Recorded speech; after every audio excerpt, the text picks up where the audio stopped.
morning, Your Honor. May I proceed? Yes, please. Your Honor, before the court today, we have the matter of Commonwealth versus Lindsay Clancy. Ms. Clancy is present. She is represented by Attorney Kevin Remington. The Commonwealth is represented by Assistant District Attorney Jennifer Sprague and Assistant District Attorney Shannon Buckingham. All right. Well, good morning, counsel. Morning. Morning, Judge. Good morning, Ms. Clancy. All right. Can I see counsel sidebar, please?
say, Your Honor. Thank you. All right, thank you. All right. May I swear in Ms. Clancy? Yeah, what we're going to do at this point, Ms. Clancy, I'm going to, my understanding is that you, through counsel, have offered to stipulate to certain facts that would be introduced during the course of this trial. So what I want to do is just ask you a series of questions to make sure that you understand the effect of stipulating to these facts.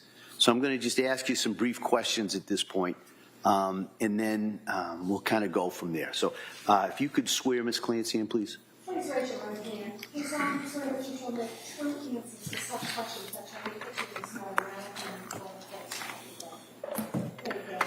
All right.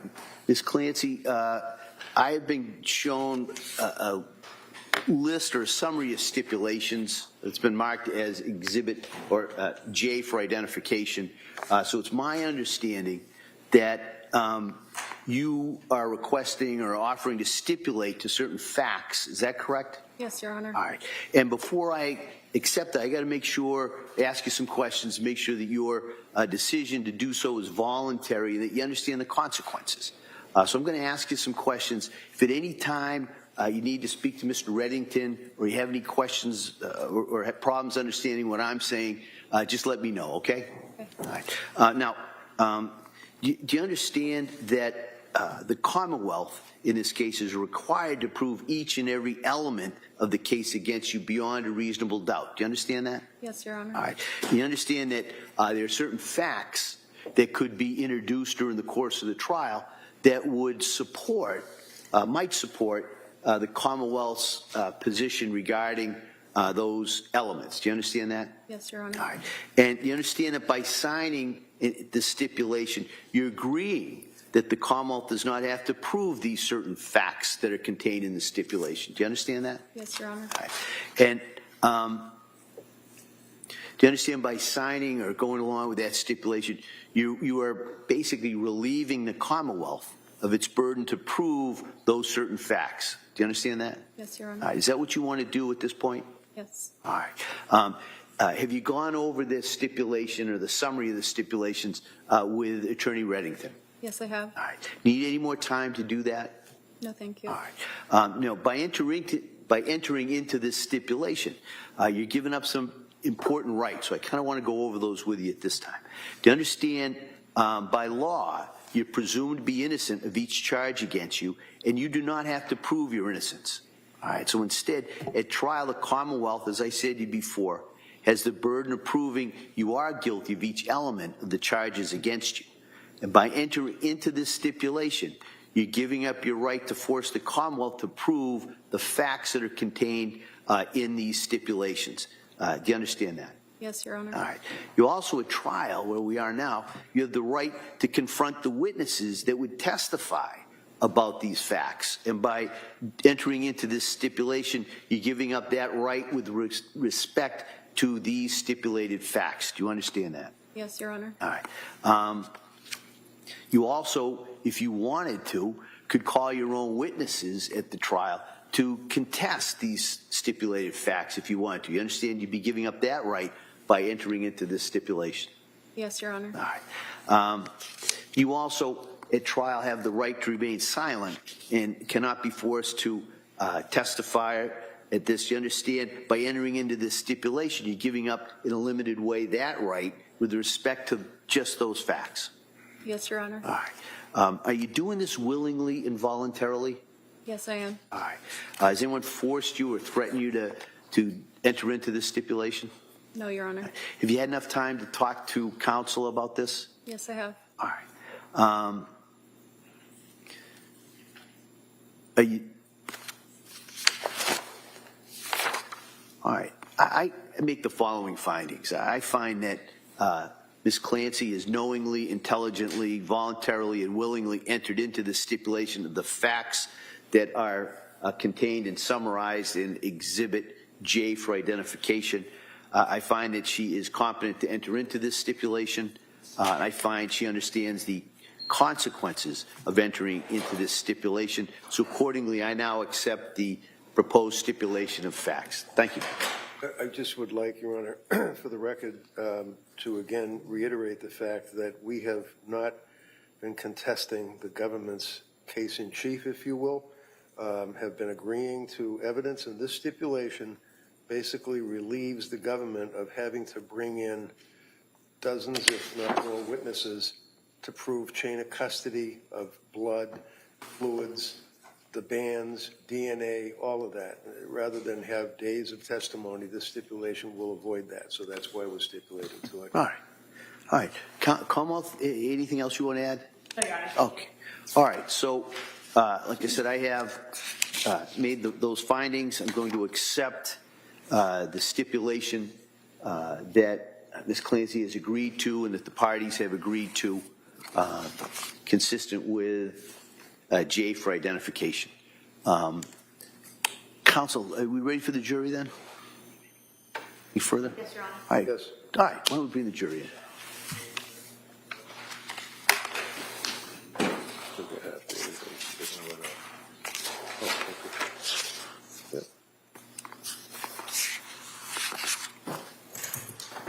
Yeah, that's fine.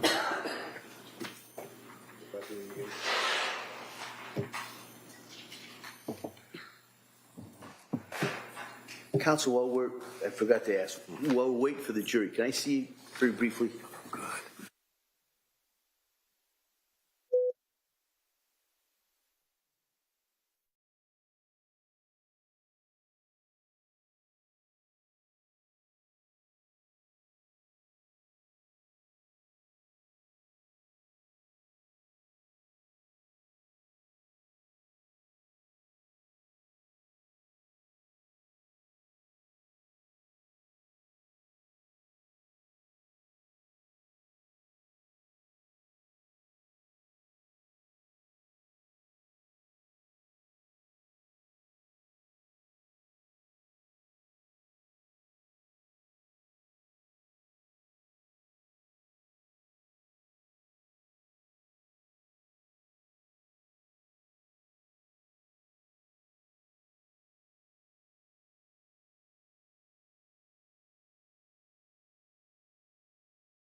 Court, all rise. Jurors enter.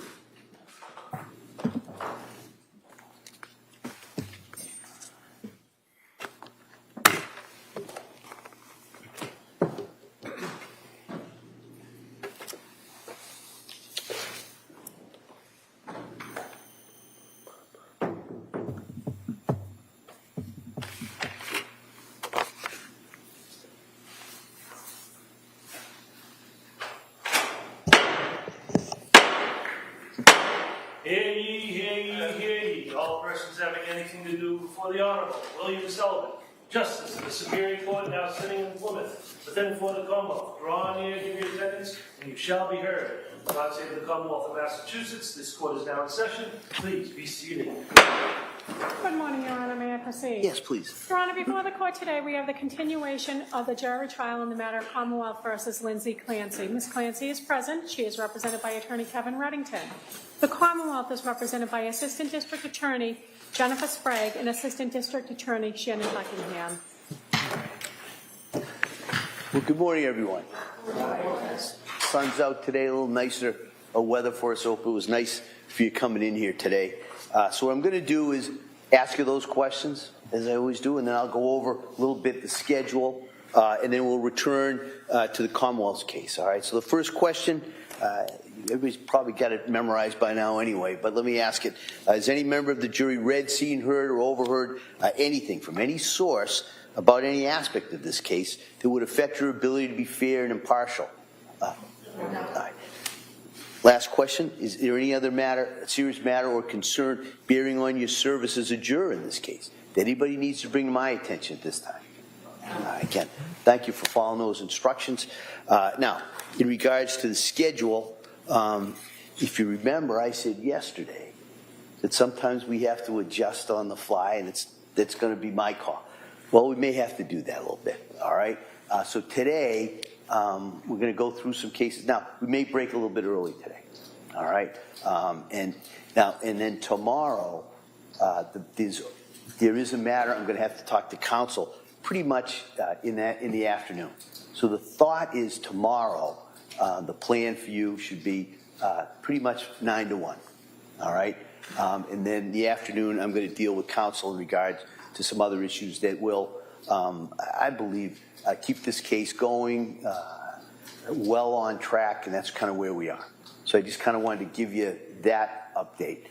So that's, like I said, the best we could do. Give you as much notice in regards to that. But you will not, I say we, you will not be sitting here tomorrow afternoon. We may be. And so with that, what we're going to do is continue with the Commonwealth's case. We're going to go back. Commonwealth, call your next witness, please. Thank you. The Commonwealth would call Christina Carpio.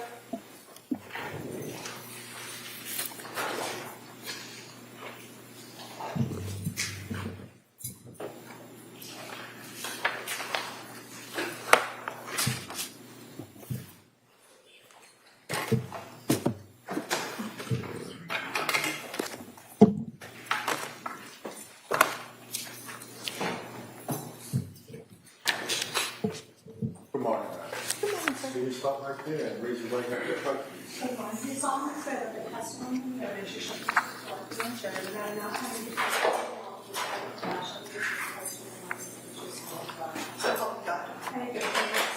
Step, please. Good morning. Good morning, sir. All right. Buckingham, please. Thank you. Good morning. Good morning. Could you please tell the jury your first and last name? Christina Carpio. And can you spell your last name for the record? C-A-R-P as in Peter, I-O. And what do you do for work? I am a general surgeon trained in trauma and critical care. And where do you currently work? I'm hired by Brigham, but I work at South Shore Hospital. Can you tell us a little bit about your educational background? I completed medical school and then went to general surgery residency for 5 years at Columbia Presbyterian. I then did 2 additional years of trauma and surgical critical care at Yale, and then I've been working for Brigham and South Shore Hospital since 2016. And explain to us how it is that you work for both Brigham and South Shore Hospital as a trauma surgeon. Brigham has many physicians of all specialties who are at South Shore Hospital. At one point, I think there was a merger attempted between the 2 institutions.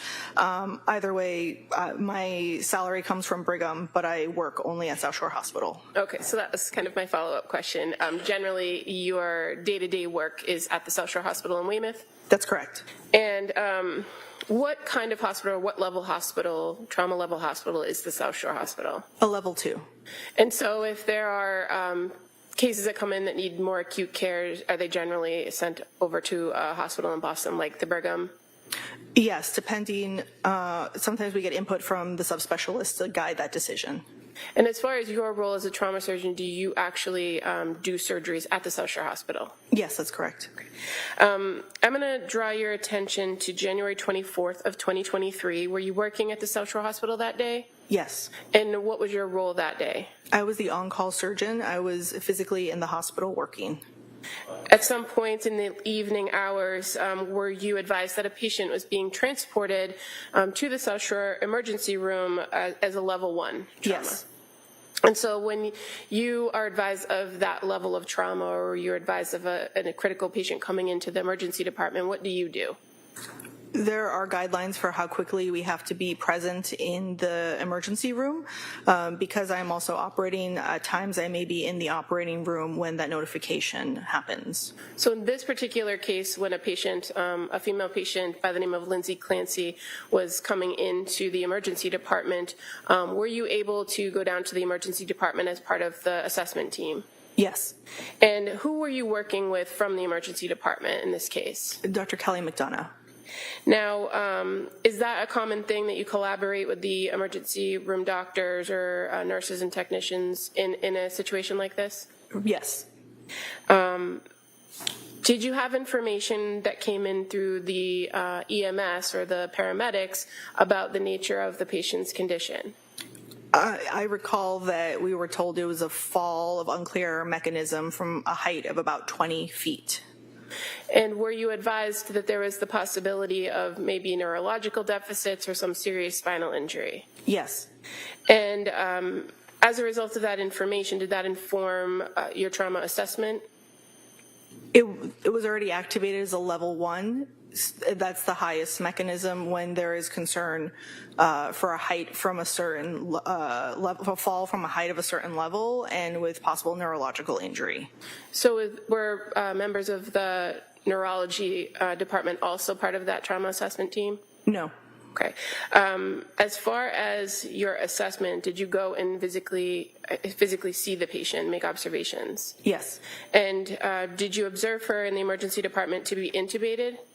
Shortly after arrival, she was intubated. So that was done by the staff at South Shore Hospital, to your knowledge? Yes. And did you observe injuries to her neck and her wrists? Yes. Did you evaluate those to determine whether they needed an immediate surgical intervention? Yes.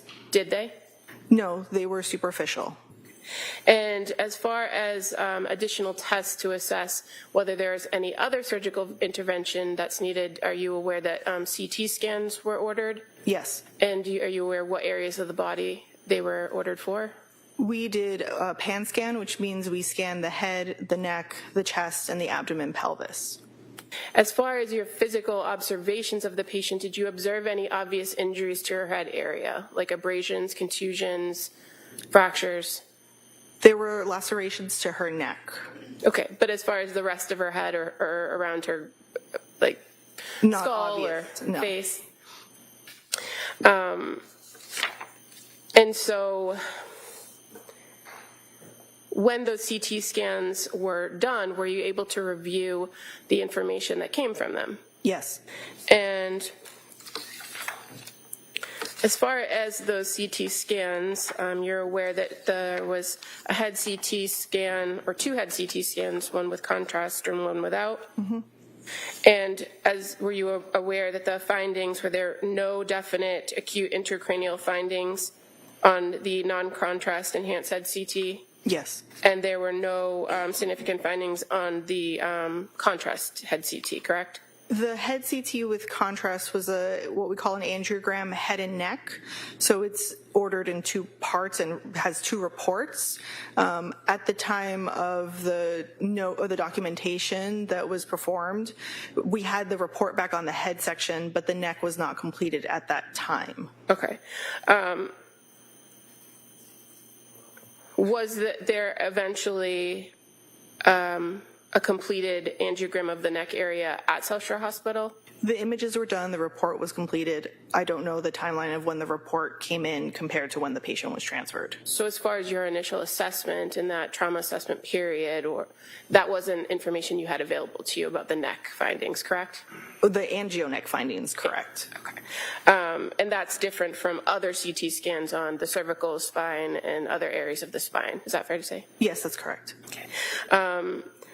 As the trauma surgeon evaluating this case, did you identify that there were some serious spinal injuries to the cervical and thoracic areas? Yes. Did any of those require you to intervene with surgical intervention? No. Do you recall making note that while in the emergency department, the patient became hypertensive and that she was identified as being hypothermic to 82.1 degrees? I remember that she was hypothermic when I reviewed my documentation. The 2 numbers I saw in my note were normal values of blood pressure, not high values, not hypertension. Okay. If I may approach you just with one of the pages from the notes, read your review. You could just tell me if I'm misinterpreting. Oh, no problem. Which part? It's towards the bottom, the second to last paragraph. Oh, she was hypotensive, which means low blood pressure, different from hypertension, which is high blood pressure. Okay. Yeah. Sorry. Yeah, no, not at all. But as far as the hypothermic, that you recall that she was at a very low core body temperature. Yes, that's correct. And do you know what was done to raise her body temperature? We raise the temperature in the trauma room to be able to raise her body temperature. That's usually our first line of intervention. And do you also have available to you at the South Shore Hospital what's called a bear hugger or some sort of blanket or wrappings that you can wrap around an individual to try to get their body temperature up? Yes, we have that. And at some point, her body temperature did come up to 95.2 degrees, correct? Yes.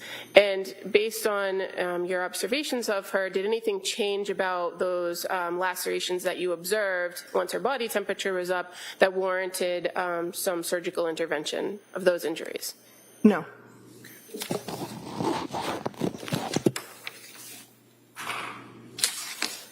What was the ultimate recommendation for the care of this patient? She had complex fractures in her spine at the thoracic level. We conferred with our neurosurgery colleague who was on call who recommended transfer to a tertiary hospital. And so where did this patient go? Brigham. Okay.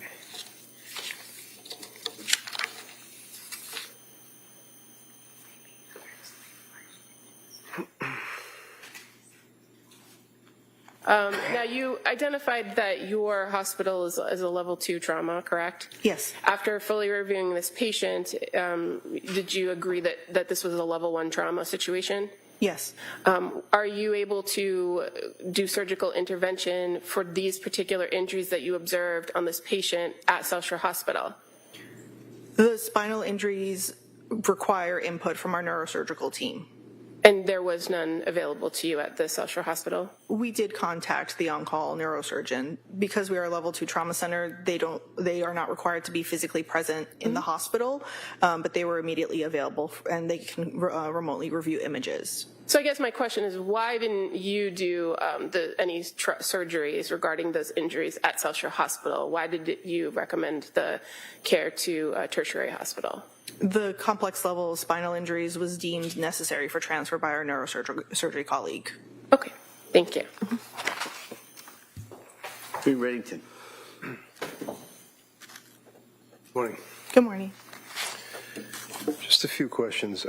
So South Shore Hospital, and you made reference to as being a trauma hospital, and the injuries suffered by Lindsay were at level 1. Is that what it was? Yes, that's correct. That would be the highest level. Is that right? Yes. As far as risk or concern of the person's safety and health and survival.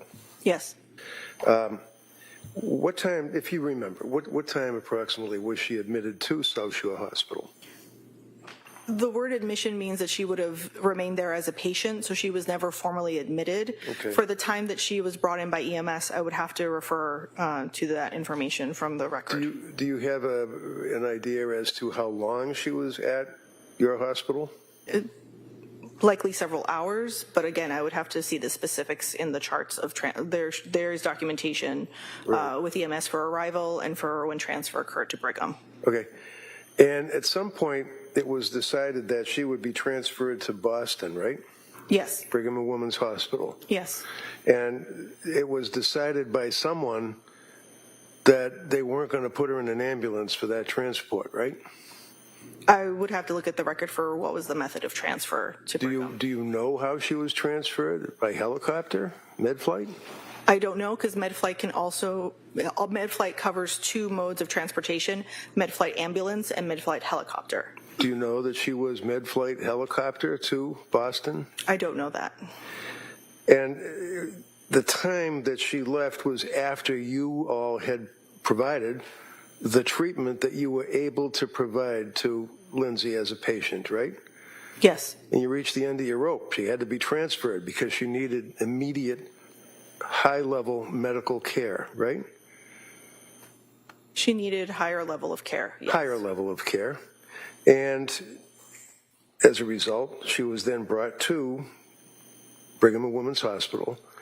Now, the treatment that you had given would include raising her, apparently, temperature, I guess, because she came in at a low temperature, right? Yes. And did you use IV fluids? I would have to check the record but that is a Did common she- intervention. So your memory would be that you believe that you used IV fluids, but you'd have to have me get out of the box and check the record to ask that question, right? Yes, correct. Okay. It didn't really work out very well, though, did it? Because you know that when she was brought to Boston after all of the time that she was treated at your hospital, she was still core temperature of 82 when she hit Brigham and Women's. Objection. No, allow it if she knows.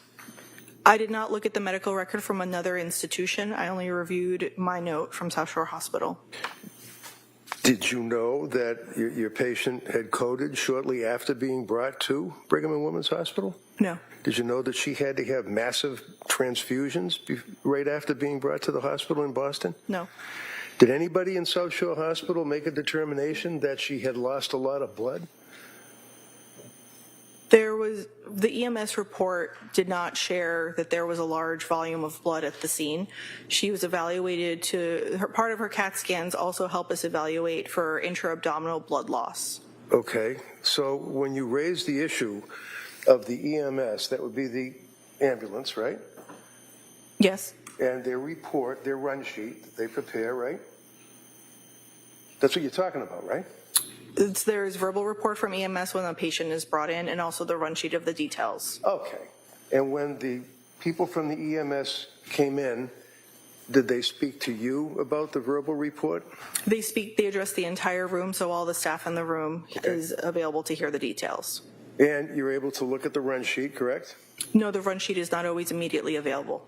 So did the EMTs, to your knowledge, as a treating surgeon physician in the trauma center, tell you that there was blood loss? Not to my recollection. Did anyone tell you that at the scene where she was being treated after coming out of the window and striking the ground, that there was blood on the snow and on the leaves and in the grass? I cannot recall if they commented on that. Is that important for you to know if there's blood loss on a patient? If there is a large volume of blood loss, yes, the EMS will routinely comment on a patient being found. Yeah, but that's the EMS. You're the surgeon, right?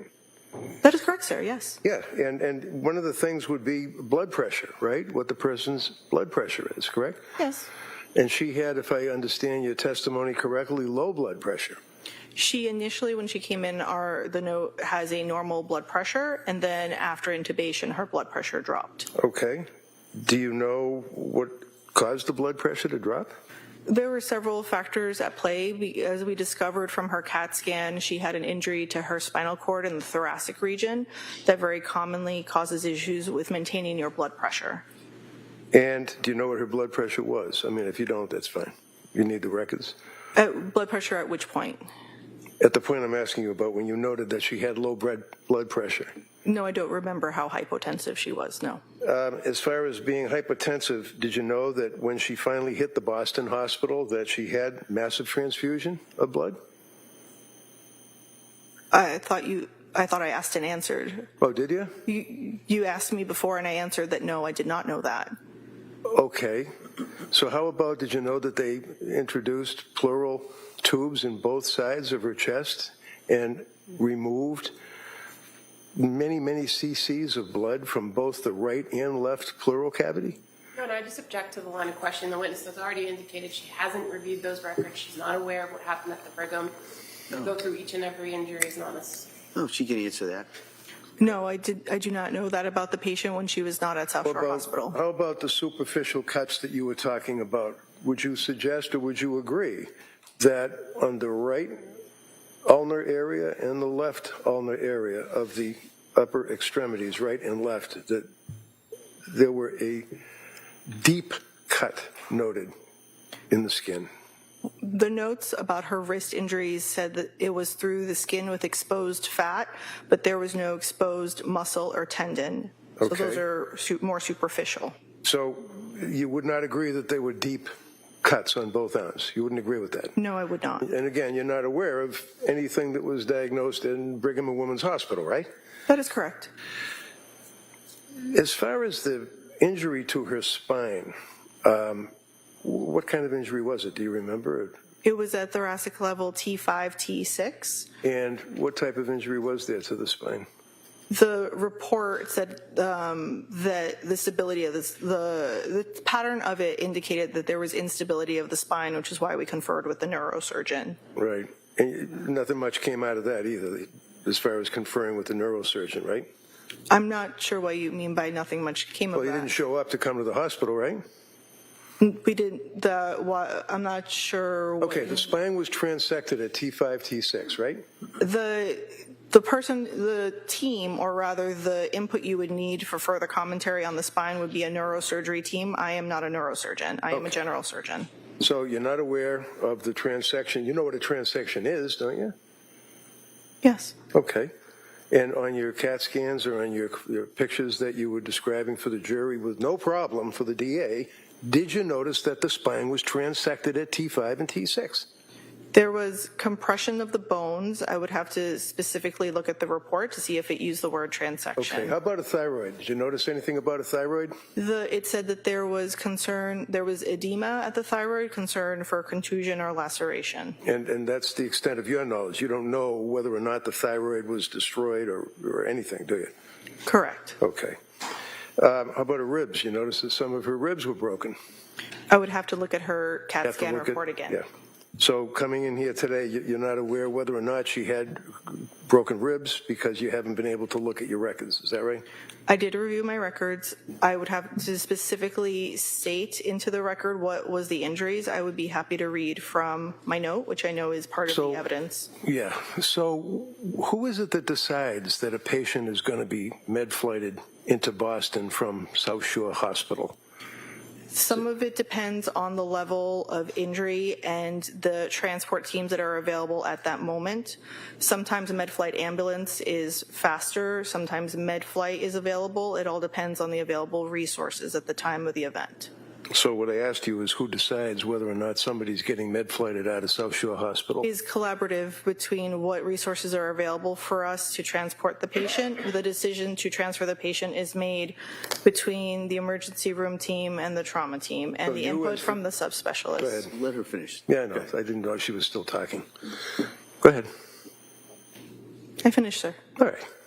So you as the trauma surgeon, would you agree that you had a little bit to do with whether or not she was in dire straits and had to be med-flighted to Boston? I would be part of the decision to transfer her. Do you remember that decision being made, and do you remember the meeting that you had to make that decision?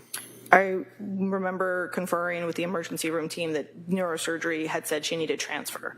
And it was by med-flight, right? You Again- don't know whether it's an ambulance or a helicopter, but you know it was med-flight. It should have been med-flight, yes. Okay, that's all I had. All right. Commonwealth, any redirect? Just very briefly, Doctor, it was very clear to you that this patient was suffering from multiple injuries. Yes. And is it the policy of the South Shore Hospital to make sure a patient is stable before they're transported? Yes, that's correct. And so that's what the emergency team and the entire team that's collaborating on her did, right? Yes, correct. We would not put an unstable patient in any mode of transport to another facility. So in the review of all the CT scans, the abdominal scans, the head scans, the chest x-rays, all of the things that were reviewed, it was identified that she was stable enough to be transported So to I'm another going to facility. object because I think she's a bit Yes, of a hostile witness, and this is leading, which I haven't objected to yet, but at this point I am on this witness. All right. I'll allow this question. Okay. I'm sorry, what was your answer? Could you repeat the question, please? So after reviewing all of the imaging, the CT scans, the chest x-rays, everything, you and your team were comfortable that she was stable enough to be transported to another hospital, correct? Yes. And I think your testimony was that a large contributor to the decision to transport was the information that you got from the neurosurgery team. Yes. Thank you, nothing further. Anything on that, Ms. Brington? All right, thank you, Doctor. All right, thank you, sir.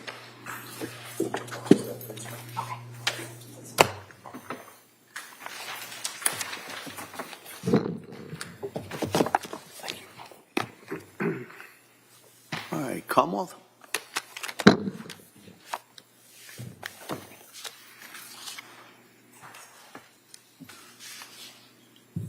The Commonwealth would call Joseph Rabbit to the stand.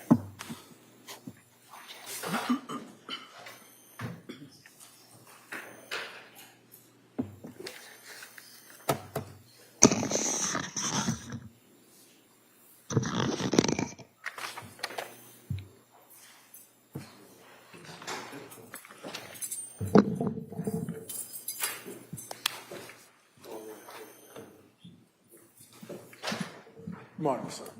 You stop right here, raise your right hand first.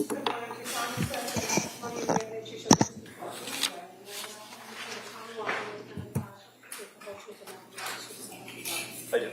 Hi, you can have a seat. Come, please. All right, good morning, sir. Morning, Your Honor. Let me just have one moment. Sure, sure.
Oh, it's in one of the, it's in the, see the one with the, yeah.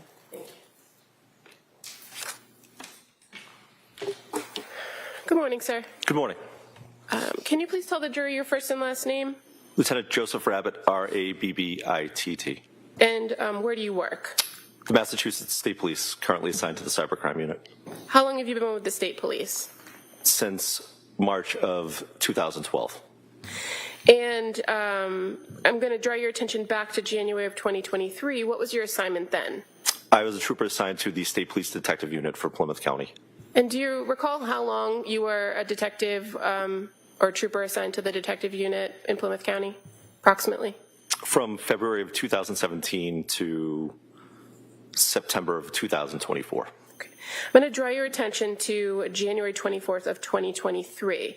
Do you recall being involved in an investigation in the town of Duxbury that day? I do, yes. And do you recall where you went in Duxbury or where the investigation was unfolding out of? I first went to Jordan Hospital, or Beth Israel Deaconess, Plymouth. Okay, and so you didn't initially go to 47 Summer Street, correct? Correct. Fair to say you weren't the case officer in this case? That is correct.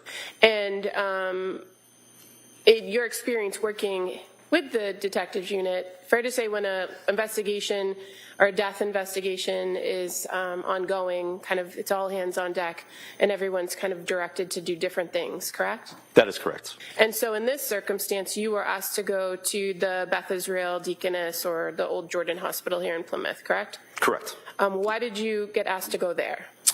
Because 3 children have been transported there.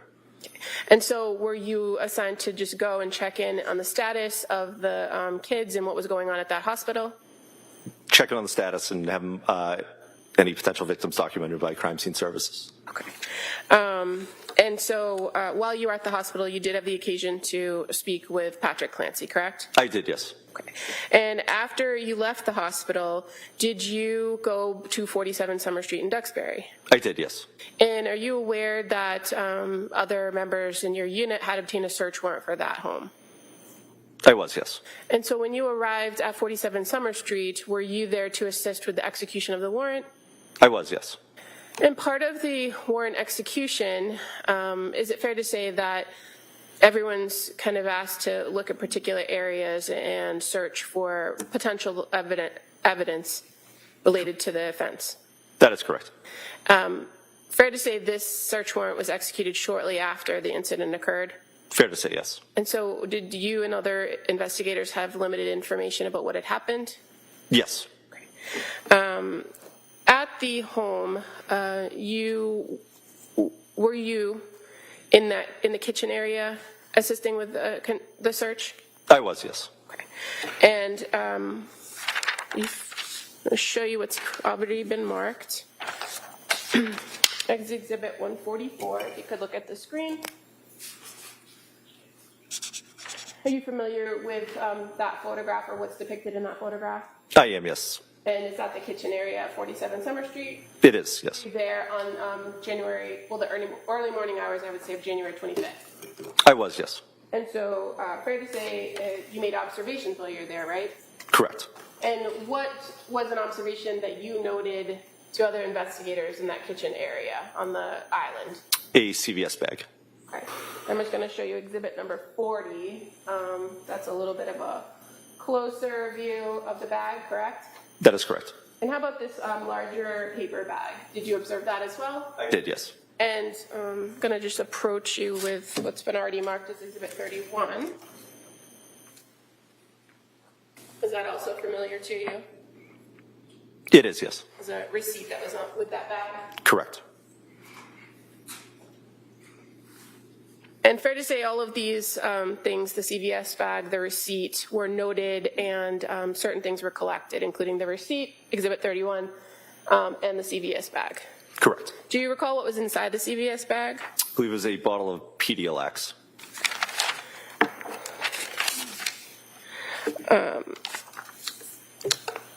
You also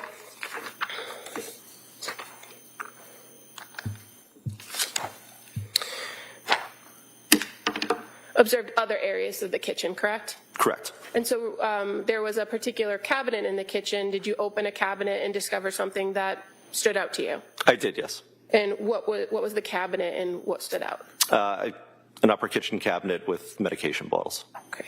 And fair to say that was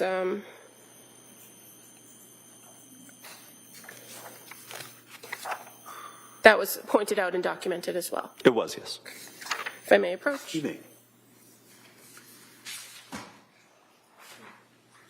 First photograph, is that familiar to you? It is, yes. And that's the cabinet that you opened and saw the items inside? Correct. Okay. And I'm just going to show you a second photograph. And is that fair to say just a closer of those top shelves? It is, yes. And what particularly stood out to you about the medication in the cabinet? Was it the spices or the generic medications or something else? The prescription medications. I would move to admit these as the next two exhibits. All right. They may be admitted.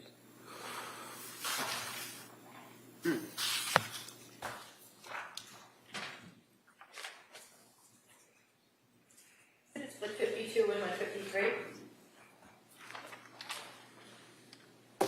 So just showing you now on the screen.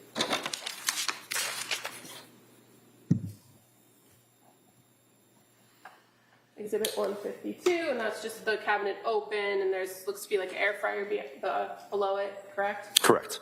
And now showing you 153, which has those top two shelves. And it's the very top shelf has the prescription bottles, correct? Correct. What did you do with the prescription bottles? I placed them on the island and notified other members that were searching so they could be photographed by crime scene services.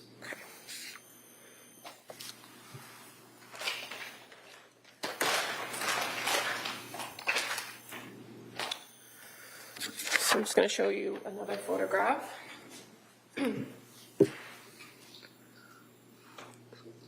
Is that fair as to you placing those bottles on the island? It is, yes. I'm going to make sure that this is the next exhibit. All right, it may be admitted. Exhibit 154. And how many bottles were there? There were 4.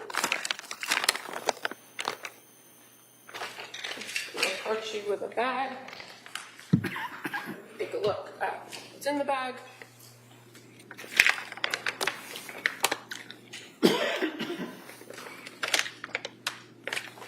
Do those appear to be the 4 bottles that were in the cabinet? They do, yes. I would move to admit this is the next exhibit. They may be admitted. Exhibit 155. Thank you.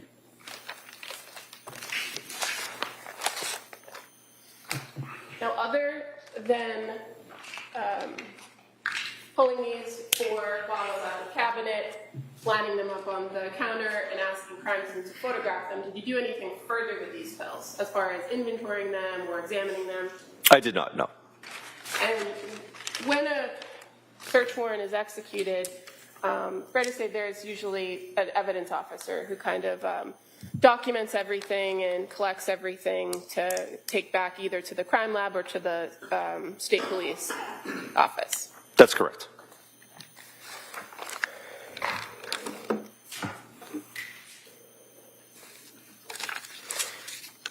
Now, in addition to assisting with the execution of the warrant on January 20, the early morning hours of January 25th, were you asked to do something else on this case on February 6th of 2023? I was, yes. And on that day, did somebody come into the state police office at the district attorney's office with some information or evidence? They did, yes. Who was that came in? Mr. Patrick Clancy. And was he with an attorney, somebody by the name of David Meyer? Yes. And what did they bring to the state police? Bottles of medication. How was it transported to the state police, or how did you receive it? In a CVS bag. Okay. I'm just going to show you a photograph.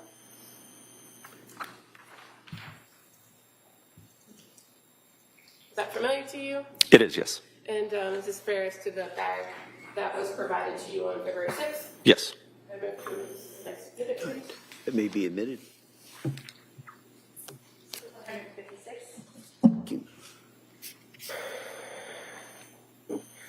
When Mr. Clancy and Attorney Meyer brought that bag in, did you do something or ask somebody to do something to memorialize what they were bringing to you? Yes, I asked Crime Scene Services to digitally document them. And so the photograph I just showed you of the bag, that was done by a trooper from Crime Scene Services that came to the office? Yes. Do you recall who that was? I believe it was Trooper Rostoffers. And fair to say that with the crime scene trooper present, you also examined the other contents in the bag, correct? That is correct. And there was a blank greeting card, some paperwork, and a kind of insert for CVS. Is that accurate? Correct. Just showing you one more photo.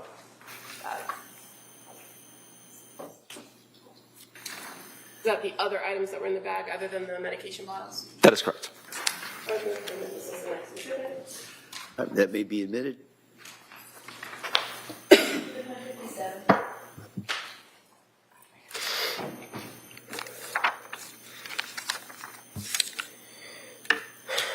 And again, as to the medications in that bag, when you saw that there were prescription bottles there, did you present them so that they could all be documented?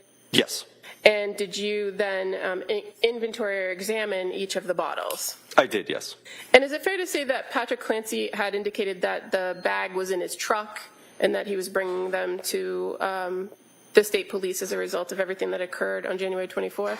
I can't recall where he said he got them from, but that is why he was bringing them in. Okay.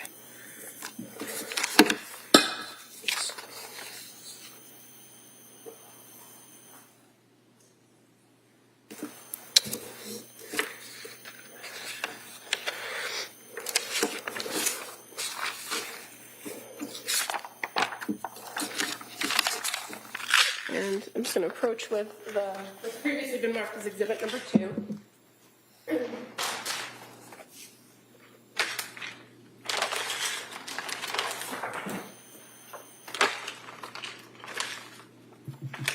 You want to just take a look at that before we go through it. Does that appear to represent all the bottles that were provided to you on February 6th?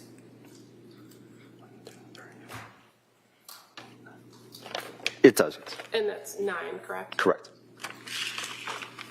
Now, just as far as each bottle, just give me 1 moment.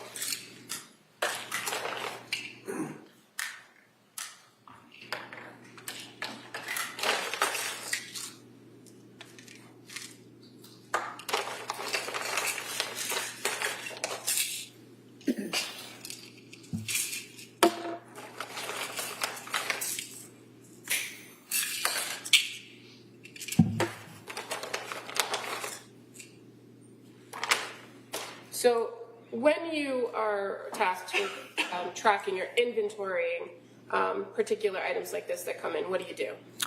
Count out how many capsules or tablets are in there, the date that it was filled, and the amount left in the bottle, and the amounts that it said should have been there when filled. Okay, and so referring first to this bottle that's labeled lorazepam, 1 milligram, fair to say it says date filled 10/26/22, correct? Correct. And it says that originally it was filled with 30, quantity 30, Correct. and you counted what was left in this particular bottle, and there were only 14 pills left in that bottle, correct? Correct. And so the next one, the bottle labeled sertraline, brand name Zoloft, filled on 9/15/22, quantity 30. Did you count how many pills were left in this bottle? I did, yes. And fair to say there's 23 left. Correct. Now, buspirone, there were in fact 2 bottles labeled buspirone, correct? That is correct. And one of them with a date of 10/26/22, date filled, quantity 30. You counted how many pills are in this bottle, right? Correct. And there were 28 pills left in this bottle. That is correct. Hydroxine, filled on 10/26/22, quantity 30. You counted how many pills were in this? That is correct. And fair to say there were 27 left in that bottle. Correct. Clonazepam, filled on 11/25/22 with 14 pills in the prescription. You counted how many were in this bottle? Correct.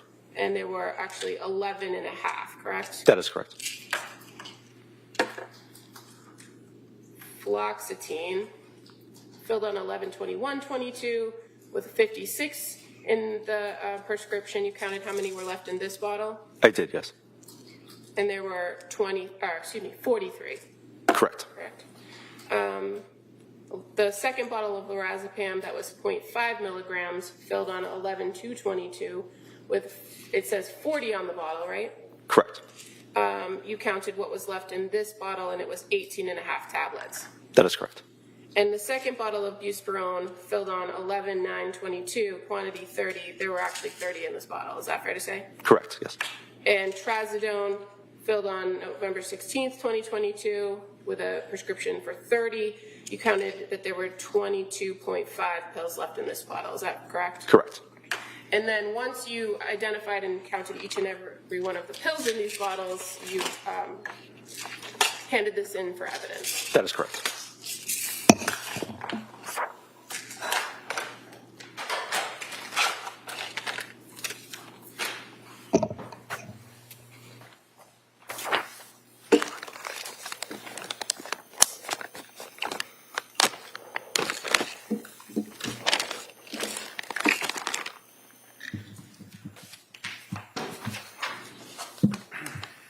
Thank you.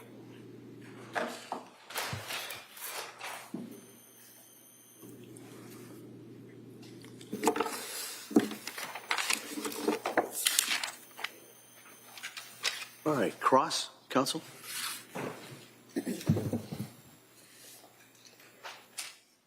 On the pills that you just counted, or you went through the bottles that you seized, first of all, there's no doubt that you guys were executing a search warrant, right? That is correct. And to have a search warrant, you have to have a reason to seize something from a citizen's person or their home, right? That is correct. You have to have probable cause is what it's called, right? Correct. And then you have to itemize what you want to have the authority to seize, right? Correct. So I take it that when people went in executing the search warrant, that you had authority to seize the medical pill bottles that we've just gone through. Correct. And that was set forth right in where it says you're therefore commanded. One of the things that you're entitled to seize would be prescription medication, right? Correct. And that would be on January 25 of 13 that this affidavit was submitted to the clerk in this court, right? Correct. At 3 o'clock in the morning, warrant was issued on January 25, right? I didn't write it, but that sounds about right. That sounds right. All right, but do you recall what time you went into the Clancy home, to execute the warrant or serve the warrant? It was very early morning hours, yes. All right. So early morning hours, you're in there to look for, and among other things like computers and things, seize any medication bottles that you saw? Correct.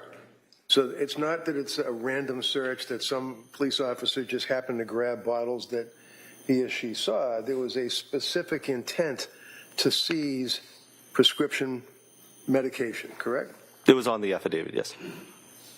And that's what you all did when you went in to try to execute the warrant and seize the items, right? I mean, for myself, what I found in the kitchen is what I seized, yes. So were you the officer in charge of the warrant execution? I was not, no. Okay. Did you leave the kitchen and go elsewhere? I did, yes. And where did you go? I believe I went to one of the children's bedrooms because I was, somebody informed me there was a Nest camera in there. A camera? Yes. Okay. Did you go anywhere else, if you recall?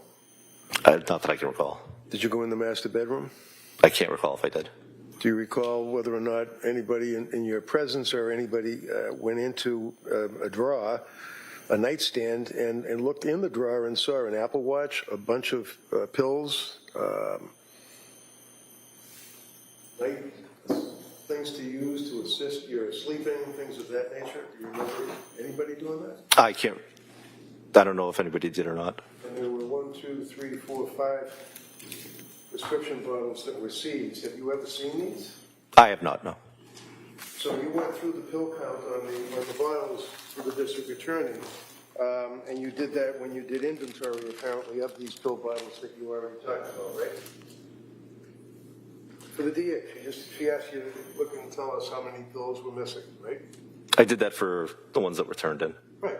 And nobody ever looked at these bottles, right? I don't know if they have or not.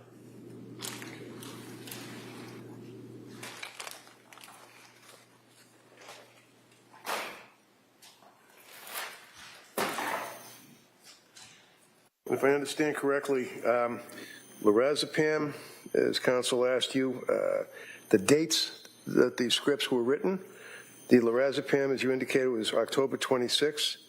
The buspirone was the same date, October 26. The hydroxyzine was October 27th. Flanazepam was into November 25. Fluoxetine was November. Lorazepam was the beginning of November, November 2nd. Buspirone. These were all pills that were issued on prescriptions in about a 3-week period of time. Is that correct? Yeah, whatever the dates are when they would have been Okay. prescribed.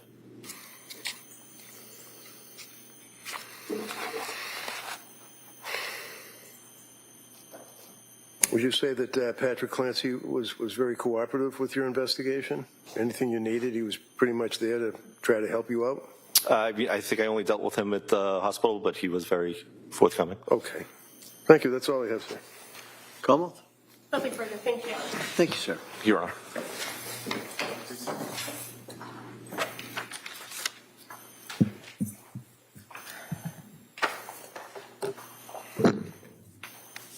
Counsel. Como? The Commonwealth would call Maureen Hartnett as its next witness.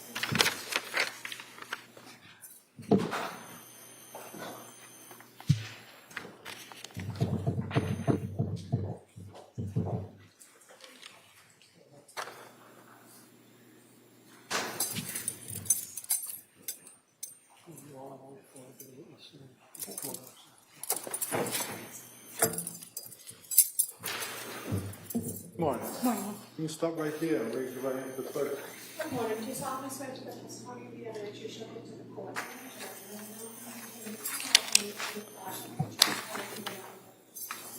Yes, I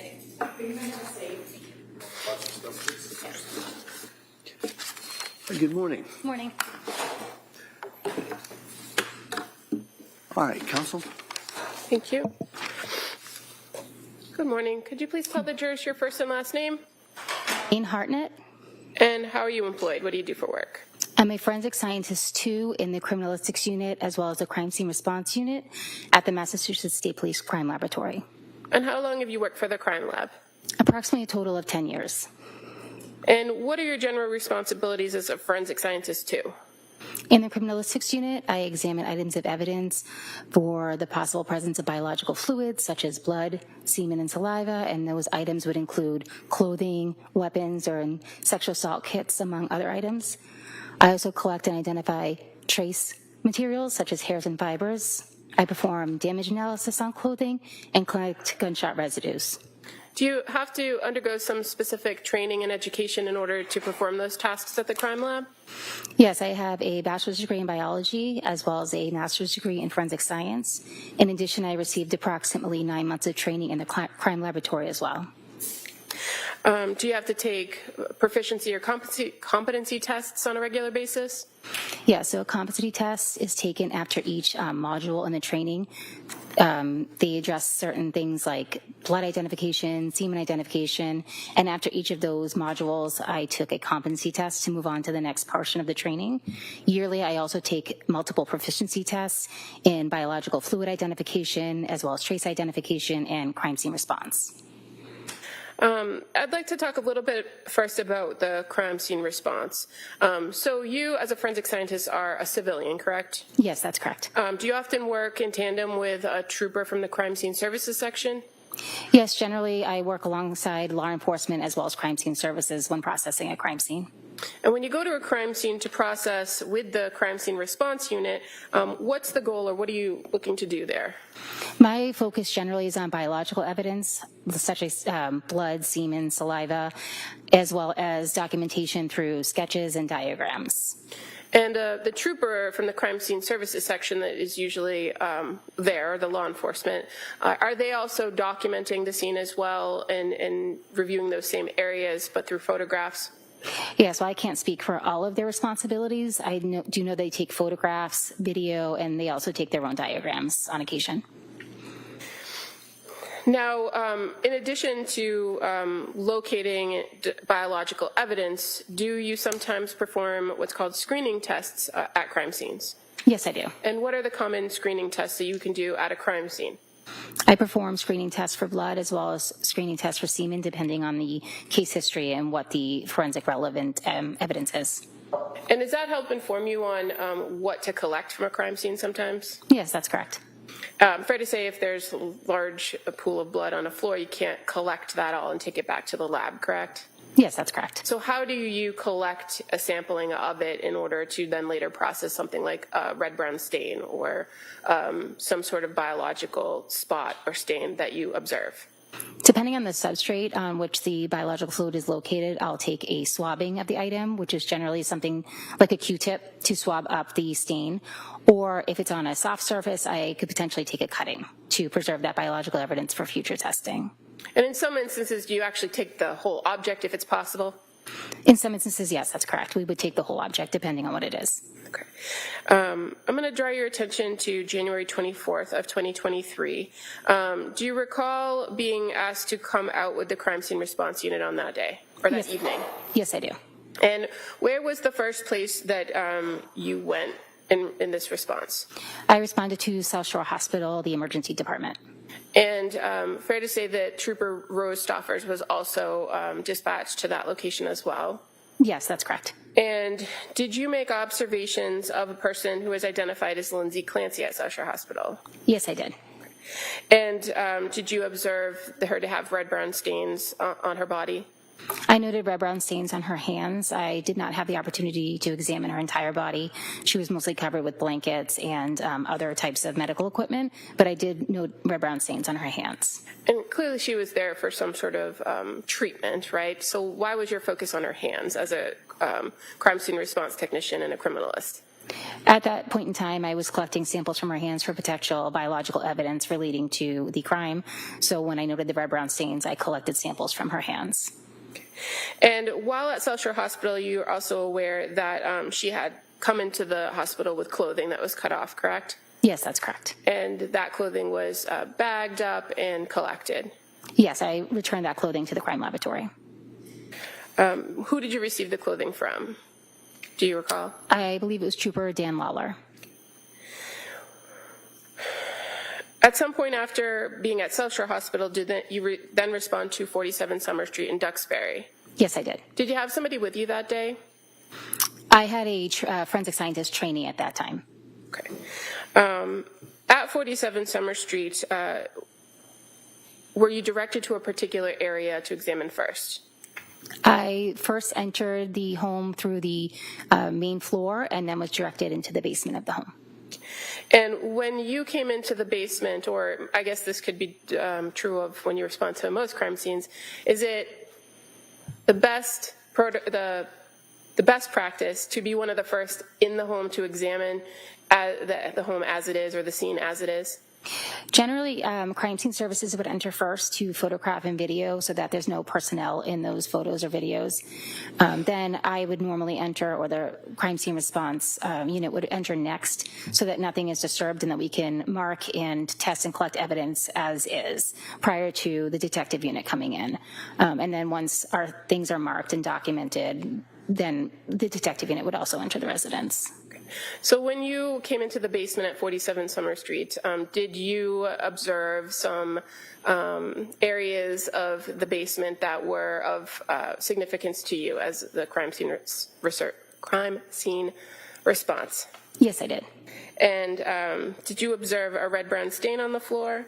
Yes, I did. Once you observe it, what do you do with that stain? I marked the stain using a piece of ruler tape, and I designated that stain as stain A so that I can properly refer to it in my report.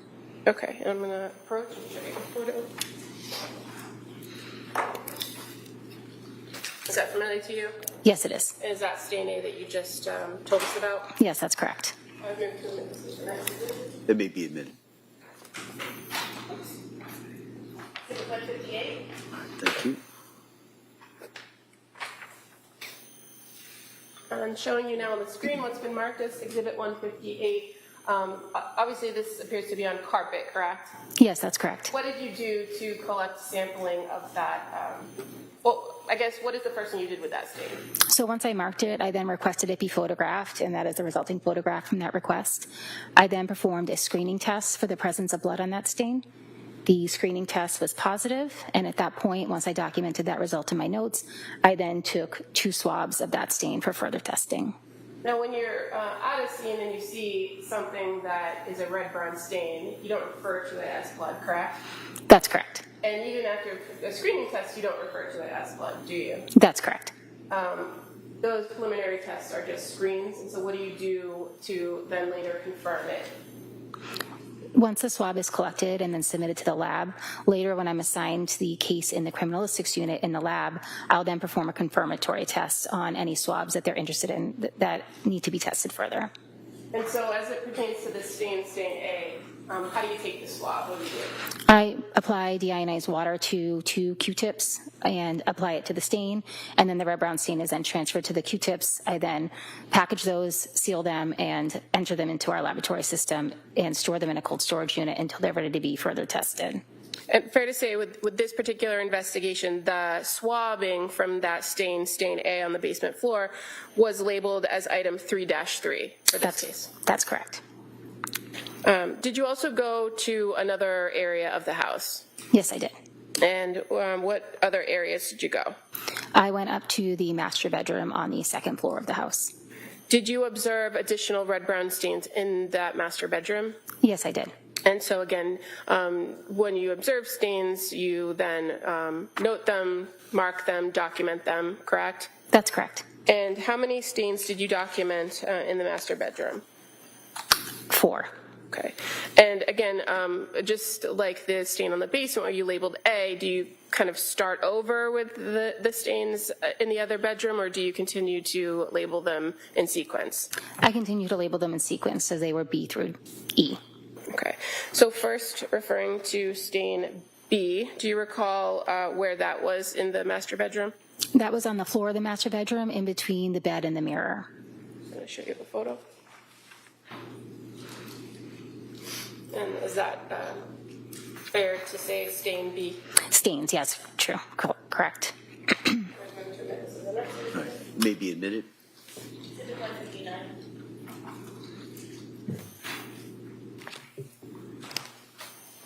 Ms. Harden is showing you 159 on the screen.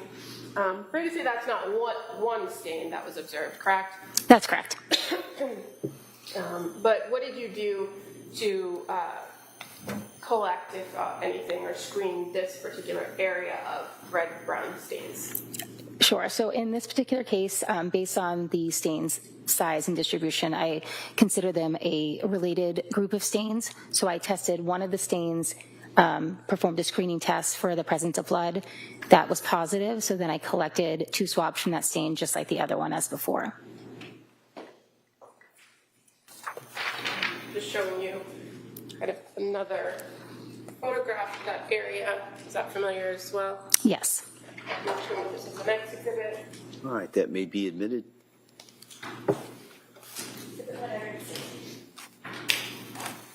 And again, now showing what's been marked as 160, you've now testified that there was a grouping of stains, and so based on your observations of the grouping, you were able to identify that they appeared related. That's correct. How about stain C? Where was that located? Stain C, I believe, was located on the mirror.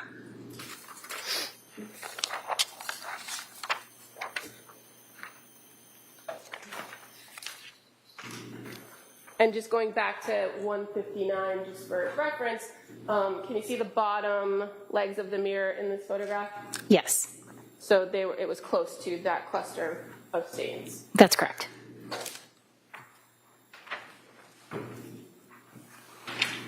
Showing you another photograph. And does that depict the stain C that you noted on the mirror? Yes, it does. This is the next exhibit. That may be admitted.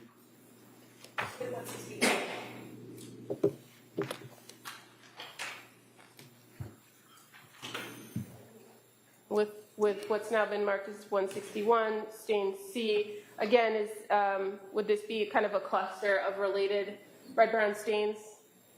Yes, based on their location and their shape, I collected 1 stain from that area. Did you perform that same screening test? Yes, I did. And what was the result?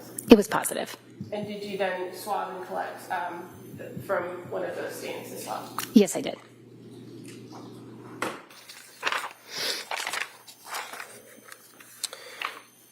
Now, stain D, do you recall where that was in the bedroom?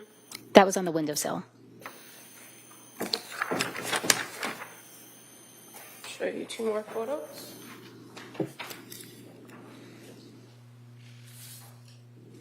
And do those represent where you identified as stain D? Yes. I would ask these be that X2, please. They may be admitted.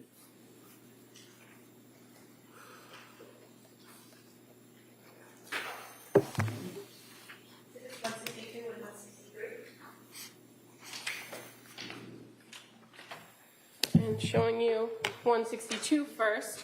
Fair to say that's the inside of the windowsill, correct? Inside the bedroom. Yes, that's correct. That night that you were there, did you make any observations of any stains on the outside of the windowsill? Yes, each of those were documented through photographs. Did you collect any swabbings from the stains on the outside of the windowsill that night? No, I did not. And just kind of showing you for the jury, 163, that's just a further close-up of some of the stains. And is that fair to represent the area that you tested for the screen and then later swabbed? Yes, that's correct.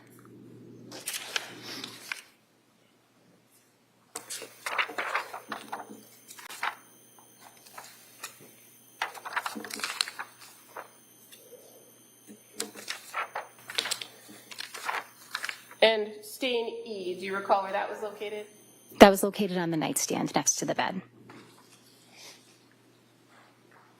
Another photograph. Is that familiar to be stain E? Yes, that's correct. All right, that may be admitted.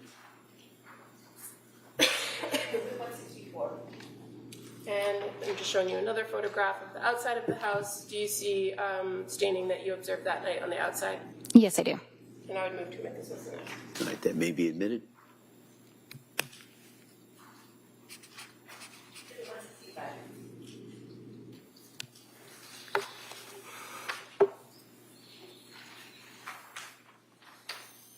So first, Exhibit 164.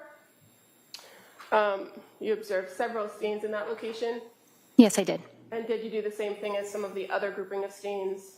Screen one area, collect a swab from one area? Yes, that's correct. And just now showing Exhibit 165, if you can see at the top. there's a stain on the outside of the windowsill. Did you observe that on January 24? Yes, I did. But you did not swab or screen that stain, correct? That's correct. Why not? Generally, we don't collect every single stain from a scene. I organize the stains based on location, size, shape, distribution, and collect it from multiple areas. And in this particular case, I knew there was a single bleeder in that area, so I collected from numerous stains, just not that particular one. And in addition to that stain on the windowsill, fair to say you did observe some other staining on the outside of the house as well, further down the window and on top of the first floor window frame. Yes, I did. While you were out in the backyard, did you also observe staining or red-brown stains in the yard? Yes, I did. And did you do that same procedure of marking it, screening it, collecting a sample from it? Yes, I did. I'm just going to show you one more photograph. I'm just going to show that to you. Is that familiar? Yes, it is. I'm afraid to say that was then documented as stain F. Correct. I've moved to it as stain F. Right, that may be admitted. Exhibit 166.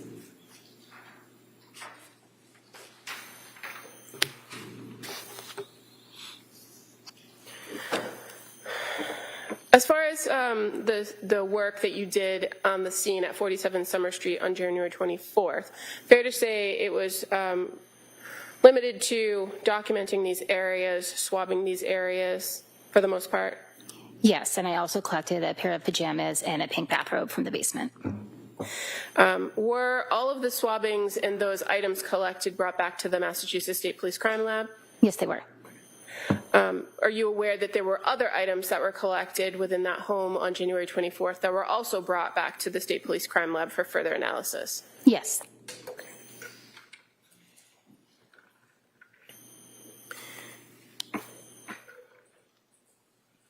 Moving to January 25th of 2023, did you go to the Brigham and Women's Hospital as part of the crime scene response, again, to see Lindsay Clancy, the defendant? Yes, I did. And you observed her at that location as well? Yes, I did. Did you take further samples from her? Yes, I collected samples, swabbings from underneath her fingernails. And then as far as your duties on this case with crime scene response, did you return back to 47 Summer Street on January 15th of 2023? I believe I returned on June 15th. I'm sorry, June 15th. Thank you. Yes, I did. And when you returned to the home on June 15th, did you go in the nighttime, the daytime? I went during the day. And again, with a crime scene response trooper or a crime scene services trooper? Yes, correct. What was the purpose of going back to 47 Summer Street on June 15th? I was informed that additional testing was being requested on some of the red-brown stains that were noted on the exterior of the house up on the shingles they had not previously collected from, so I went back to see if I could potentially collect samples from those.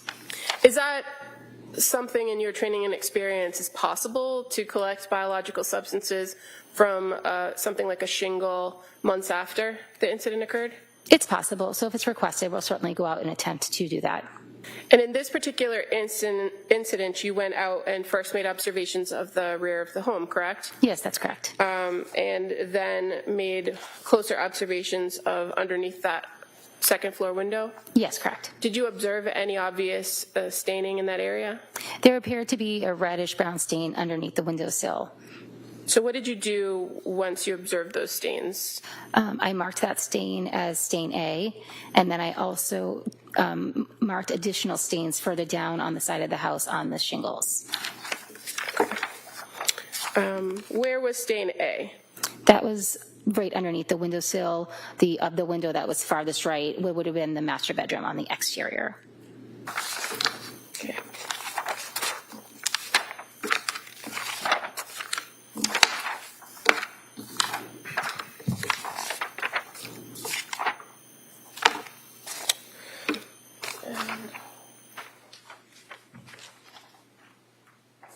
I'm going to show you this photograph of the rear of the home. Does this photograph at least show the area where you observed stain A? Yes. Okay. And can you point out to me where that was? Sure, it's sort of on the left side near where this orange, it seems to be some sort of window insulation. So it was right underneath there. So I did perform a screening test on that. Okay, and what were the results of the screening test? That was negative. I would move to admit this photo. That may be admitted. 167. Again, on June 15th, when you were there, 2023, showing you now Exhibit 167, kind of closing in on underneath that window. There's that orange ball that you described. It appeared to be some sort of insulation. Correct. And that was negative. That stain you observed was negative, so you didn't do anything further with that. That's correct. As far as the other areas, you have stains B, C, and D, correct? Yes, that's correct.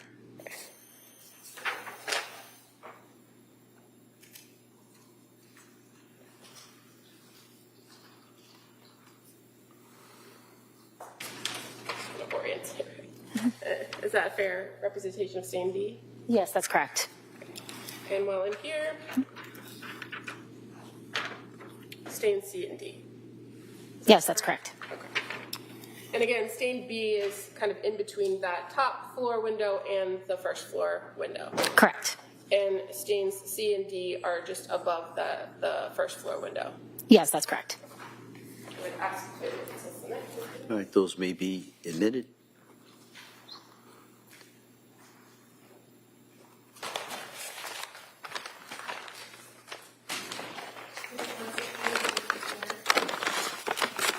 Council, it's just about 11 o'clock. Why don't we take the morning recess at this time?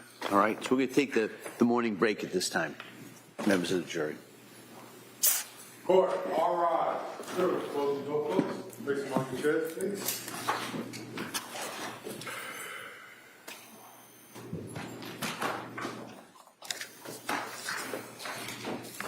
Please.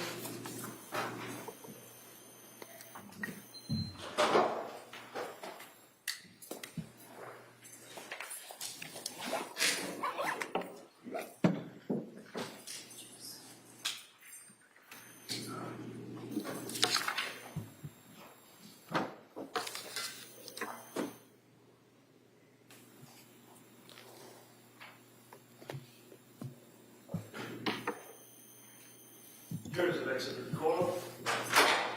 Council, anything we need to talk about before the break? No, Your Honor.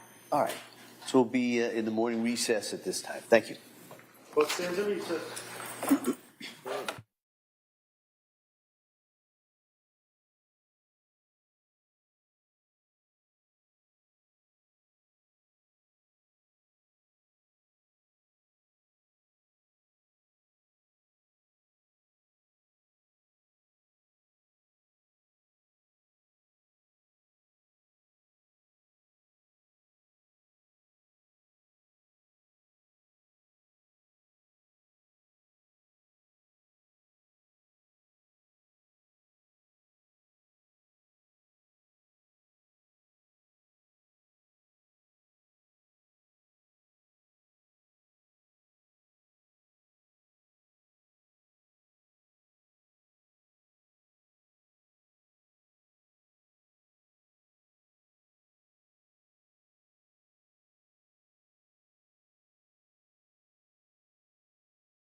Court is back in session. You may be seated. Your Honor, for the purpose of the record, we return back to the trial of Commonwealth versus Lindsay Clancy. All parties are present, including the defendant, excluding the jury.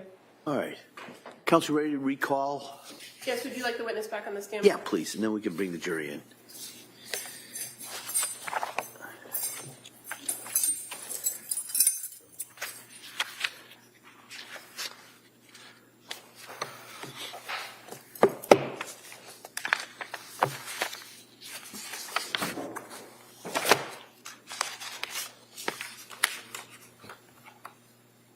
Right this way.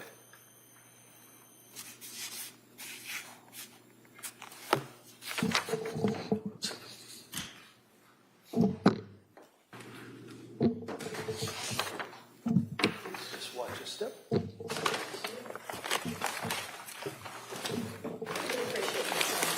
Yes, thank you.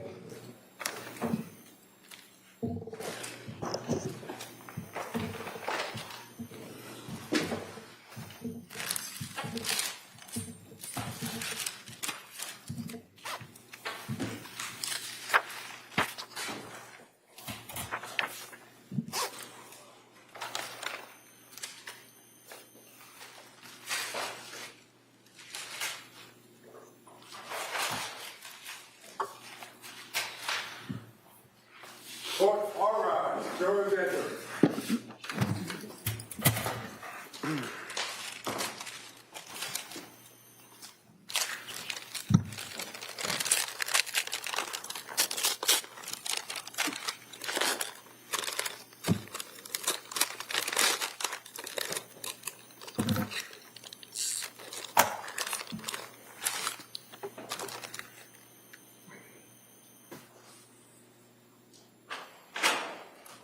This court's now in session. Please be seated. Your Honor, for the purpose of the record, we return back to the trial of Commonwealth versus Lindsay Clancy. All parties are present, including the defendant and including the 18 jurors. All right, we will now return to the case on trial. Attorney Buckingham, please. Thank you. Ms. Hartnett, I just want to go back for 1 second to the night of January 24th at 47 Summer Street and show you one additional photograph, if that's okay. Sure. Is this familiar to you? Yes, it is. And is this an area depicted in the bedroom of the home at 47 Summer Street, that area where you noted later with tape stain E? Correct. Okay, and you observed on that particular night the knife that was located on that nightstand? Yes, I did. All right, that may be admitted.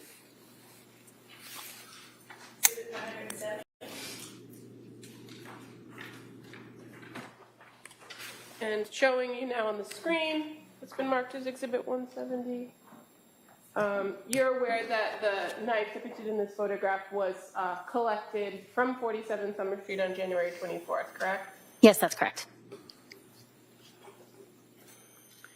Now, going back to where I think we left off before the break, we were talking about returning to the home on June 15th of 2023. And that you examined some stains on the shingles on the outside of the house. Do you recall that line of questioning? Yes, I do. In addition to marking the stains, did you collect anything from the area of the rear of the house on June 15th related to stains B, C, and D? Yes, I did. I'm just going to show you some items. You want to take a look at the items that are in those bags. Let me take them out of the bags. Just so that you can examine them.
bags.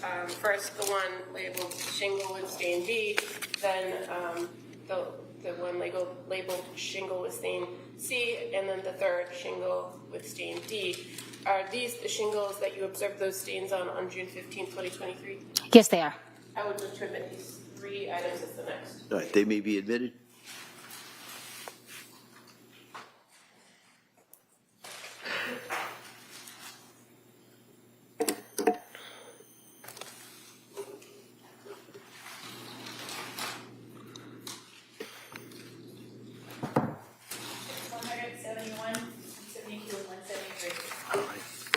And Ms. Harden, fair to say those shingles were then collected, brought back to the Massachusetts State Police Crime Lab for further analysis? Yes, I also collected swabs at the scene from each of those shingles, in addition to collecting the shingles themselves. Now, turning to your other role at the lab, working in the criminalistics unit, did you also perform criminalistics testing in relation to this case? Yes, I did. And fair to say, for items that were collected from the home at 47 Summer Street on January 24th, 2023, you did some confirmatory testing on several of those items. Yes, that's correct. And what items did you do confirmatory testing on? I performed confirmatory testing on some of the swabs that were collected from the home. I believe those swabs collected from stain A. I would have to check my notes specifically for the stains. That's okay. Let's just kind of go through some of the areas of the house first. So as far as the stains that we discovered or that we talked about previously, stain A on the basement floor, that was item 3-3. Stain B on the bedroom floor, that cluster, that's items 3-4, correct? Correct. Stain D from the bedroom windowsill, that was labeled as item 3-6, correct? Correct. And stain F, which is the snow on the backyard, or the stain on the snow in the backyard, item 3-8. Those were all confirmed at the laboratory to be blood. That is correct. And again, we talked briefly earlier about the fact that there's always a screen, and then that you can't make a determination of the substance until a confirmatory test is done, correct? That's correct. And so that is a process that you do at the lab. Yes, correct. And as far as the knife that we just were referring to, the knife that was recovered, what's in Exhibit 170, you were able to examine that further, or swabs taken from that knife at the lab. That's correct. And confirmed that what you say was stain A on the blade of that knife was confirmed to be blood. Yes, I performed the screening test as well as the confirmatory test for blood on stain A at the laboratory. Now, once you are in the laboratory and determine that blood is confirmed on these particular items, or that there is biological substance present, do you do anything to prepare those items for further testing in a different unit of the lab? Yes, I do. What do you do? For the swabs that I collected and for the swabbings that I took of the knife, I then cut them up, give them a separate item number, and preserve those for potential DNA analysis. Half of the samples also preserved for any future analysis if necessary. Okay.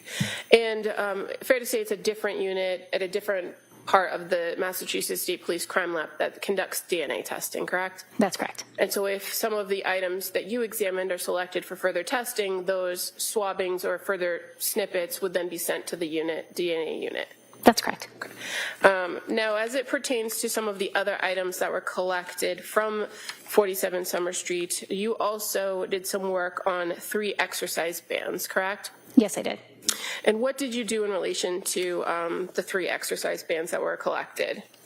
After documenting them in the lab, I took samples from each of the ends of the exercise bands, as well as a separate sample from the center of each of the exercise bands. Okay, and so the first band, which is identified as a yellow exercise band, had previously been identified as item 2-2, correct? That's correct. Okay, and so did you take samples from both the ends in the middle of that item? Yes, I did. I'm just going to approach with a photograph. Is that familiar to you? Yes, it is. And in addition to actually taking the swabs, you also document the item that you're analyzing and reviewing, correct? Yes, prior to performing any kind of collection or testing on an item, I'll photograph it. And so this particular photograph, is it fair to say this is a photograph from your work at the laboratory with the yellow exercise band? Yes, it is. I would move to admit this is the next exhibit. All right, that may be admitted.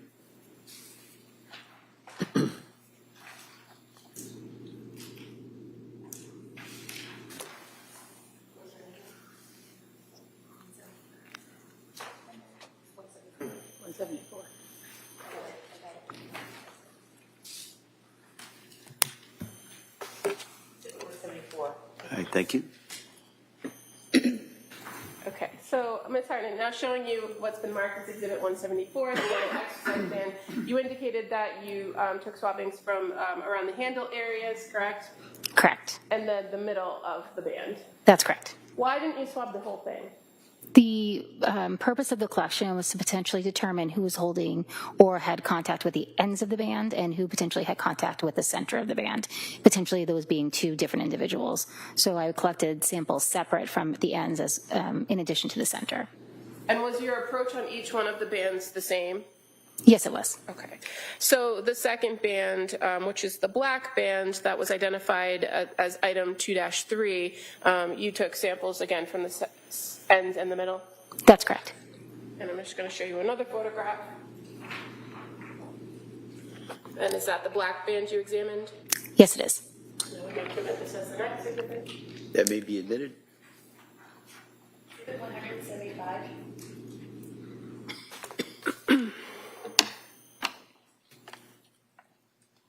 And finally, the blue exercise band that was recovered from the home at 47 Summer Street, that was identified as item 2-4. Did you examine it in the same fashion, swabbing the ends in the middle?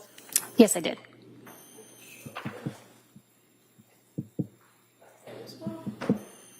Yes. Is that a photograph of the band when you were examining it at the lab? Yes, it is.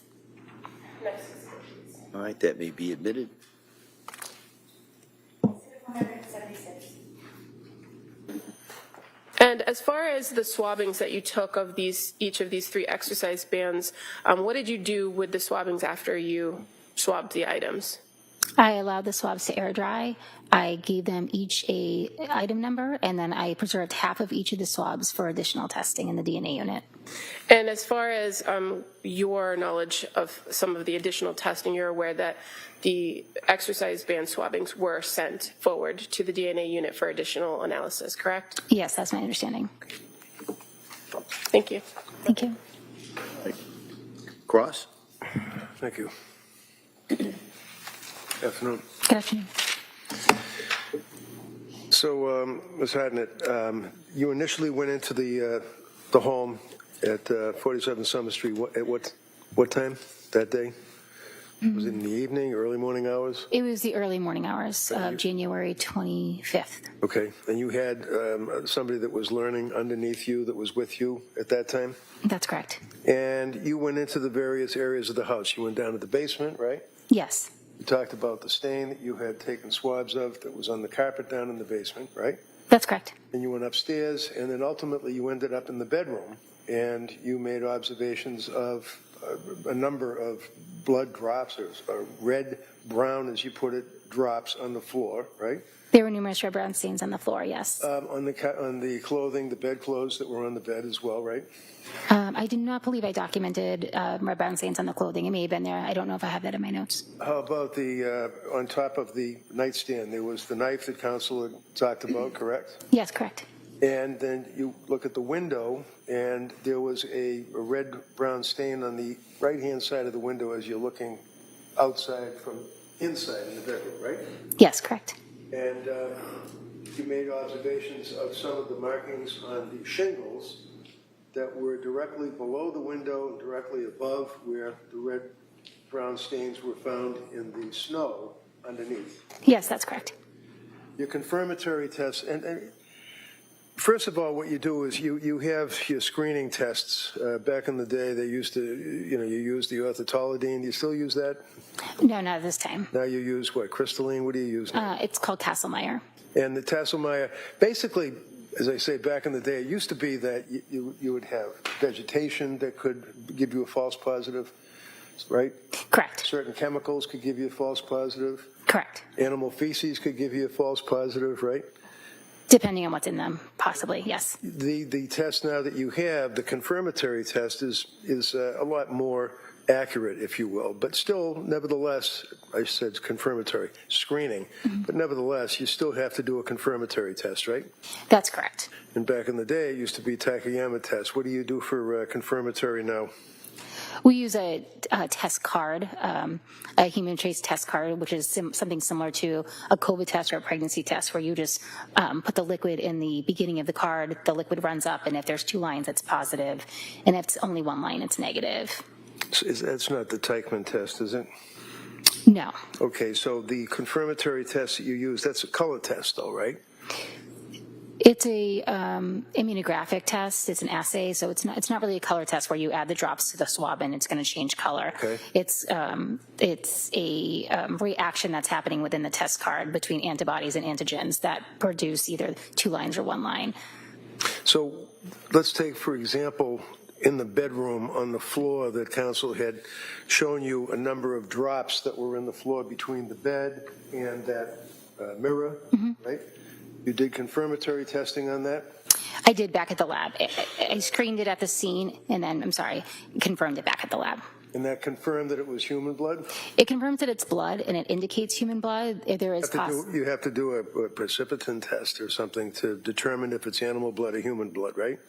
So the test card that we use indicates that it confirms that it's blood. It indicates human blood because it may react with primate blood. So it's not specific to human blood. The bottom line is that you, as a chemist working for the Mass State Police investigating this case, are confirming that the stains that are on the floor of the bedroom, all the blood, all those stains are in fact human blood, right? I'm confirming the single stain that I collected from is blood. All right, and when you say the single stain, that would be you use the Q-tip and you swab it, and that would be from all of the stains that were all over the place on the floor, right? I did not swab each individual stain. I took a swab from each collection of stains. Okay, and that was human blood, confirmatory, indicating it was human, right? It was confirmatory for blood and indicated human blood. All right. Now, one of the exhibits that the district attorney had pointed out to you was the mirror, exhibit 161. You remember that, the mirror? Yes, I do. Hey, you see those drops that appear to be going down from above in a downward direction? You see those drops? You tested those? I do see the red-brown stains, and yes, I performed a screening test on one of them at the scene. Okay, and you're comfortable that in fact is human blood, correct? I did not perform a confirmatory test on that specific stain back at the lab, so I just screened it at the scene, and that stain was not tested any further at that time. It was what? I performed a screening test at the scene. I did not perform any confirmatory tests on that specific stain back at the lab. Well, there's no doubt that the stains that are depicted on the full-length mirror that we can see in Exhibit 161 and the stains that were on the floor next to the bed and the stains that were on the floor in front of the bed heading towards the door, all with the same consistency, right? I didn't make any determination whether or not they were all the same consistency. Human blood? I did not make a determination that they were human blood, so based on the scientific results, I cannot say that they were human blood. As a chemist and involved in crime scenes many, many times, would you agree that the substance that's on the floor and the substance that's in the mirror and the substance that's on the doorknob and the drops that are heading out of the bedroom, those in fact, more probable than not, would be human blood, right? I do make certain assumptions based on the color of a stain, the size, the shape of the stain, that it could potentially be blood, and that would indicate what I might want to test further. So I don't make an assumption off the bat that it's going to be human blood. That's why we perform scientific testing to screen for blood and then to confirm it's blood. Okay. So this here, you indicated was some type of insulation? That's what it appeared to me. I mean, I'm not an expert, but it looked like some sort of foam insulation. And it's a little difficult to see with the, see that there? Above the little orange, looks like a little balloon, but let's say it's insulation, or let's say it's something for bugs. You see the red substance on that object? I do. See the red substance, red-brown stain on that window ledge or windowsill? Yes, I do. You tested that? I did not test that specific stain, no. Yep. So do we know if that was blood? No, not at this time. Pretty obvious that it was, though, to you, right? It appears to be a red-brown stain on the exterior of the windowsill, but I did not do any testing on it. Okay. And did I hear you correctly that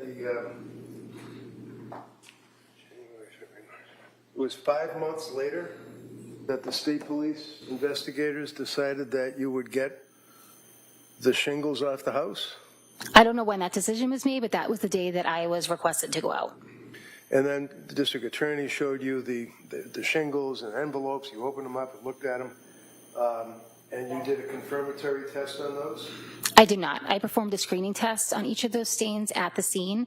I did not perform a confirmatory test on those stains due to the fact that the red-brown stain color was no longer visible. So potentially It was degraded because of the weather, right? at some point the red-brown stains appeared darker. They were no longer red-brown. So I thought that the material could be less, so I didn't want to use any additional material for confirmatory testing. School, as a chemist, you learn how to testify, don't you? Yes, One of the things they tell you is look at the jury. When the lawyer asks a question, you look at the jury and you answer the question, right? that's correct. Right. So can you just look at me when I ask you just a little bit a question? Would you agree that weather affects, degrades blood if in fact it is on an object and allowed to stay outside? Absolutely. All right. And then, you can look at that. And then you'd agree with me that what you noted appeared to be dark? Yes. It would almost be like bat guano for that matter. We don't know what it is, right? No, I cannot make determination what it was. Like, I just performed a screening test, so I could not confirm it was blood. They just screamed positive for blood. Do you remember there was a red-brown stain on the doorknob of the bedroom, from the inside of the bedroom going out? Did you notice that? Potentially I noticed it. I don't believe I didn't collect from that. We don't know if that's blood either. Correct. And how about the drops, the red-brown drops that were by the door directly underneath the doorknob? Did you test those with your swabs? No, I did not.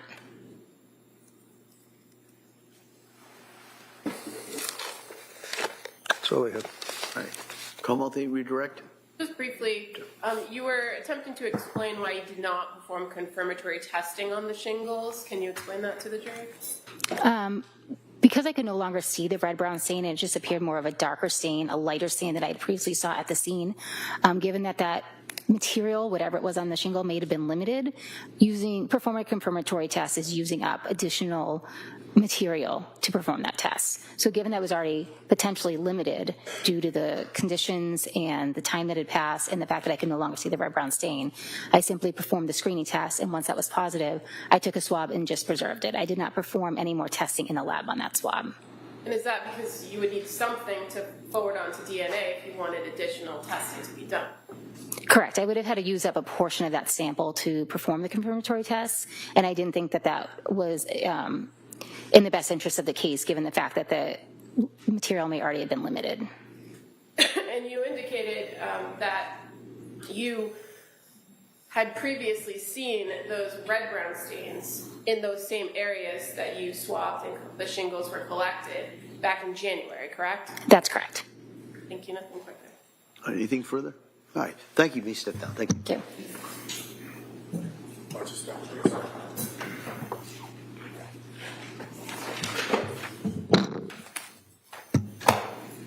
All right. Ms. Buckingham? The Commonwealth would call Jonathan O'Loughlin.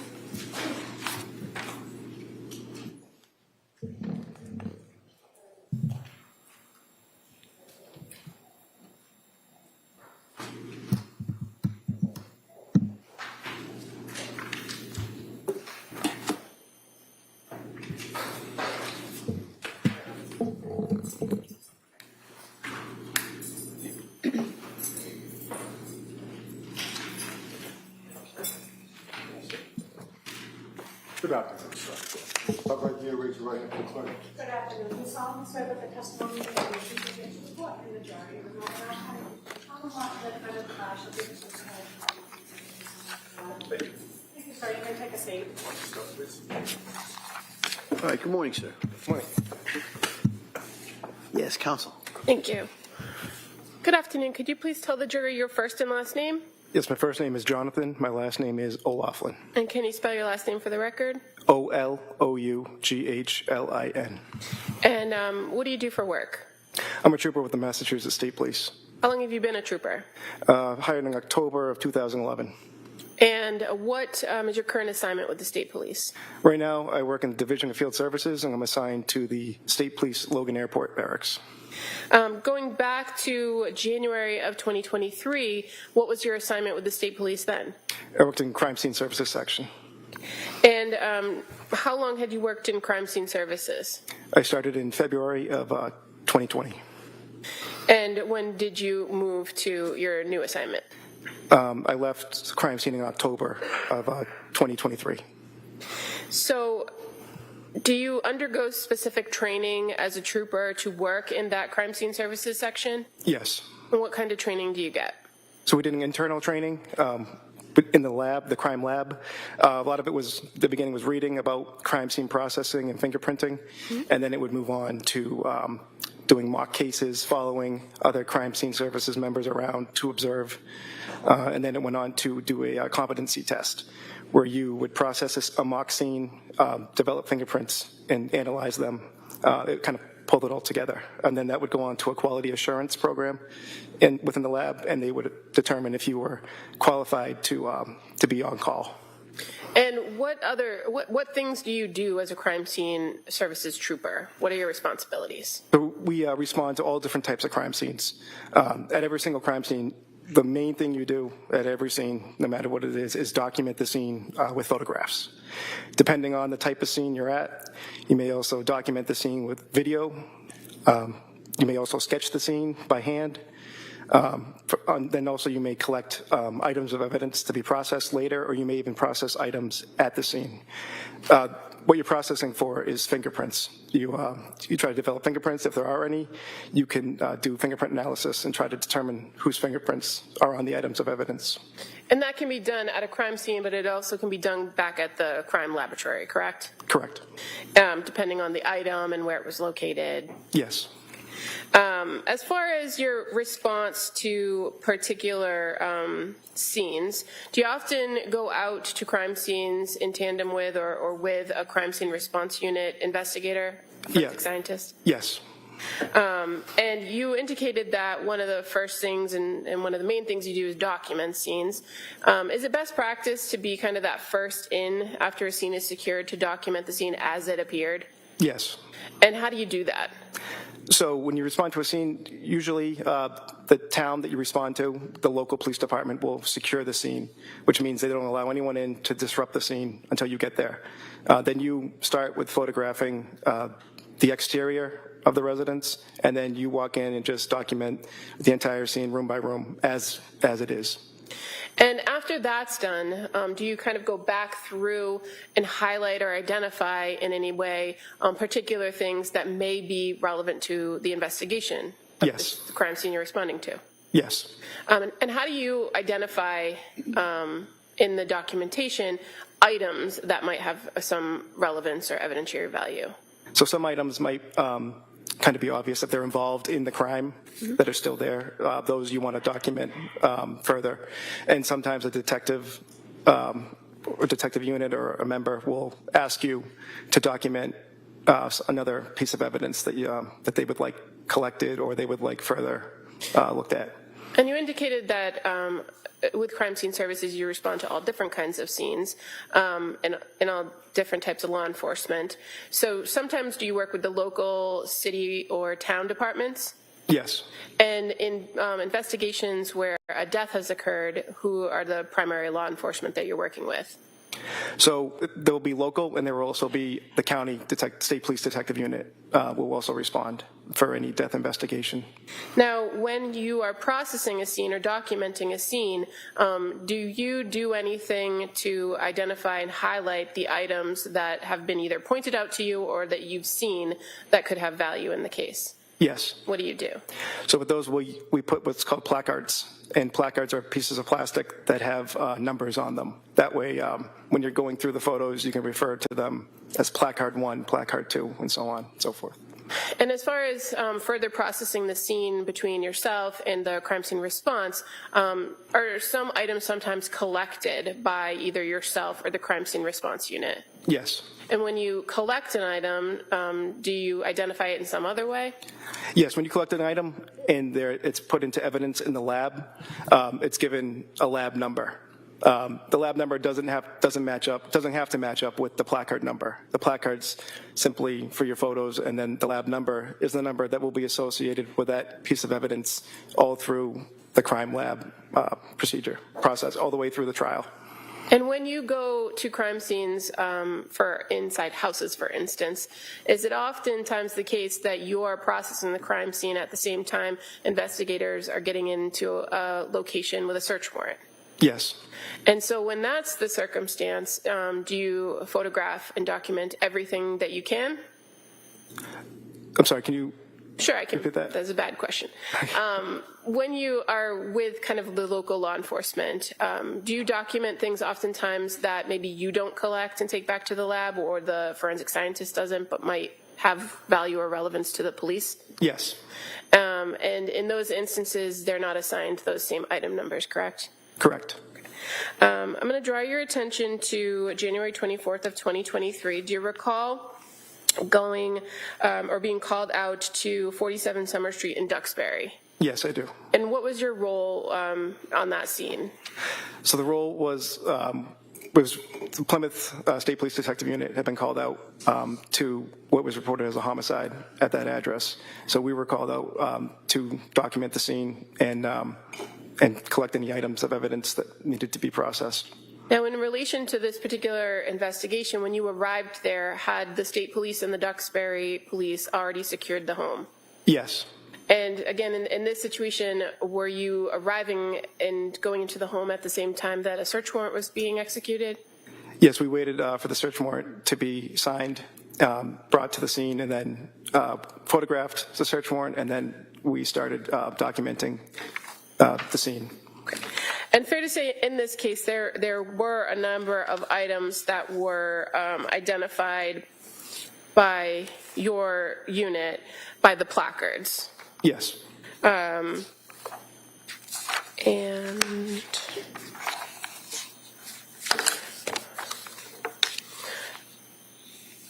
if I tell you that you documented 8 specific placards at the crime scene on that particular day, does that sound about right? Yes, it does. Okay.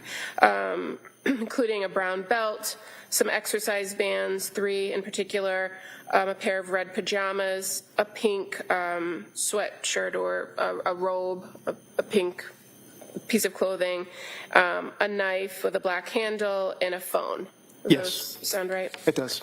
And I won't go through each and every item because we've seen several of those items before, but just in particular as it relates to placards 7 and 8, I'm just going to ask you to take a look at some photos, okay? Okay.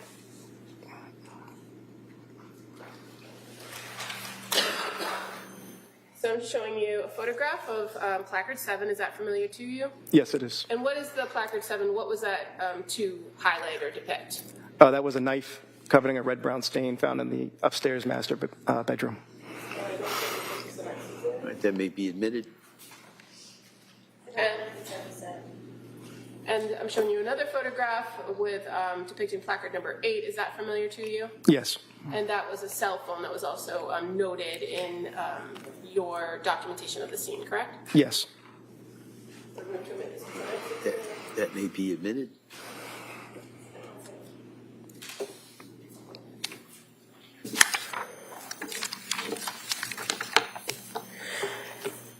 Now, as far as collecting of particular items on this scene, you're aware that there were several of the placarded items that were collected by crime scene services to take back to the lab.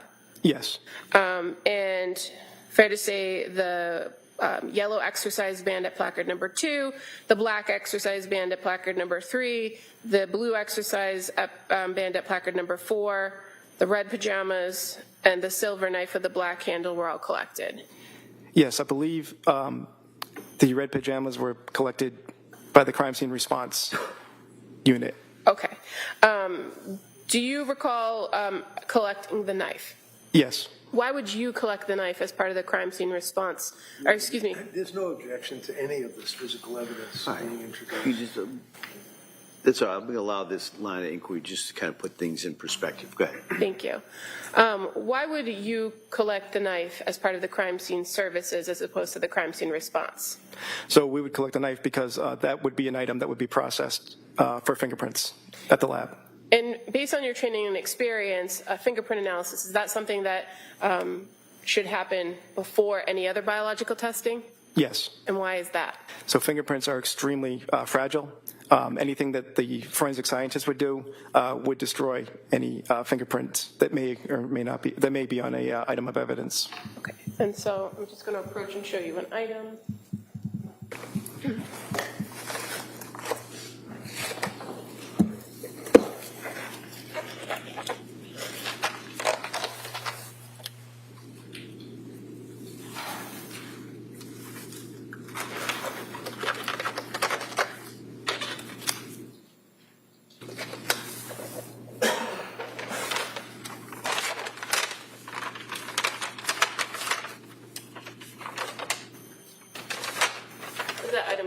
To you? Yes, it is. Is that the knife that you collected that was located at placard number 7? Yes. Thank you. I would move to admit this as the next exhibit. All right, that may be admitted. Exhibit 179.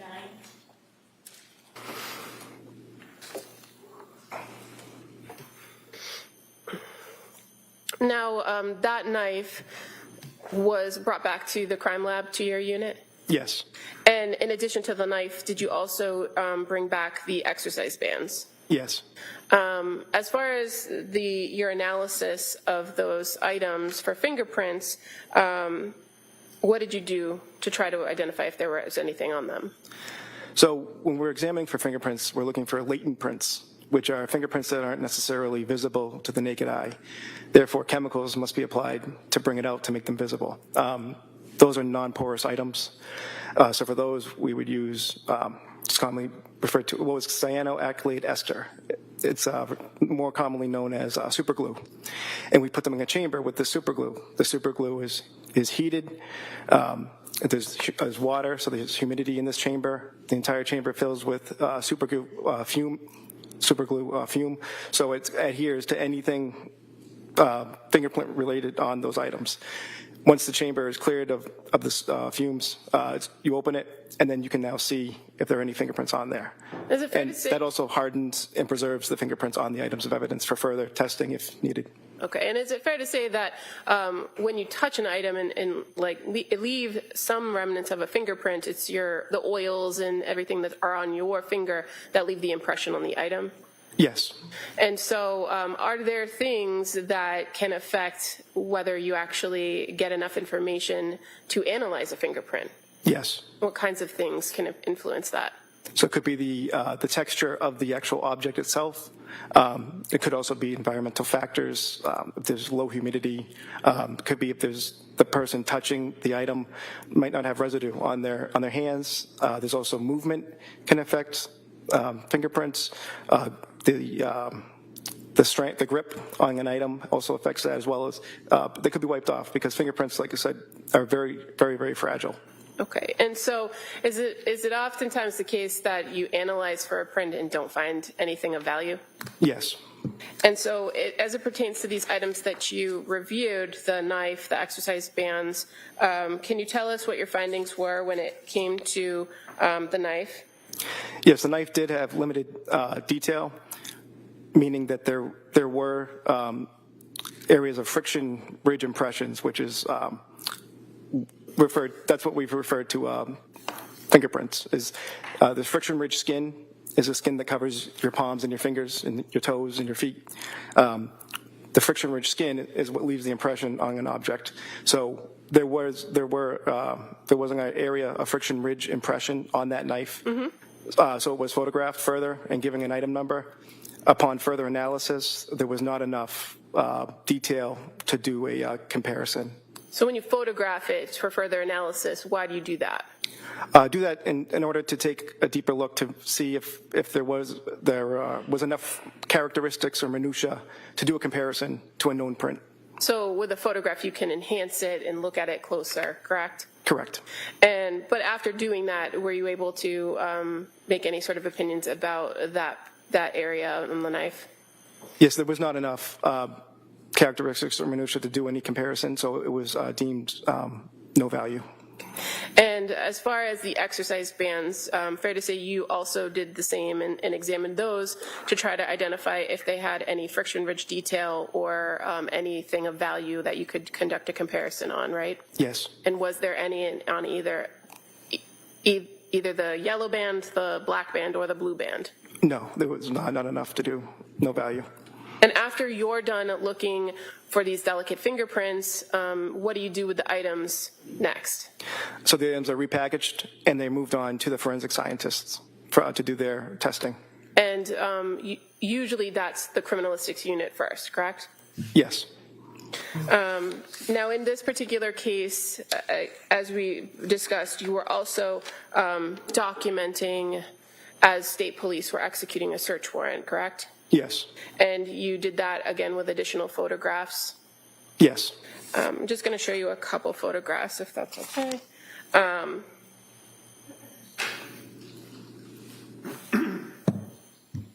3 photographs. That's the first one. It's a little hard to see, but do you see an item depicted in there? A square item? I'm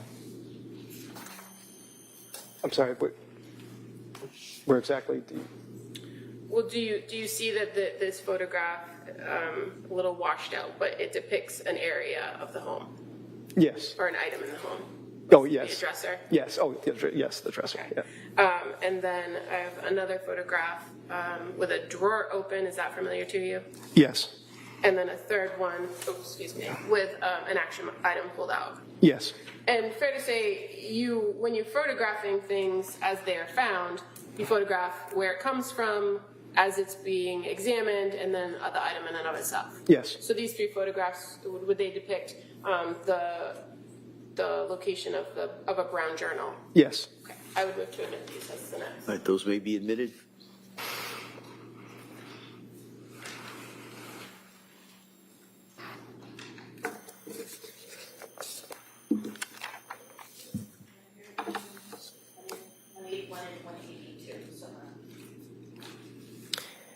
And sir, as far as the dresser, that was located in the basement of the home, correct? Yes, correct. And the item that was collected was not collected by you or the crime scene response trooper, but in fact by the state police detectives unit, to your knowledge. Yes.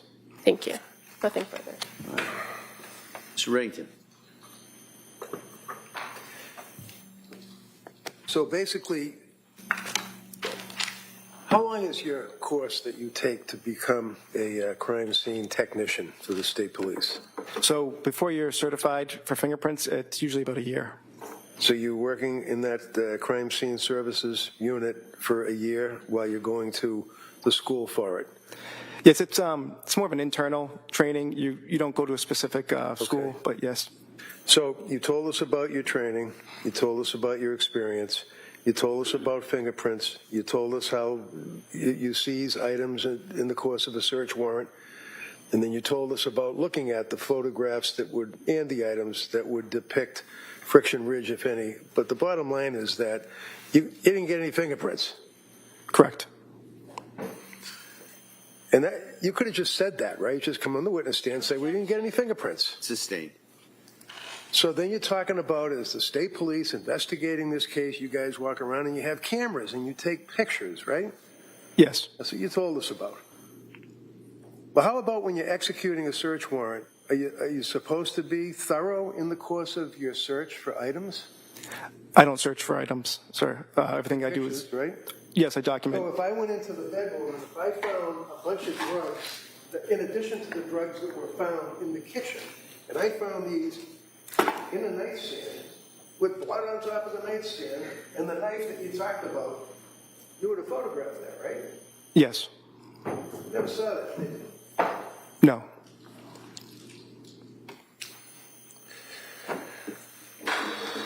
I have no further questions. All right. Redirect? All right. Thank you, sir. You step down. Thank you.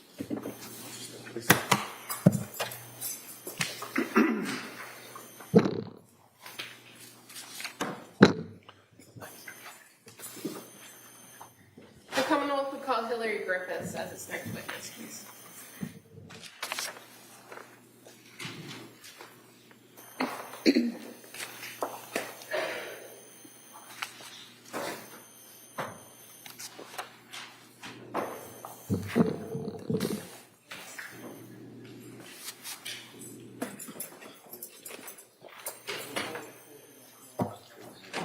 Thank you.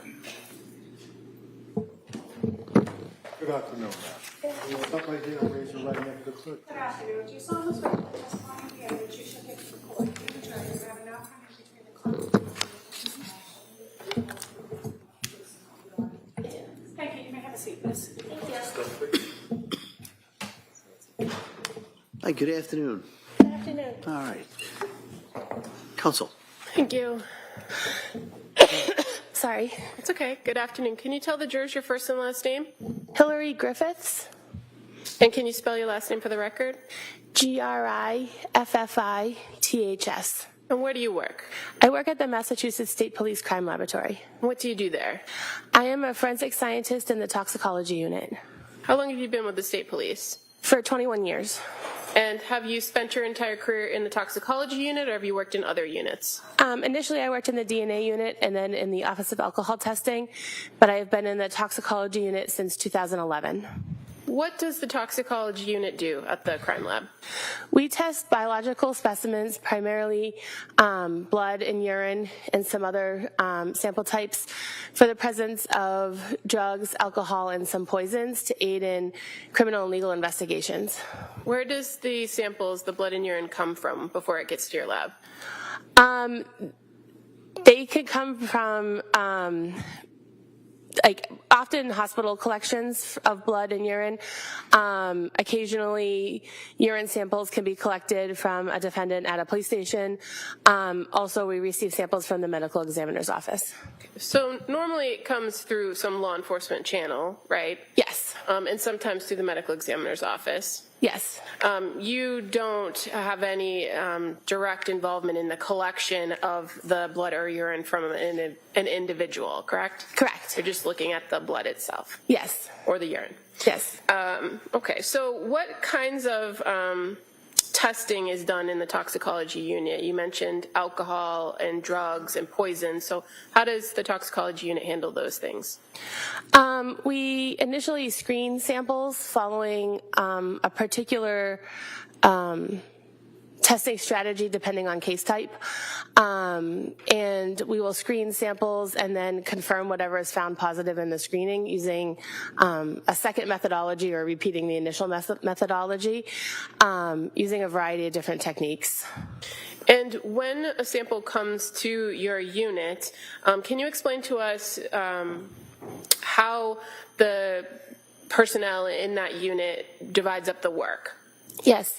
Our samples are tested in a batch system, so each analyst is assigned a particular task for the month, and then any case that requires that test during that month is performed by that individual.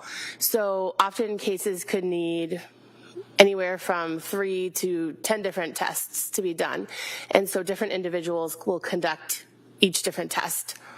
And for any given case or any different lab number, what is the sample Is there an analyst that's kind of assigned at the end of it all to digest or analyze all of the data? Yes, when all of the testing is completed for a case, an analyst takes responsibility for that case, and they will review all of the raw data that's generated by the different analysts involved. They'll review the case specific information, like the police report, the documentation on the evidence itself. They'll assess the case as a whole, and they'll generate a report containing their findings. And do you receive some sort of specialized training to be part of the toxicology unit? Yes. And what training do you receive? When I began working in the toxicology unit, I participated in approximately a year-long training program where I conducted literature reviews, attended lectures to learn the theory behind the testing and the testing process itself, as well as the interpretation of the results. And then I practiced each of the techniques on mock cases, and then took tests to ensure that I understood the logic and the background behind the testing. I understood the interpretation, and I was able to test these mock cases and get the correct results prior to performing those methods on casework samples. And you described to us that the work is done in a batch flow process so that you could be doing different things at various points. Are you trained to do each part of the process? Yes. And so ultimately you could interpret, but you don't always interpret with every single case that you work on. Correct. Now, in the toxicology unit, you mentioned that there are screening tests and there are confirmatory tests, and those are usually assigned differently in this batch process, correct? They can be, yes. What are generally the screen tests that are done when a case comes into the toxicology unit? For the most part, all cases receive an ELISA screen, which is a very quick color screening test that looks for 8 different types of drugs. It's very sensitive but not very specific, so it basically says this type of drug might be present. Now go do follow-up testing to find out specifically what's present. They also all receive a general unknown screen, which looks for several hundred different prescription drugs, over-the-counter drugs, and drugs of abuse. Then depending on the case type, they can be screened for alcohol, and they can be screened, specific screening tests for GHB can be performed if the case type warrants that. GHB, alcohol, I mean, really? Overall, go ahead. You can continue. And then depending on what is present from those screening tests, that will guide the follow-up testing. Okay. And with the follow-up testing, that's the process of going through that secondary confirmatory testing, right? Correct. And in some instances with the screens, are you looking to get any sort of specific information about a particular drug or substance that might be present, or is it just a determination of whether something is detected or not detected? It depends on the test itself and the sample. The general unknown screen only tells us if a substance is detected or not detected. The general unknown screen can be run as both a screening test and a confirmatory test. With other tests, the screening test would just be qualitative, and we would determine if a substance is present or not, such as when we test urine, we can only determine or report out if a substance is present or not. With some tests, when testing blood, we can determine a concentration and know how much of the drug is present. And are there limitations at your lab as far as determining concentration of certain types of drugs in blood? Yes. And so what happens when your lab might have screened or detected a substance but doesn't have the ability to give a concentration? What do you do with that? We can, if the substance is confirmed, so if we've tested it twice and verified that it's definitely present, we can report it out as just detected, as opposed to giving the concentration. Do you often work with other independent outside laboratories to do additional testing that you can't as far as determining concentrations or levels? Yes, if it's important for the case to know a concentration of a substance that we can't quantify ourselves, we can send it to a different laboratory that can perform that testing. I'm going to draw your attention to a laboratory number 23-01723. Do you recall doing work on that particular lab number? Yes. Do you recall what your role was in that batch process for the lab number? Yes. I performed the confirmation method for benzodiazepines on the urine sample and the quantitation method for benzodiazepines on the blood sample. And in order to do, well, can you tell us a little bit about the benzodiazepine? What did you do as far as that particular test? When testing both the blood and the urine, for the most part, the same method is used. We use a solid phase extraction method to separate the drugs from the rest of the biological material. Biological materials can have things like lipids and steroids and blood cells and bacteria and other things that can interfere with our testing. So we use this solid phase extraction method to separate the drugs and concentrate them to be able to run on our instrument. And then we run them on a LC-MS, which is a liquid chromatograph mass spectrometer that can separate the different drugs and identify specifically which one is present and how much is there. When we're testing blood samples, we can report out that value for how much is present. When testing urine samples by this method, although the method itself can determine how much is present, we don't report that out because concentrations in urine aren't really meaningful. They don't reflect any concentration that had previously been in the blood. They mostly just reflect how much of the drug was present in the urine. So we don't report that.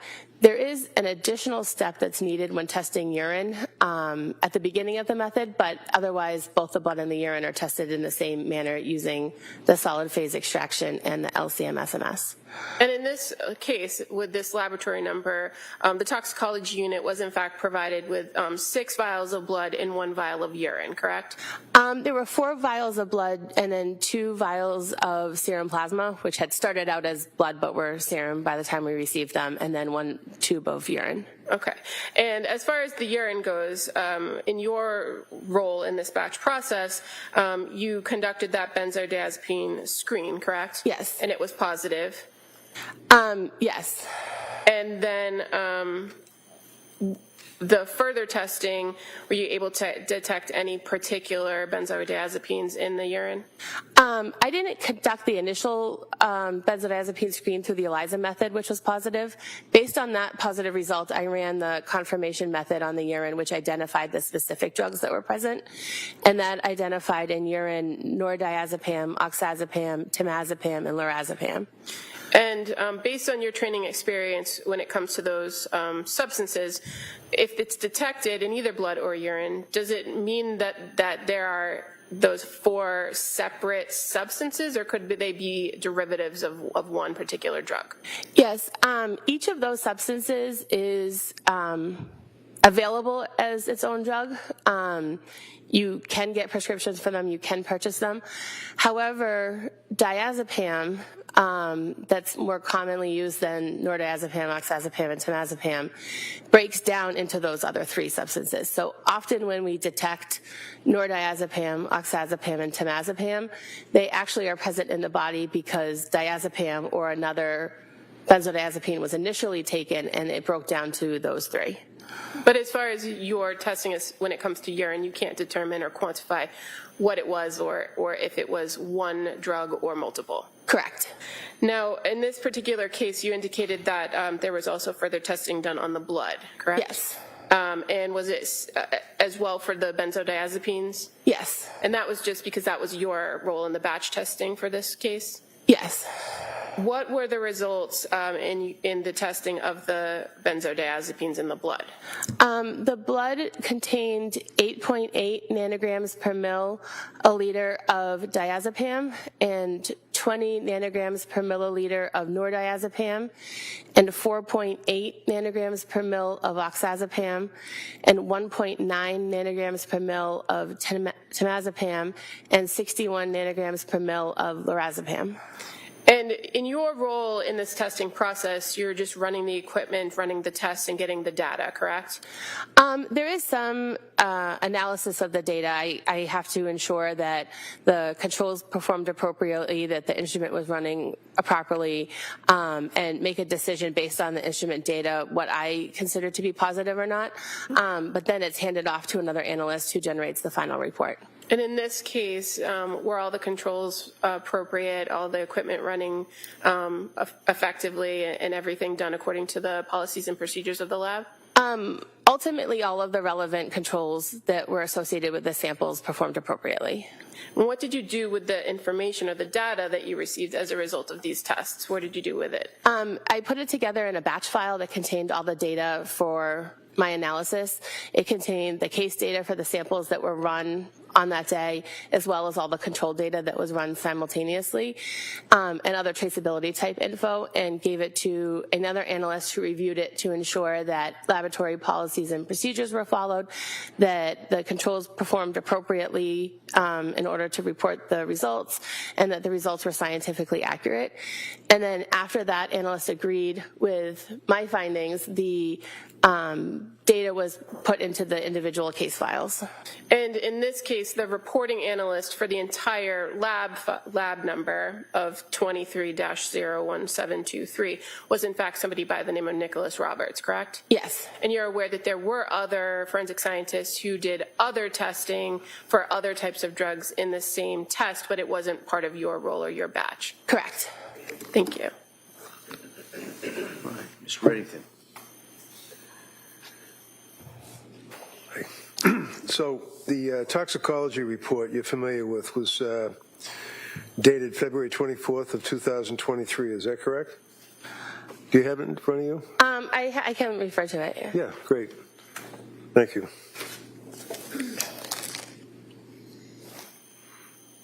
Yes. Okay. And you can keep it right there and look at it. And then it makes reference to your lab number, and then it talks about the specimens that you've indicated, which would be the toxicology blood times 4, serum plasma, you noted serum plasma, and then urine, right? Yes.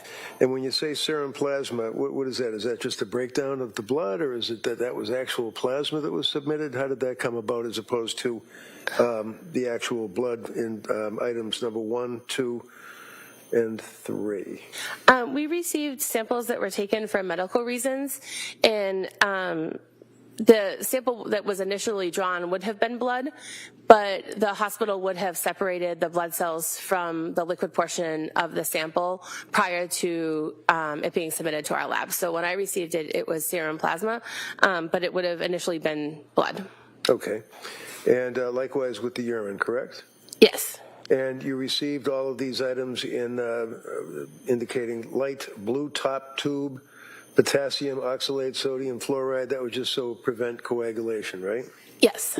And then looking down further, it says on the toxicology blood, you make reference to, as you indicated, the 8.8 diazepam, the nordiazepam, the oxazepam, temazepam, lorazepam, and you're putting down, would that be nanograms per milliliters, ng/ml? Yes. Okay.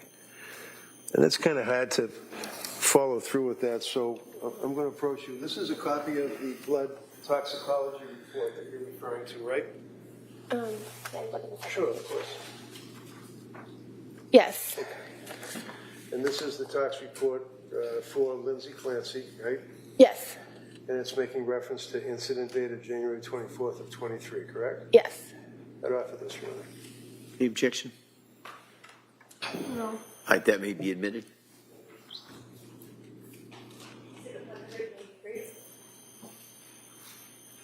Now, you can continue with the yes. You then make reference to organic bases and neutrals, right? Yes. Can you tell me what is an organic base and a neutral? What does that mean? That refers to, so the line above that, the organic acids and neutrals and the organic bases and neutrals refer to the results from the general unknown screen, which is another screen that was performed by a different analyst. Okay, do you know who the analyst was? Lisa Yell. And would that be with the Department of the Massachusetts State Police? Yes. Okay. And as it relates to the tox report, it also notes that, what is an organic base and a neutral? What does that mean, though? I just don't know. This testing procedure separates the drugs present in the sample into drugs that are more basic in nature and drugs that are more acidic in nature.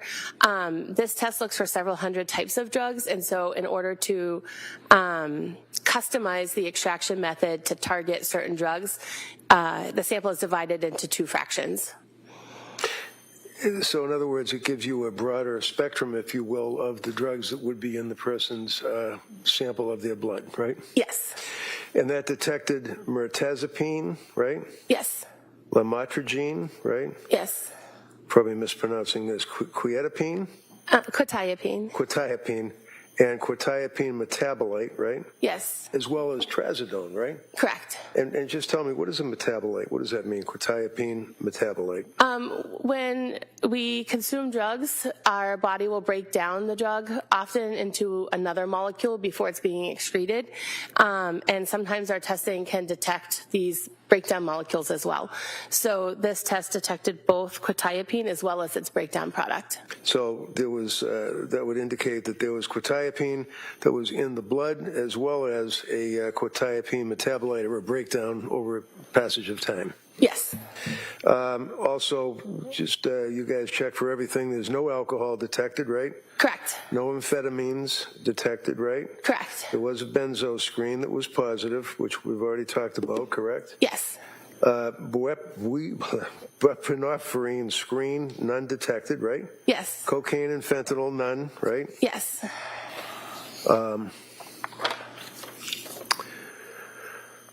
Methamphetamines, none, correct? Yes. Opiates, none. Yes. Cannabinoids, that'd be weed, right? None. It's the active molecule in there. Okay. Diazepam, none. Yes. Nordiazepam detected. Correct. Oxazepam detected. Yes. Teramazepam detected. Yes. Lorazepam detected, right? Yes. And then finally it says organic acids and neutrals, none detected, right? Yes. And then you talk about, and that would be the acids, then you talk about the actual organic bases, and it lists all of the other items that we just went through. Trazodone metabolite, for example, so you have the trazodone plus the breakdown of Yes. the metabolite. You have the mirtazapine as well as mirtazapine metabolite, right? Correct. Lamotrigine, quetiapine, and the quetiapine metabolite, right? Correct. Now, you would also, in your direct examination, made reference to another lab that you all work with, apparently, or that you've had occasion to work with, right? Occasionally, we have sent samples to another lab. Okay. Would that be NMS Labs located in Horsham, Horsham, Pennsylvania? NMS Labs, I don't recall the location of the lab. Okay, but you know NMS Labs. Yes. I mean, that's pretty well known, right? Yes. You guys, right? And was a sample of Lindsay's blood sent to that place as well? Yes. And were there results for that as a result of the examination? I believe so. Okay, I'm going to approach you with the report of toxicology report. Go to sidebar. Sure. Counsel, please stand by.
All right.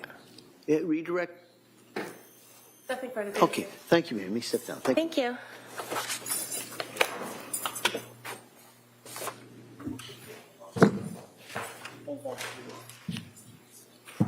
Yeah, come on. The Commonwealth would call Lisa Yell as his next witness, please. Thank you so much.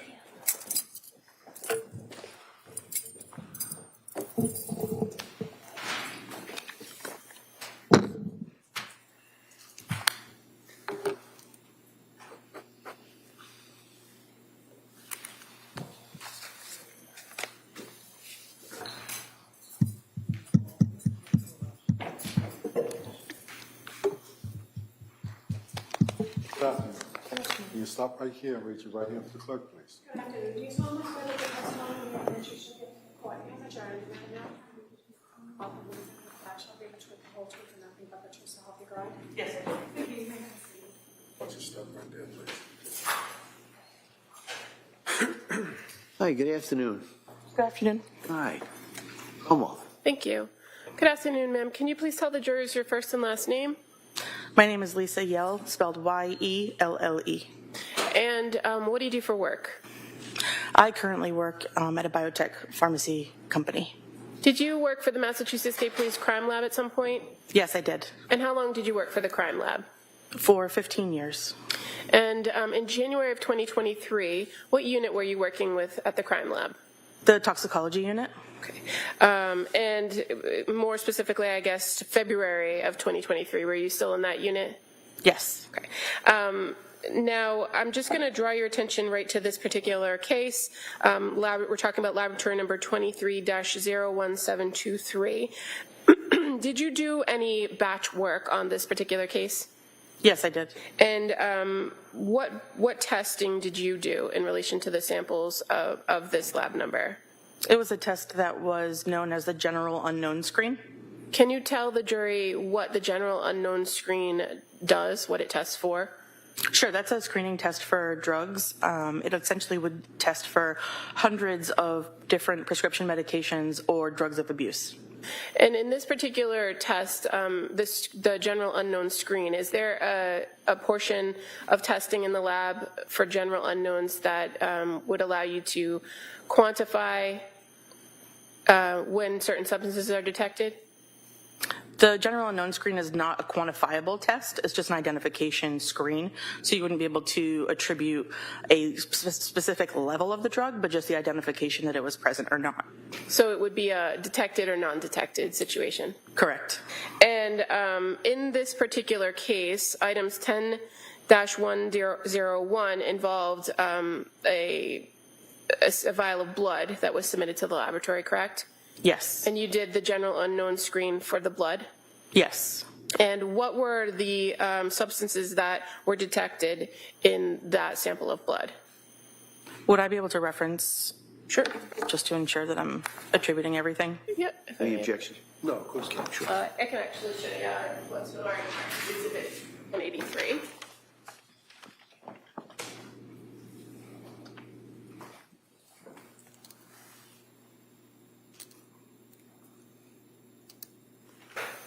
Okay. Does that refresh your memory as to the substances? Yes. Okay, so fair to say it's mirtazapine, lamotrigine, Trazodone. And quetiapine, and the quetiapine metabolite, correct? Yes. And in that particular screen of the blood, all you're able to tell is whether they're detected or not. Correct. In your work with testing for those items and running that general unknown screen, were there any issues with the controls in that test? No, there weren't. Were there any problems with the equipment in that test? There was a syringe issue, which means essentially if you consider a needle that has a plunger on the top, it would have essentially gotten stuck at some point within the batch run, which could run for 24 to 48 hours. It's a very lengthy run. So once the error is notified, it's a very simple switch. You just pull the syringe out, place a new one back into that same spot, and then you would restart your run from that point forward, including a control, just to ensure that the instrument is still functioning the way that it should. And so would that type of error that you observed in the equipment affect the results of the test? Not in any way.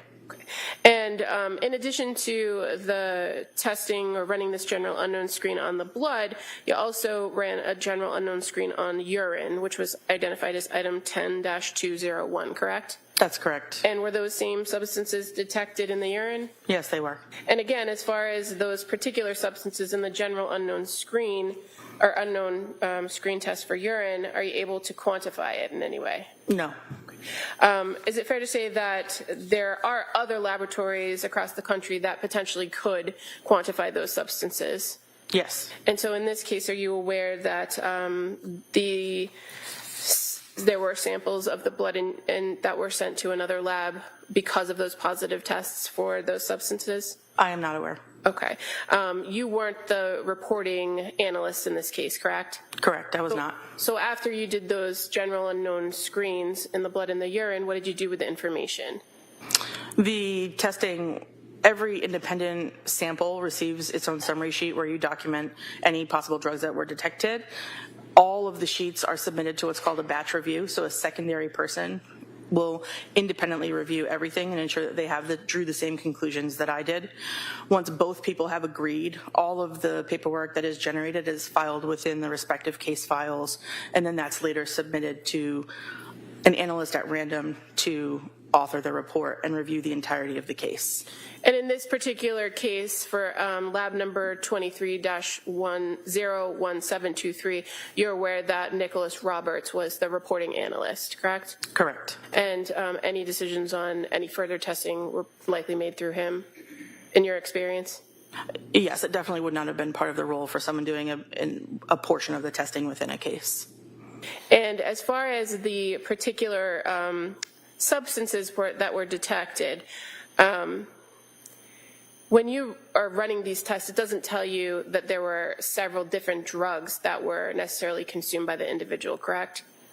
I don't know if I understand your question. Well, are there certain substances that come up in these screens that could be attributable to the same type of drug? There are certain, we would call them parent drugs and metabolites. Once you ingest a medication, your body will begin to metabolize or break that drug down. So there could be metabolites that are related to the parent compound of the medication that was taken. So where there were five positive or detected substances doesn't mean that there was 5 specific substances, especially where there was a metabolite detected, correct? I guess that. I'm not sure I follow your question again. That's okay. As far as these particular items or these particular substances that were detected in these screens, you weren't able to provide any further information for final review other than they were detected? Correct. Okay. Thank you. Nothing further. All right, Mr. Rankin.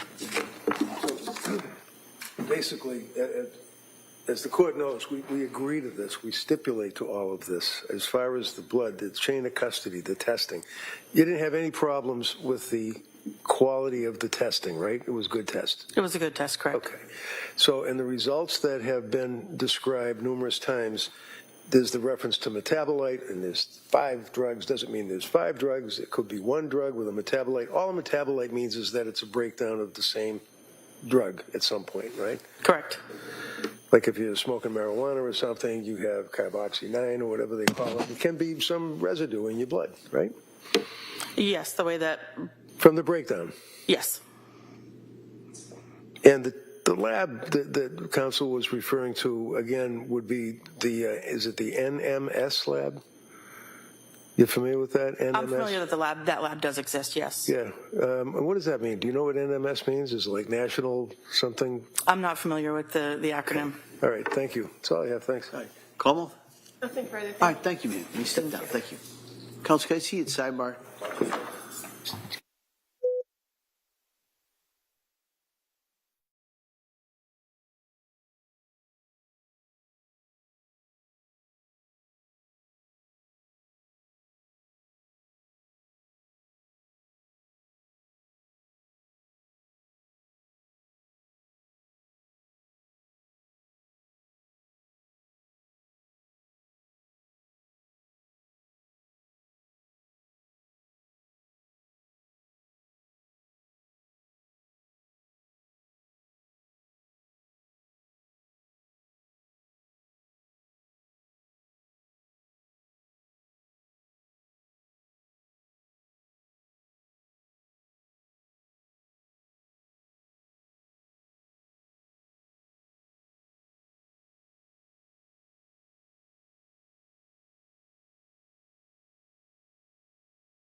afternoon recess at this point. I'm going to ask you to come back 2 o'clock. There's another couple of witnesses. I'm not even going to make a commitment.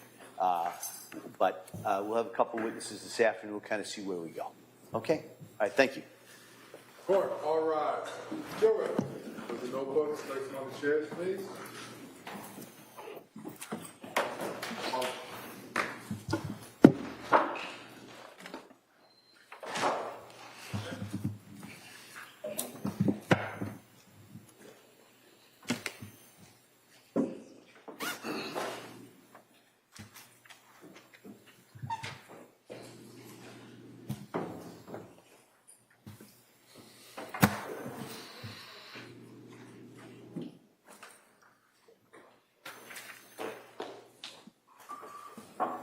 Jurors have exited the forum. All right, so we'll be in recess on this matter till 2 o'clock. Okay, thank you. Court, all rise. Okay, can you make sure that this is the Brigham and Women's, the same thing that you have over there?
Welcome back to Court TV Live. I'm Julia Janae. Thank you for being with us on this Tuesday, where the prosecution is continuing to build its case in the triple murder trial for Lindsay Clancy.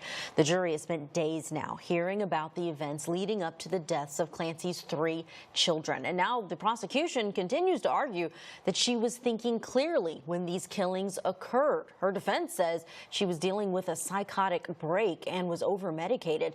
Let's get you back into the courtroom now. More evidence is being explained in front of this jury. One of the troopers who went in to collect evidence from the Clancy home.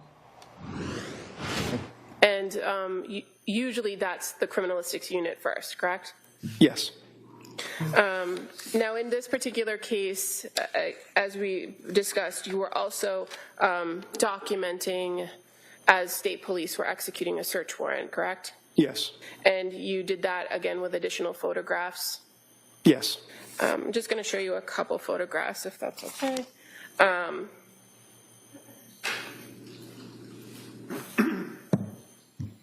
3 photographs. That's the first one. It's a little hard to see, but do you see an item depicted in there? A square item? I'm sorry, where exactly? Well, do you see that this photograph, a little washed out, but it depicts an area of the home? Yes. Or an item in the home? Oh, yes. The dresser? Yes. Oh, yes, the dresser. Okay. Yeah. And then I have another photograph with a drawer open. Is that familiar to you? Yes. And then a third one, with an action item pulled out. Yes. And fair to say, when you're photographing things as they are found, you photograph where it comes from, as it's being examined, and then the item in and of itself. Yes. So these 3 photographs, would they depict the location of a brown journal? Yes. Okay. I would move to admit these as the next. All right, those may be admitted.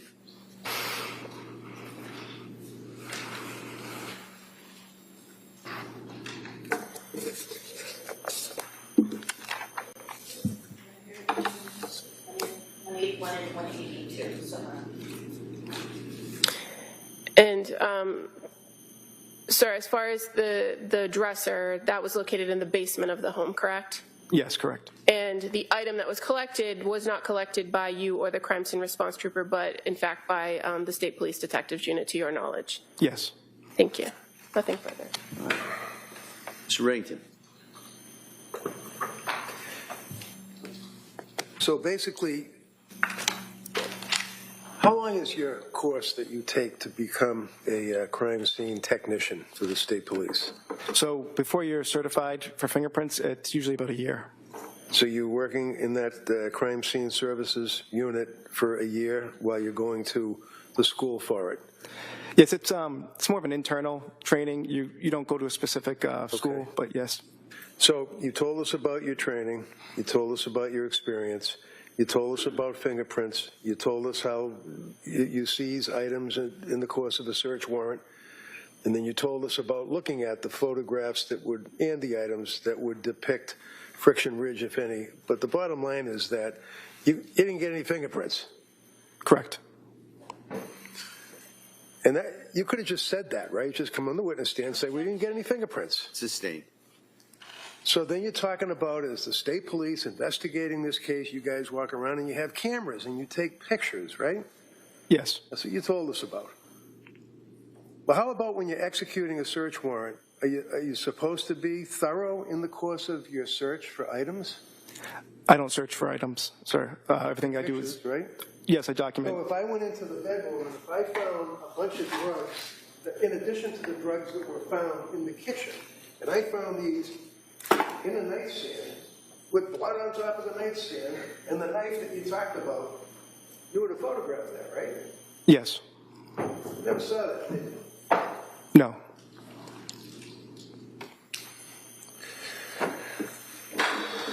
I have no further questions. Right. Redirect? All right. Thank you, sir. You can step down. Thank you.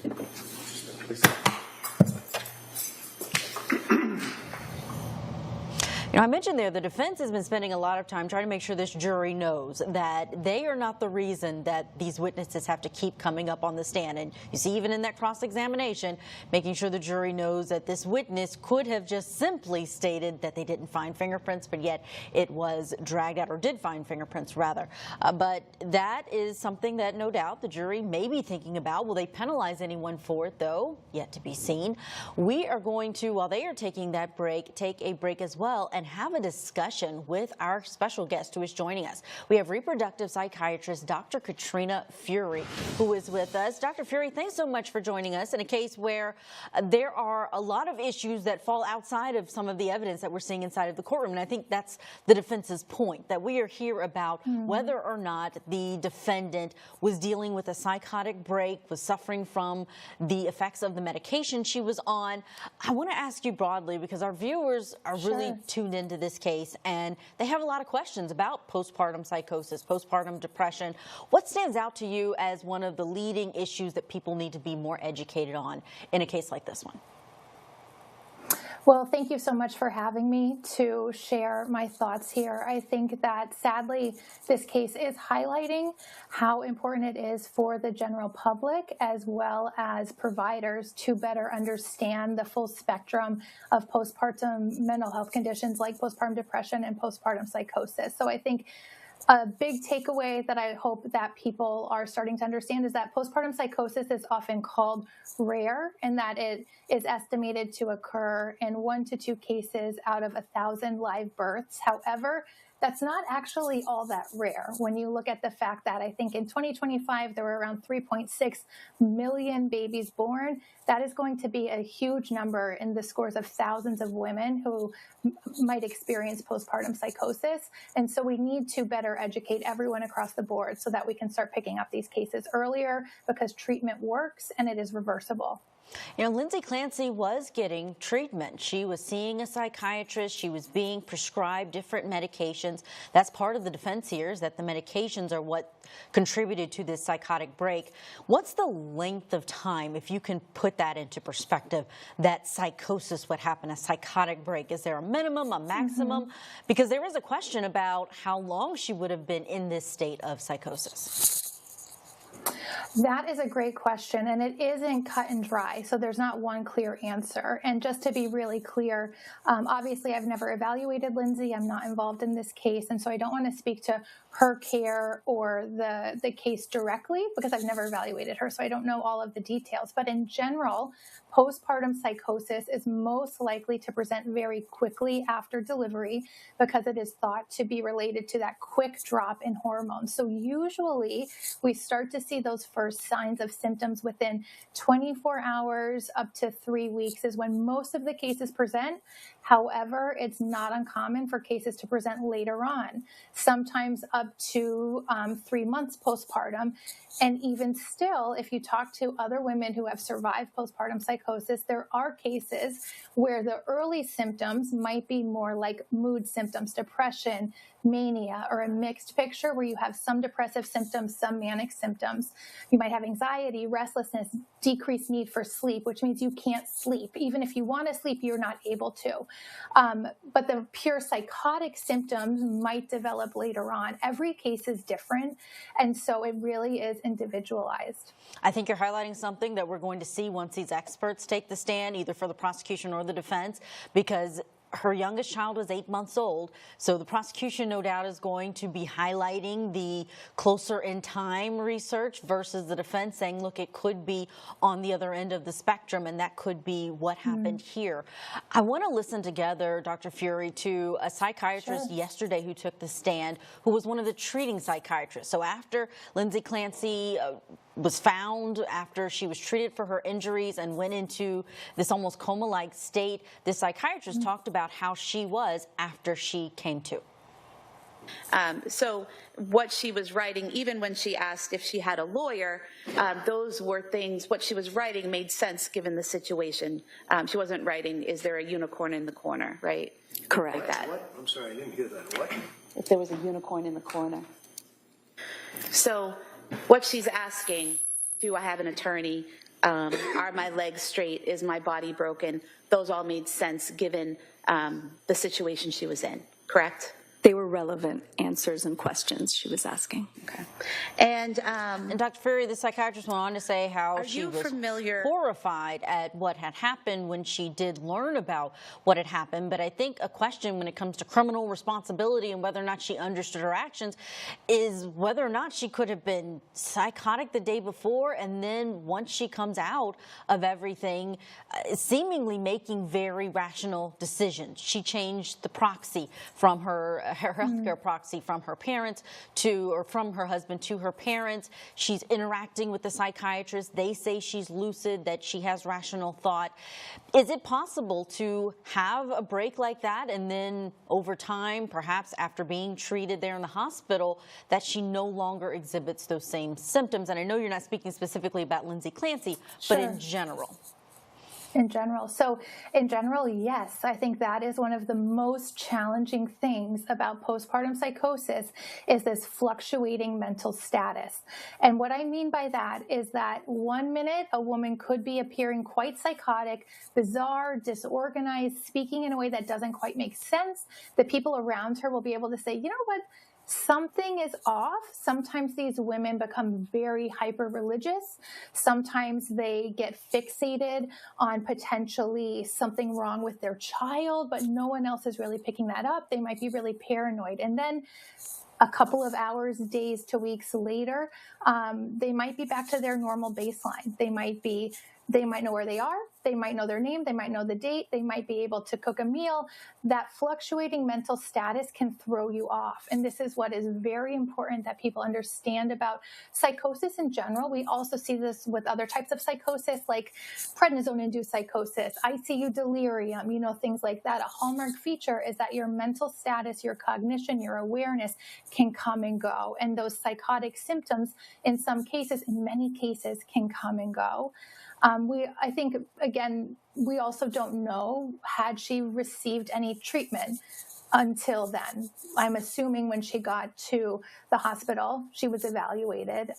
And so depending on when people are evaluating you in the course of your illness, the illness can look different at different time points, depending on, are you receiving treatment? Are you not receiving treatment? And in terms of the symptoms waxing and waning, that is something that we see. Yeah, I think that waxing and waning is what is making this case such a challenging one for these jurors, because they end up being the ones who have to decide whether or not she was in this psychotic break during the time without having the kind of medical expertise like yourself, Dr. Fury, but that is what they are tasked with. But they will have all of this evidence that's coming in. They also have heard the words of Lindsay Clancy that she wrote in a journal that came out yesterday. Let's play back that moment. Page 1, you reviewed these handwritten entries, and at some point in this paragraph, it says, obsessed with his sleep and nap schedule like to the minute. It's just a brief clip there, Dr. Fury, but these jurors, they are hearing the struggles that she had, perhaps privately, but perhaps also what she shared with her psychiatrist. We know she mentioned some things to her husband, and he's already been on the stand, but this can be a very isolating situation to be in. And I think the conversation that a trial like this is bringing about, I'm seeing it online where people are talking about their own experiences. Can you speak more to that? Because I think a lot has changed in our understanding of this over the years. Definitely. I think that is, I guess there's not really a silver lining here, but I guess having more people be open about their experience, especially something so scary as postpartum psychosis and something that is so stigmatizing, I hope will allow other women who are experiencing this or who might be at risk for this in the future to realize that they aren't alone, and it is not the sign of a moral failing or something wrong with them. These are very scary symptoms that they are experiencing because of a treatable medical condition. All right, Dr. Katrina Fury, thanks so much for being with us and just helping us understand better some of the issues that are key in this case. We have to get to our break, but when we come back, we'll get you back inside of that Massachusetts courtroom for more testimony. The prosecution is calling a toxicologist to the stand. What are they going to be able to reveal about some of the samples taken in this case?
A mother of 3 is on trial in the Commonwealth of Massachusetts, where the prosecution accuses her in the strangulation deaths of her children, all under the age of 5. Lindsay Clancy argues, though, that she was suffering from a postpartum psychosis episode at the time and is not criminally responsible for the killings. Inside of the courtroom, one of the big questions is whether or not she was on a certain type of medication that may have impacted her state of mind. Next up for the prosecution, Hillary Griffiths, a toxicologist.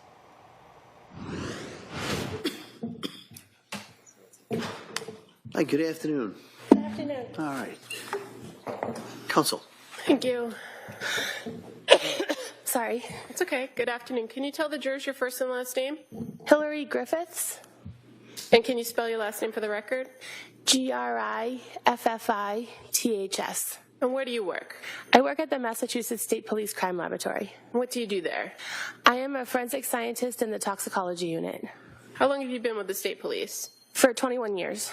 And have you spent your entire career in the toxicology unit, or have you worked in other units? Initially, I worked in the DNA unit and then in the Office of Alcohol Testing, but I have been in the toxicology unit since 2011. What does the toxicology unit do at the crime lab? We test biological specimens, primarily blood and urine and some other sample types, for the presence of drugs, alcohol, and some poisons to aid in criminal and legal investigations. Where does the samples, the blood and urine, come from before it gets to your lab? They could come from often hospital collections of blood and urine. Occasionally, urine samples can be collected from a defendant at a police station. Also, we receive samples from the medical examiner's office. So normally it comes through some law enforcement channel, right? Yes. And sometimes through the medical examiner's office. Yes. You don't have any direct involvement in the collection of the blood or urine from an individual, correct? Correct. You're just looking at the blood itself? Yes. Or the urine? Yes. Okay, so what kinds of testing is done in the toxicology unit? You mentioned alcohol and drugs and poison, so how does the toxicology unit handle those things? We initially screen samples following a particular testing strategy depending on case type, and we will screen samples and then confirm whatever is found positive in the screening using a second methodology or repeating the initial methodology using a variety of different techniques. And when a sample comes to your unit, can you explain to us how the personnel in that unit divides up the work? Yes. Our samples are tested in a batch system, so each analyst is assigned a particular task for the month, and then any case that requires that test during that month is performed by that individual. So often cases could need anywhere from 3 to 10 different tests to be done, and so different individuals will conduct each different test. And for any given case or any different lab number, is there an analyst that's kind of assigned at the end of it all to digest or analyze all of the data? Yes. When all of the testing is completed for a case, an analyst takes responsibility for that case, and they will review all of the raw data that's generated by the different analysts involved. They'll review the case specific information, like the police report, the documentation on the evidence itself. They'll assess the case as a whole, and they'll generate a report containing their findings. And do you receive some sort of specialized training to be part of the toxicology unit? Yes. And what training do you receive? When I began working in the toxicology unit, I participated in approximately a year-long training program where I conducted literature reviews, attended lectures to learn the theory behind the testing and the testing process itself, as well as the interpretation of the results. And then I practiced each of the techniques on mock cases and then took tests to ensure that I understood the logic and the background behind the testing. I understood the interpretation, and I was able to test these mock cases and get the correct results prior to performing those methods on casework samples. And you described to us that the work is done in a batch flow process so that you could be doing different things at various points. Are you trained to do each part of the process? Yes. And so ultimately you could interpret, but you don't always interpret with every single case that you work on. Correct. Now, in the toxicology unit, you mentioned that there are screening tests and there are confirmatory tests, and those are usually assigned differently in this batch process, correct? They can be, yes. What are generally the screen tests that are done when a case comes into the toxicology unit? For the most part, all cases receive an ELISA screen, which is a very quick color screening test that looks for 8 different types of drugs. It's very sensitive but not very specific, so it basically says this type of drug might be present. Now go do follow-up testing to find out specifically what's present. They also all receive a general unknown screen, which looks for several hundred different prescription drugs, over-the-counter drugs, and drugs of abuse. Then depending on the case type, they can be screened for alcohol, and they can be screened, specific screening tests for GHB can be performed if the case type warrants that. GHB, alcohol, I mean, really? Overall, I'll let, go ahead. You can continue. And then depending on what is present from those screening tests, that will guide the follow-up testing. And with the follow-up testing, that's the process of going through that secondary confirmatory testing, right? Correct. And in some instances with the screens, are you looking to get any sort of specific information about a particular drug or substance that might be present, or is it just a determination of whether something is detected or not detected? It depends on the test itself and the sample. The general unknown screen only tells us if a substance is detected or not detected. The general unknown screen can be run as both a screening test and a confirmatory test. With other tests, the screening test would just be qualitative, and we would determine if a substance is present or not, such as when we test urine, we can only determine or report out if a substance is present or not. With some tests, when testing blood, we can determine a concentration and know how much of the drug is present. All right, while she continues to talk about the process for actually figuring out what's in blood, what's in urine samples, let's bring in trial attorney Jessica Lettingham, who is watching along with us. Jessica, thanks so much for joining us. I am eager to get your take on this case so far. I don't think we've spoken in a little bit about it, but with this toxicologist, we anticipate that there's going to be a report that's going to be talked about regarding what was in the system of Lindsay Clancy. Do you think that that can help these jurors? Is it important to them to know what kind of medication she was on versus, we talked earlier with a psychiatrist who mentioned postpartum psychosis as well? I absolutely think that this is going to help the jury. Now, I'm going to give you a personal story of mine. I used to be a smoker, and one time I tried Chantix, which is to make you stop smoking. For the only time in my life, after only 5 days on it, I had suicidal thoughts. Medications absolutely cause people to do things that they wouldn't normally do. So this could really help Lindsay and the jury believing her that she just had a moment break and it wasn't her fault. Yeah, we have heard her thoughts in her journals, Jessica, and thank you for sharing that personal story, because I think that's going to be important for these jurors, whatever experiences they have had, whether it's specifically with postpartum or just with medication or someone they love. In those journals, though, you're hearing words from her saying how guilty she feels about not being herself. She can't tell if she's withdrawing from the medication or if this is her new baseline. And she's just ready to be able to fully sleep at night, and she feels disconnected from her children. I mean, these are things that are helping these jurors understand what was going through her mind. But the prosecution is saying that that is showing how calculated she was, that she understood what was going on and she chose the wrong way to handle it. Yeah, and if I was the prosecution, I would be doing that same thing. If I was the prosecution, I would frame it as Yes, she had depression. Yes, she was not in a normal state per se, but she was just so tired of these kids. She hated being in a depression. She knew what she was doing and she wanted to escape and she wanted to be free of them. And that's how I would frame it as the prosecutor, which is why it's going to make it so tough as the jury. Because I know personally, I'm kind of 50-50 in my own brain. Was she really mentally incapable, or did she actually commit a murder? It's a challenging case for these jurors. Jessica, we're going to keep talking about it. We got to get to our break, but when we come back, we'll go right back in. We'll listen to more of this toxicologist, see what she has to say in front of this jury about what was found in those samples. Don't go anywhere. You're watching Court TV.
You're watching Court TV Live. I'm Julia Janae, and we are in the Commonwealth of Massachusetts this hour. The Lindsay Clancy murder trial has moved into its 6th day of testimony. Prosecutors continue to present evidence that they say shows that Clancy acted intentionally inside of the family's Duxbury home and that she bears criminal responsibility.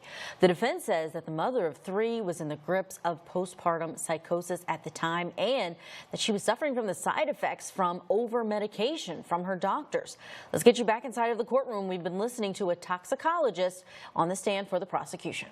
As far as determining concentration of certain types of drugs in blood? Yes. And so what happens when your lab might have screened or detected a substance but doesn't have the ability to give a concentration? What do you do with that? We can, if the substance is confirmed, so if we've tested it twice and verified that it's definitely present, we can report it out as just detected, as opposed to giving the concentration. Do you often work with other independent outside laboratories to do additional testing that you can't as far as determining concentrations or levels? Yes, if it's important for the case to know a concentration of a substance that we can't quantify ourselves, we can send it to a different laboratory that can perform that testing. I'm going to draw your attention to a laboratory number 23-01723. Do you recall doing work on that particular lab number? Yes. Do you recall what your role was in that batch process for the lab number? Yes. I performed the confirmation method for benzodiazepines on the urine sample and the quantitation method for benzodiazepines on the blood sample. And in order to do, well, can you tell us a little bit about the benzodiazepine? What did you do as far as that particular test? When testing both the blood and the urine, for the most part, the same method is used. We use a solid phase extraction method to separate the drugs from the rest of the biological material. Biological materials can have things like lipids and steroids and blood cells and bacteria and other things that can interfere with our testing. So we use this solid phase extraction method to separate the drugs and concentrate them to be able to run on our instrument. And then we run them on a LC-MS, which is a liquid chromatograph mass spectrometer that can separate the different drugs and identify specifically which one is present and how much is there. When we're testing blood samples, we can report out that value for how much is present. When testing urine samples by this method, although the method itself can determine how much is present, we don't report that out because concentrations in urine aren't really meaningful. They don't reflect any concentration that had previously been in the blood. They mostly just reflect how much of the drug was present in the urine. So we don't report that.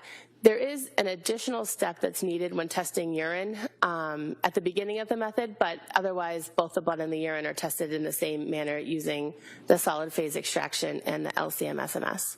And in this case, with this laboratory number, the toxicology unit was in fact provided with 6 vials of blood and 1 vial of urine, correct? There were 4 vials of blood and then 2 vials of serum plasma, which had started out as blood but were serum by the time we received them, and then 1 tube of urine. Okay. And as far as the urine goes, in your role in this batch process, you conducted that benzodiazepine screen, correct? Yes. And it was positive? Yes. And then the further testing, were you able to detect any particular benzodiazepines in the urine? I didn't conduct the initial benzodiazepine screen through the ELISA method, which was positive. Based on that positive result, I ran the confirmation method on the urine, which identified the specific drugs that were present. And that identified in urine nordiazepam, oxazepam, temazepam, and lorazepam.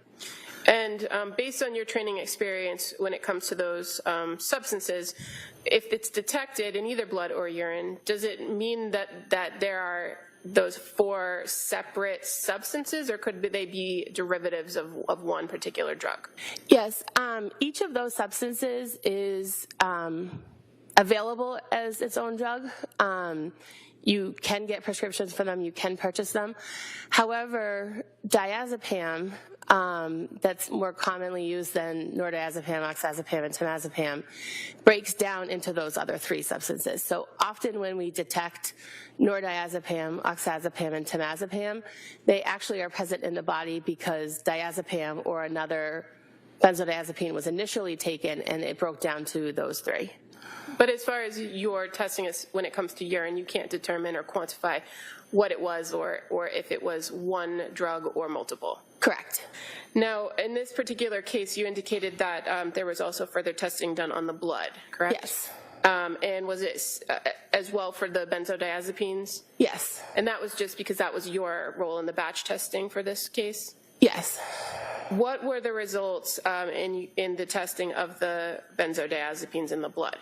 The blood contained 8.8 nanograms per mil a liter of diazepam and 20 nanograms per milliliter of nordiazepam and 4.8 nanograms per mil of oxazepam and 1.9 nanograms per mil of temazepam and 61 nanograms per mil of lorazepam. And in your role in this testing process, you're just running the equipment, running the tests, and getting the data, correct? There is some analysis of the data. I have to ensure that the controls performed appropriately, that the instrument was running properly, and make a decision based on the instrument data, what I consider to be positive or not. But then it's handed off to another analyst who generates the final report. And in this case, were all the controls appropriate, all the equipment running effectively, and everything done according to the policies and procedures of the lab? Ultimately, all of the relevant controls that were associated with the samples performed appropriately. And what did you do with the information or the data that you received as a result of these tests? What did you do with it? I put it together in a batch file that contained all the data for my analysis. It contained the case data for the samples that were run on that day, as well as all the control data that was run simultaneously, and other traceability type info, and gave it to another analyst who reviewed it to ensure that laboratory policies and procedures were followed, that the controls performed appropriately in order to report the results, and that the results were scientifically accurate. And then after that analyst agreed with my findings, the data was put into the individual case files.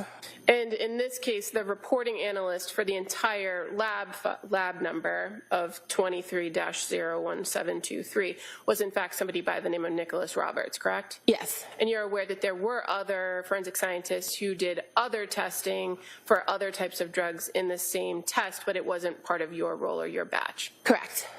Thank you.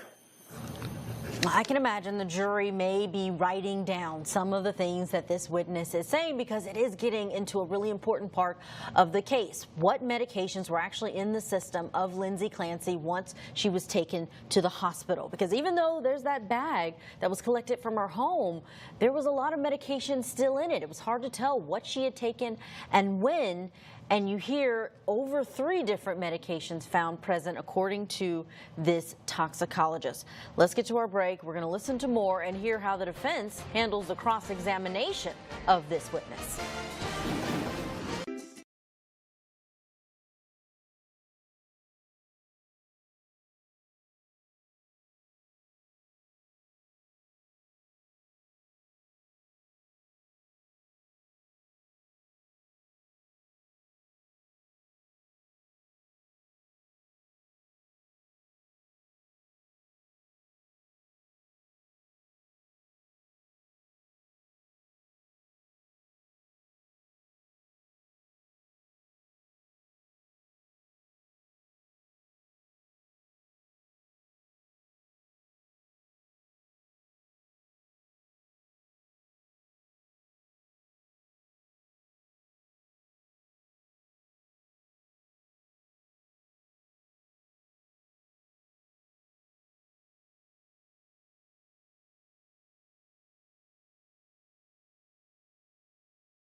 What was in the system of Lindsay Clancy the day that she strangled her children to death? It's an important issue for these jurors who are tasked with deciding whether or not she had criminal responsibility due to her mental illness. The defense says she had a mental illness that impacted that. The prosecution says no, she was lucid and had enough thought to be calculated. Let's go back in. We've got a toxicologist who's talking about the medication that was in her system at the time, and now she's under cross-examination by the defense.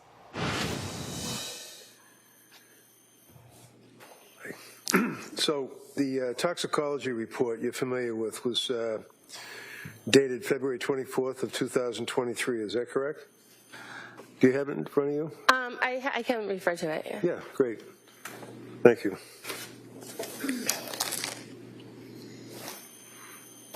Yes. Okay. And you can keep it right there and look at it. And then it makes reference to your lab number, and then it talks about the specimens that you've indicated, which would be the toxicology blood times 4, serum plasma, you noted serum plasma, and then urine, right? Yes. And when you say serum plasma, what is that? Is that just a breakdown of the blood, or is it that was actual plasma that was submitted? How did that come about as opposed to the actual blood in items number 1, 2, and 3? We received samples that were taken for medical reasons, and the sample that was initially drawn would have been blood, but the hospital would have separated the blood cells from the liquid portion of the sample prior to it being submitted to our lab. So when I received it, it was serum plasma, but it would have initially been blood. Okay. And likewise with the urine, correct? Yes. And you received all of these items in indicating light blue top tube, potassium oxalate, sodium fluoride. That was just so prevent coagulation, right? Yes. And then looking down further, it says on the toxicology blood, you make reference to, as you indicated, the 8.8 diazepam, the nordiazepam, the oxazepam, temazepam, lorazepam, and you're putting down, would that be nanograms per milliliters, NG/ml? Yes. Okay. And it's kind of hard to follow through with that, so I'm going to approach you. This is a copy of the blood toxicology report that you're referring to, right? Sure, of course. Yes. Okay. And this is the tox report for Lindsay Clancy, right? Yes. And it's making reference to incident dated January 24th of 23, correct? Yes. I'd offer this one. Any objection? No. All right, that may be admitted.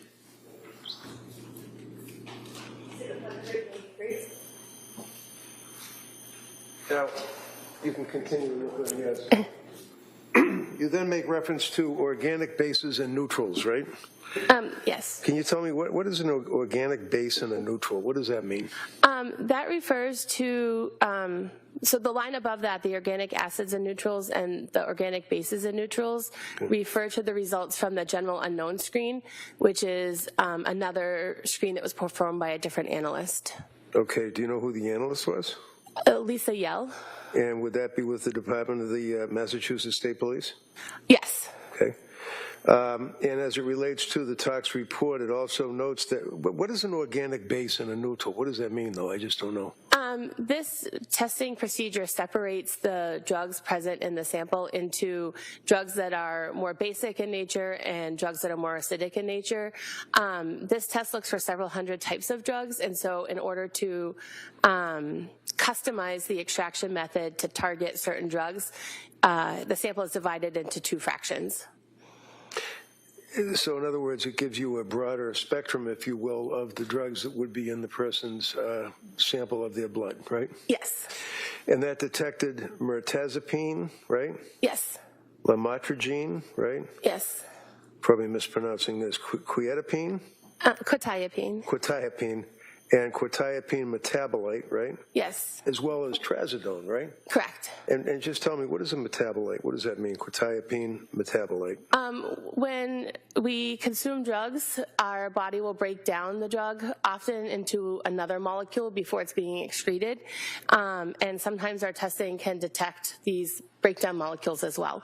So this test detected both quetiapine as well as its breakdown product. So there was, that would indicate that there was quetiapine that was in the blood as well as a quetiapine metabolite or a breakdown over a passage of time. Yes. Also, just you guys check for everything. There's no alcohol detected, right? Correct. No amphetamines detected, right? Correct. There was a benzo screen that was positive, which we've already talked about, correct? Yes. Buprenorphine screen, none detected, right? Yes. Cocaine and fentanyl, none, right? Yes.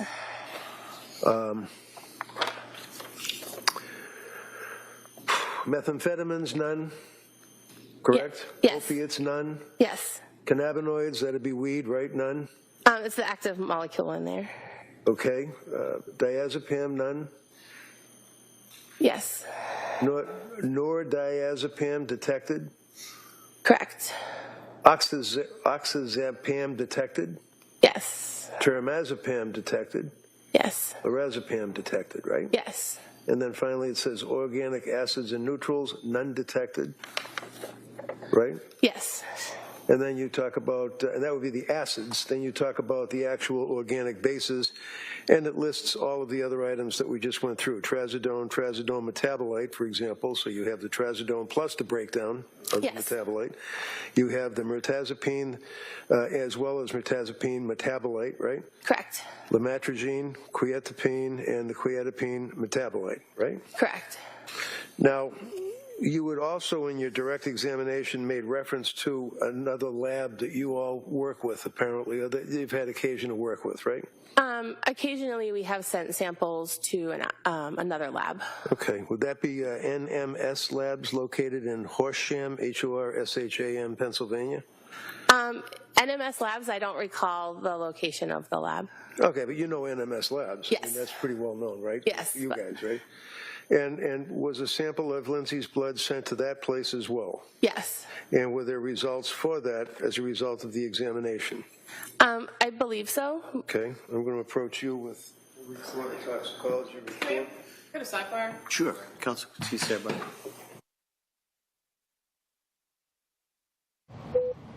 They take that sidebar, and that actually is the end of that toxicologist testimony, and they all broke for lunch. In real time, we're still waiting on that lunch break to end. Let's bring back into the conversation trial attorney Jessica Lettingham. And Jessica, I'm listening to all of these words that I can't pronounce. I noticed that the defense made sure to highlight that there were no illicit drugs or alcohol, but it's a lot of medications that she was prescribed that it sounds like are in her system, antidepressants and anti-anxiety type medications. Yeah, and again, as I was discussing earlier, these things can actually cause you to have like suicidal or homicidal thoughts. We've all seen that little bar at the end of all of these types of commercials. So he is really trying to make sure that the jury knows he's running through the list, he's doing a good job of making sure that they know all of these medications were in her system, so that way during closing he can talk about how this affected her. If a jury is saying, I don't understand these words, there's too many, science isn't even sure, because even this toxicologist is saying she really can't determine between the two or exactly how many, who does that favor? Are they going to say the medication doesn't matter and we're holding her criminally responsible, or there's probably a chance, and that's reasonable doubt, so we will find her not criminally responsible? I think that all of those medications, even though you can't really tell what she's on or what she's not on, all of this is in her favor. A lot of people understand that medications do make you do crazy things, and it just takes one to have reasonable doubt. And I can really see those medications give just one person pause and think reasonable doubt. Well, real quick before we go to break, Jessica, who are you looking forward to hearing from in this case? I really wish, I could hear her speak. She could take the stand, right? We heard her for the first time today, just speaking to the judge, but we don't know if she is going to take the stand. A lot of our analysts have said they would recommend that she not take the stand, but I do think the jurors will want to hear from her. Jessica, stand by. We're going to get to that break. Again, they are in the lunch break. The seal is where the camera is pointed right now, but as soon as it moves, we will take you back into that courtroom live for more testimony. The prosecution says they do have a couple more witnesses. Don't go anywhere. You're watching Court TV.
Duxbury, Massachusetts, a quiet seaside town, was shattered by an unthinkable tragedy. Lindsay Clancy, a young nurse, devoted wife, and mother of 3, was seen as the picture of perfection. But police say behind the smiles and family photos, darkness took hold. On a cold January night, investigators say she strangled her children, Cora, Dawson, and baby Callan. All that before attempting to take her own life. Clancy's husband, Patrick, returned home to a scene of unimaginable horror. Now, the once trusted nurse faces murder charges, as her defense claims she suffered from severe postpartum psychosis. Prosecutors call it calculated. Her attorneys say it's a symptom of a mind lost to illness. Welcome back to Court TV Live. I'm Julia Janae. Did the cocktail of drugs in Lindsay Clancy's system, combined with her declining mental health, cause her to kill her children? The prosecution says no. Lindsay Clancy journaled her struggles with her kids and took their lives on purpose. But the defense says that just pointed to the postpartum depression that turned into psychosis. The court is on a lunch break. We expect to hear a couple of more witnesses today. In case you missed it, though, this morning we heard from the defendant really in court for the first time. At trial, the Commonwealth, as I said to you before, has the burden of proving you are guilty of each element of the charges against you. And by entering into this stipulation, you're giving up your right to force the Commonwealth to prove the facts that are contained in these stipulations. Do you understand that? Yes, Your Honor. All right. You also at trial. Now, these were stipulations she was agreeing to, not a plea of guilt or innocence or anything like that. This was about chain of custody and whether or not the prosecution would have to bring up more witnesses to prove it, or is she agreeing that, yes, these samples are legitimate. The prosecution, again, continues to present its case, day 6, arguing that she deliberately killed her 3 children, while her defense maintains that she is not criminally responsible due to her mental illness. While we are waiting for court to resume, let's take another look at some important testimony that came out about the defendant's state of mind. The jurors were read entries from Lindsay Clancy's journal that was discovered by a detective. Take a listen. Trooper Mello, just in relation to now what's been marked as Exhibit 151, the Brown Journal, and just noting that when the journal opens to the first page, there's no dates on it, correct? Correct. And in those first few pages, just highlighting page 1, you reviewed these handwritten entries, and at some point in this paragraph, it says, obsessed with his sleep and nap schedule like to the minute. It says, hearing him cry for 1+ hours and not intervening just about killed me. I even said the words, "I want to die" to Pat while he was crying. After that, I became obsessed with his sleep and nap schedule like to the minute. That's one of the entries you reviewed and noted. Yes. Page 2 says, I also feel like I did it wrong because I did it when he was overtired, so it made it harder. Now I have horrible insomnia and anxiety. You recall reviewing that in the journal? Correct, yes. Page 4 of the journal says, why else I feel guilty? He's not really hitting his milestones. Again, that's a page that's not dated in this journal, correct? Correct. Page 8.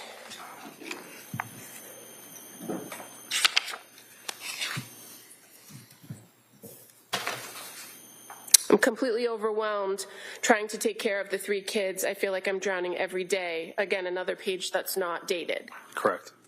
At some point, there are some dated pages in this journal, fair to say, right? Yes. And there's one on November 18th. And November 18th, that page reads, it's like I'm so desperate to get a mental break from taking care of everyone that my mind is trying to make something physically wrong with me. You recall reviewing that in the journal? Yes. Now, in addition to the Brown Journal, when you were back at the office, you also had the occasion to review some of the other journals collected, right? Correct. This journal I'm holding up, exhibit number 147, is that familiar to you? Yes. And again, this is a journal that has handwritten notes in it, very similar to the handwriting in the Brown Journal you reviewed? Yes. And fair to say, the entries in this notebook only span a few pages and only go from October 13th as the first entry and the last one being January 18th, correct? Correct. Okay.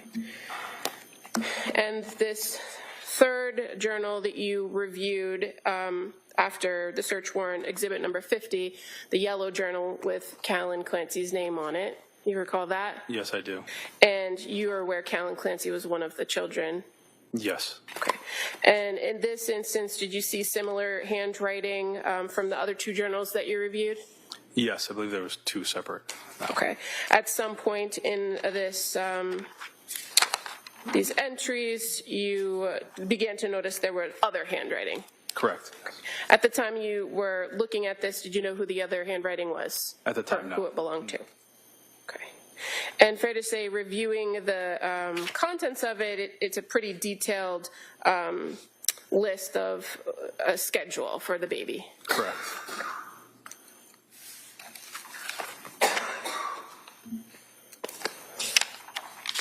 I have nothing further. All right. Mr. Reddington. Well, let's bring in our guest, trial attorney Jessica Lettingham, who's watching along with us. Jessica, what stands out to you when you listen to the journal entries being read by the detective and the prosecutor? Well, it depends on what hat I have on. If I'm a prosecutor and I have that hat on, what stands out to me is that she wants to escape, is that she really wants to get away from these children and she wants to escape. If I have my defense hat on, what stands out to me is that she feels desperate, isolated, alone. She's trying to get fixed. She's in a whirl spin. She doesn't know what's happening to her brain, and she's really going through a lot, and hence the insanity defense. So there's a good evidence for both sides in that. She was organized, Jessica. That's something that the prosecution has actually, I think, tried to use against her. They talk about the fact that she was really obsessed with the sleep schedule of little Callan. She's a former nurse herself. She wanted everything to be just so. They said in the opening she had things planned down to the minute. She wanted their bedtime to be just so. Is that something that should be on trial? Is that because she is a former nurse? She's someone who likes schedules and likes to be organized. We're seeing these different notebooks for each of her children. But is that something that should be used as evidence against her to show her motive here? I absolutely think it should, because as everyone knows, when you have one child, two children, especially three children, and a newborn baby, the schedules go out the window. And for people with control issues that really have a hard time of letting go of some of that control, it can cause a lot of resentment and anger and hatred. Swear I'm not saying this from personal experience, but it can. So I understand why the prosecution is using that here. And let's listen to what the defense did on cross-examination about those journals with this detective. You also noted in your report that I also, quote, I also feel like I did it wrong because I did it when he was overtired, so I made it harder. I now have horrible insomnia and anxiety, which is causing depression. I have no appetite. I don't know what's wrong with me. I want help. I want to be well. You saw that in there, didn't you? Yes. And then she went on and said, I think the anxiety started after sleep training. Doctor said it was okay to let him cry. I need to get a good night's sleep and take care of him, rocking him to sleep every nap in bed in the middle of the night. She noted that, right? Yes. Noting further in separate occasion, he's still a very happy baby despite his sleep training. Why I feel guilty is not really hitting his milestones, not rolling over, although he almost is, exclamation point, and he's babbling, which is a new milestone. She wrote that, right? Correct. She wrote, I have crazy brain fog. I feel like I can't make a plan. I can't carry it out. Like I just live moment to moment, waiting for the next nap time. I'm terrified of Cal getting overtired now because I feel I can't help him. She wrote that, right? Correct. She then wrote, I'm really worried about going back to work and not being able to function with the brain fog. I feel like I should start with a 4-hour shift and see how I do. I can't tell if I am withdrawing from Ativan and Benadryl or is this my new baseline. I feel completely disconnected with my baby. I feel like I'm going through the motions every day. She wrote that, right? Correct. And there were a number of other entries that you put in your police report about that, one of which was that I feel horribly guilty about my marriage. I want to connect with Pat again. I know he needs it. I need it. I'm terrified because I'm terrified of the relationship. She needs to get birth control first. She made reference to her inability to have conjugal relations with her husband, right? I believe so. She indicated further on into her travels, I am completely overwhelmed trying to take care of the kids. I'm drowning every day. I feel guilty that I'm spending my family's money and not making any. I feel like I spend way too much. She wrote that, right? Correct. I'm terrified of Callan getting sick. He's a sick baby. A sick baby is miserable. He's sick now with a double ear infection, clearly has a bellyache. It's miserable. I feel like the other kids are going to get him sick all winter long. She wrote that, right? Correct. I always feel strongly against sleep training. I feel like it's abusive to let the baby cry and not respond, but I made the decision. I did it with Cal. It is way too much crying. It's incredibly stressful. She wrote that, right? Correct. He's okay. He will be okay. It's not harmful in any way. The doctor said it was okay. Plenty of people sleep train their kids at that age. It's necessary as a third child, is what she wrote, right? Correct. I feel incredibly sad and guilty about not breastfeeding anymore.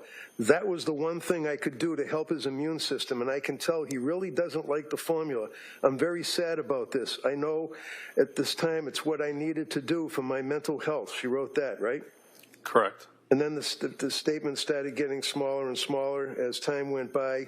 One occasion, it's like I'm desperate to get a mental break from taking care of everyone. My mind is trying to make something physically wrong with me. My mind never shuts off. It's constantly thinking of the next thing someone needs. I can't shut it off. I desperately want to go back to work, but now I don't know how I'm going to function, and it worries me.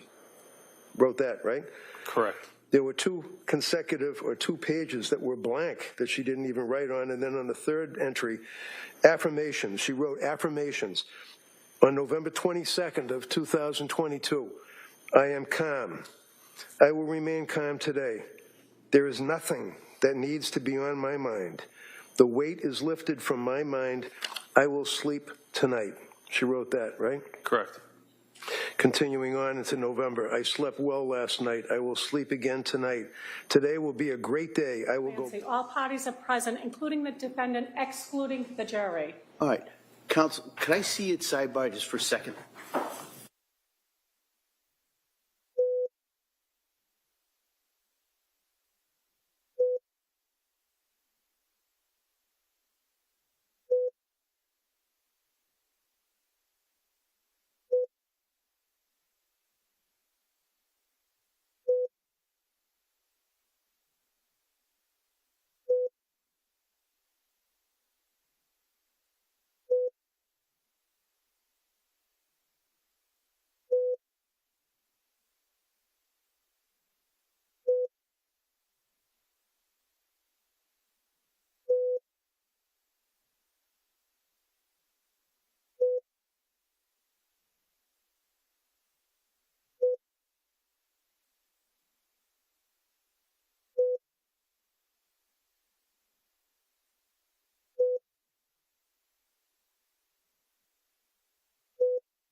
This court's now in session. Be seated, please.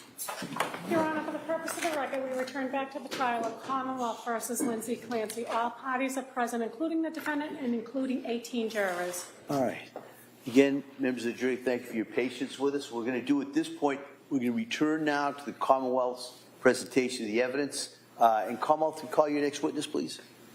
Your Honor, before calling a witness, Commonwealth would like to move to enter 3 stipulations as the next 3 exhibits. The first regarding postmortem toxicology. Actually, before we get there, let me just give a little explanation about stipulation.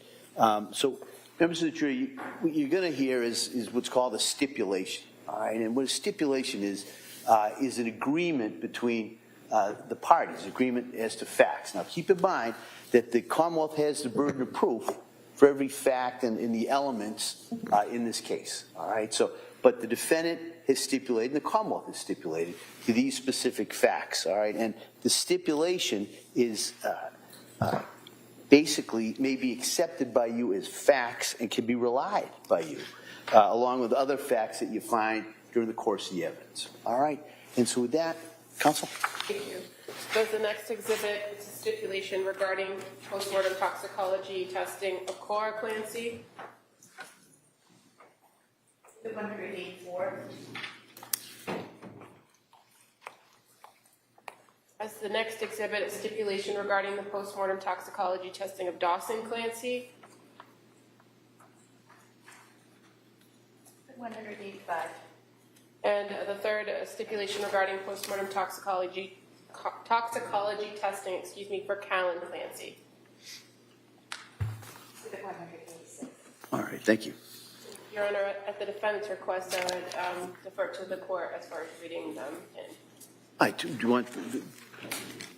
Thank you. All right. All right, so members of the jury, I'm going to read you what these stipulations are. But keep in mind, you'll have these, since they've been entered as exhibits, you'll have them with you back in the deliberations, during the deliberations, all right, back in the jury room. So you'll have these, but let me just read these to you so you can kind of have this as the case is going forward, all right? So Exhibit 184 is a stipulation regarding the postmortem toxicology testing of Cora Clancy. In the above captioned matter, the parties agree to the following facts as it pertains to postmortem toxicology testing conducted for Cora Clancy. Number 1, in accordance with laboratory policy and procedure, laboratory staff screen, analyze, and review samples submitted for testing using batch testing processing prior to final review and interpretation by the assigned analyst. 2, all policies and procedures were followed in this case. And 3, in addition to forensic scientist 2, Alicia Zimmerman, being the assigned analyst and processing samples associated with case number 23-01875, Cora Clancy, laboratory staff had the following roles in the testing process. A, Brittany Massette and Natalie Law conducted screening analysis on item 1-01, which was the heart blood of Cora Clancy. B, Hannah Knowles conducted batch review analysis of screening tests conducted by Massette and Law. C, Marissa Dreyer and Seth Utter conducted further analysis on items 1-1-01. D, Emily McCall and Jacob O'Connell conducted batch review analysis of testing by Dreyer and Utter respectively. E, Tashi Washington conducted a technical review of the entire case prior to the issuance of Alicia Zimmerman's report. And F, Jennifer Mejia documented the measurements of the specimens collected for possible postmortem toxicology testing. So that's the stipulation on Exhibit 184 regarding the testing related to Cora Clancy. Exhibit 185 is a stipulation regarding postmortem toxicology testing relating to Dawson Clancy. And so, number 1, in accordance with laboratory policy and procedure, laboratory staff screen, analyze, and review samples submitted for testing using batch testing processing prior to final review and interpretation by the assigned analyst. 2, all policies and procedures were followed in this case.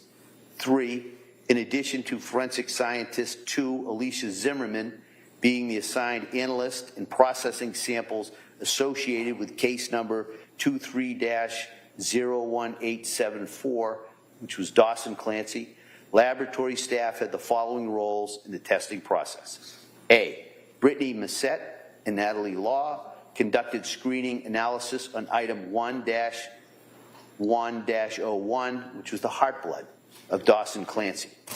B, Hannah Knowles conducted batch review analysis of screening tests conducted by Massette and Law. C, Marissa Dreyer and Seth Utter conducted further analysis on item 1-1-01.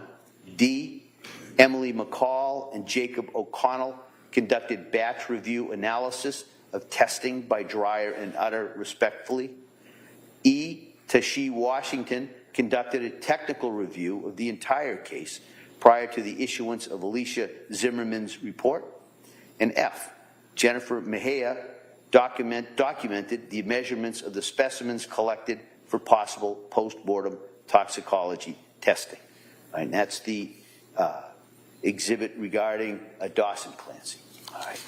And then the last stipulation at this time is Exhibit 186, and that stipulation is regarding the postmortem toxicology testing of Callan Clancy. Number 1, in accordance with laboratory policy and procedures, laboratory staff screen, analyze, and review samples submitted for testing using batch testing, processing prior to final review and interpretation by the assigned analyst. 2, all policies and procedures were followed in this case. 3, in addition to forensic scientist 2, Alicia Zimmerman, being the assigned analyst and processing samples associated with case number 23-0214, which was for Callan Clancy, laboratory staff had the following roles in the testing process. A, Brittany Massette was a screening analyst for item 1-1-01, which was blood from Beth Israel Deaconess Hospital in Plymouth. B, Natalie Law and Marissa Dreyer conducted further analysis on item 1-1-01. C, Hannah Knowles and Emily McCall conducted batch review analysis of item 1-1-01.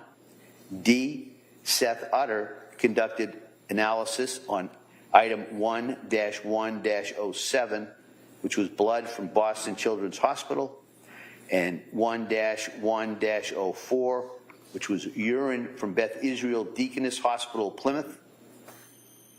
E, Nathaniel Almeida conducted batch review analysis on item 1-1-07. And F, Robert Anderson conducted batch review analysis on item 1-1-04.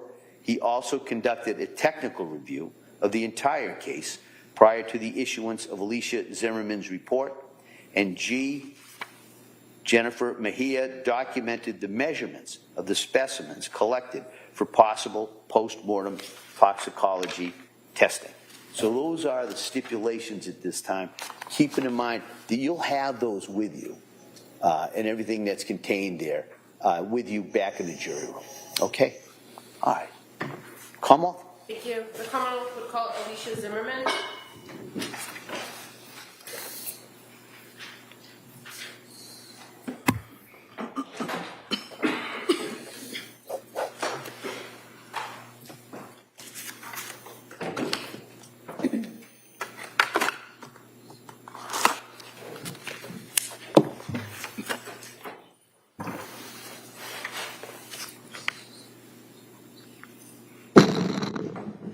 Good afternoon, ma'am.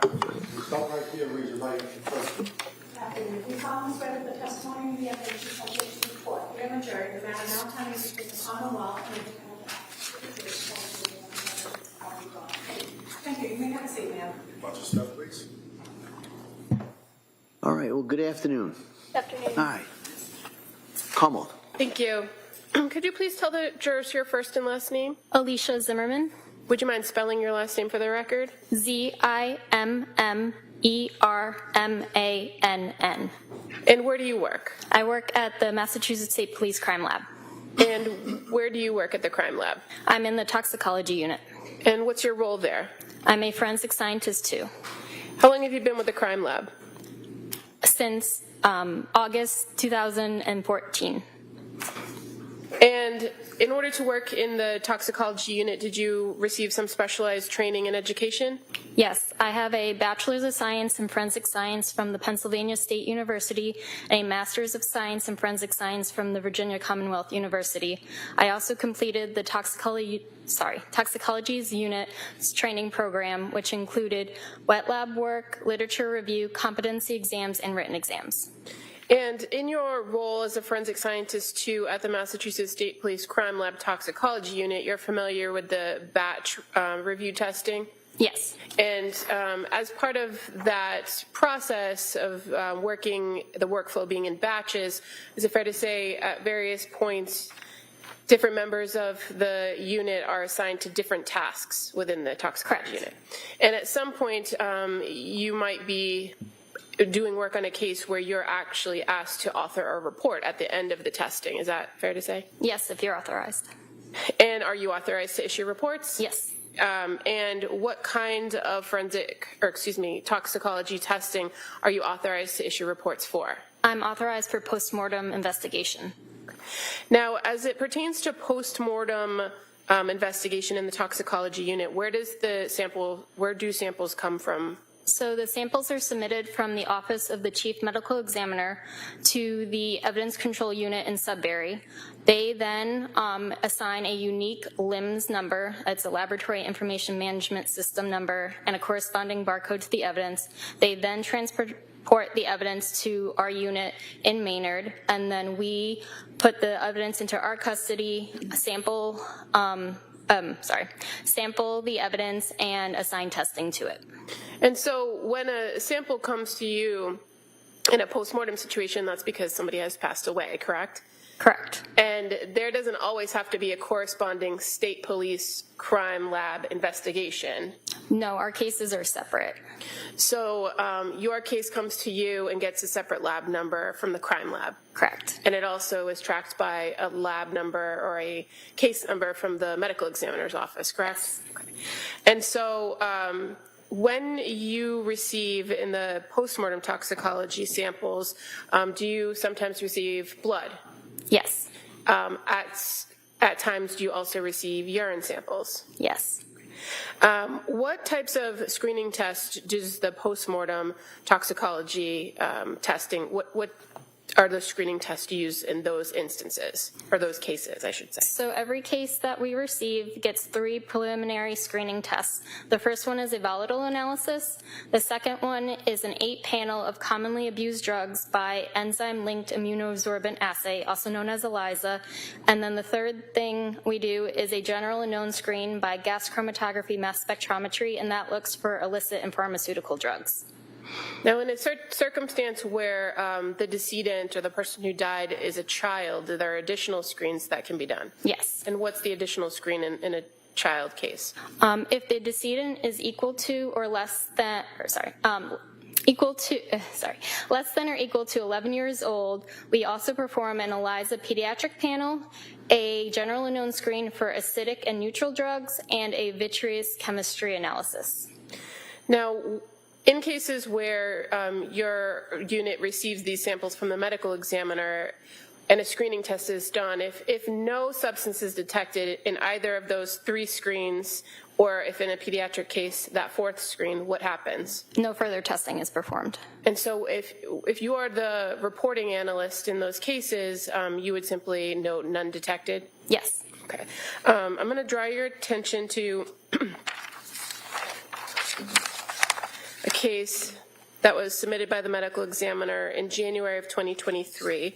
I think your unit might have reviewed the evidence in February of 2023. Are you familiar with the case involving 3 different postmortem toxicology testing, but all related? They are 3 separate reports. Right, but you're aware that the children that were the subjects were related? Yes. Okay. So just referring to first what's identified as the state police lab number 23-2141 involving the decedent Callan Clancy. You recall receiving several items in the postmortem toxicology unit to test? Yes. And it included toxicology blood that was taken from the Beth Israel Deaconess Hospital in Plymouth, right? Is that correct? Yes. As well as blood that was collected from the Children's Hospital in Boston? Yes. And urine also collected from the Beth Israel Deaconess Hospital in Plymouth? Yes. And were screens done on the samples, namely the blood from BID Plymouth, the urine from BID Plymouth, and the blood from Children's Hospital? Yes. Were any substances detected on those 3 screens and the pediatric screen that you've just described to the jury? No, they were not. And as far as the next case, which would be laboratory number 23-01875, the decedent being Cora Clancy, you received some heart blood from the medical examiner's office post-mortem, correct? Yes. And as far as that, were those screening tests conducted in this case for Cora? Yes. And were there any substances detected? No, we did not detect anything. And as far as laboratory number 23-01874, which is the decedent Dawson Clancy, your unit received an item 1-101 of heart blood from Dawson Clancy, correct? Yes. And that was also post-mortem? Yes. And were those screening tests, those same 3 tests plus the pediatric test run for Dawson? Correct. Were any substances detected? No, they were not. And so where in each one of these 3 separate cases there was no detection of any substances, did you do anything further other than issue a report saying none detected? No. I reviewed the data and then I issued the report with the none detected results. If there had been any positive findings, additional testing would have been conducted, correct? Yes, if we receive a positive screen, we will either perform confirmatory analysis or quantitative analysis, depending on the testing. And just as it pertains to these 3 cases, the samples received for Callan Clancy, why did they come from a different source than the other 2? So the medical examiner sends us the samples. If the decedent is in the hospital prior to the autopsy, they will typically send us those hospital samples as well. They prefer to have the hospital samples tested because that date and time is usually prior to the decedent's death, and we can sometimes determine what sort of drugs or poisons may have been in that decedent's body prior to their death and before drugs may have been given at the hospital. And once these tests are conducted in the postmortem toxicology unit, the results, where are they sent to? They are sent to the medical examiner to go with their report. Thank you. Nothing further. All right. Attorney Reddington. Questions? Thank you. All right. Thank you, ma'am. Thank you. Thank you.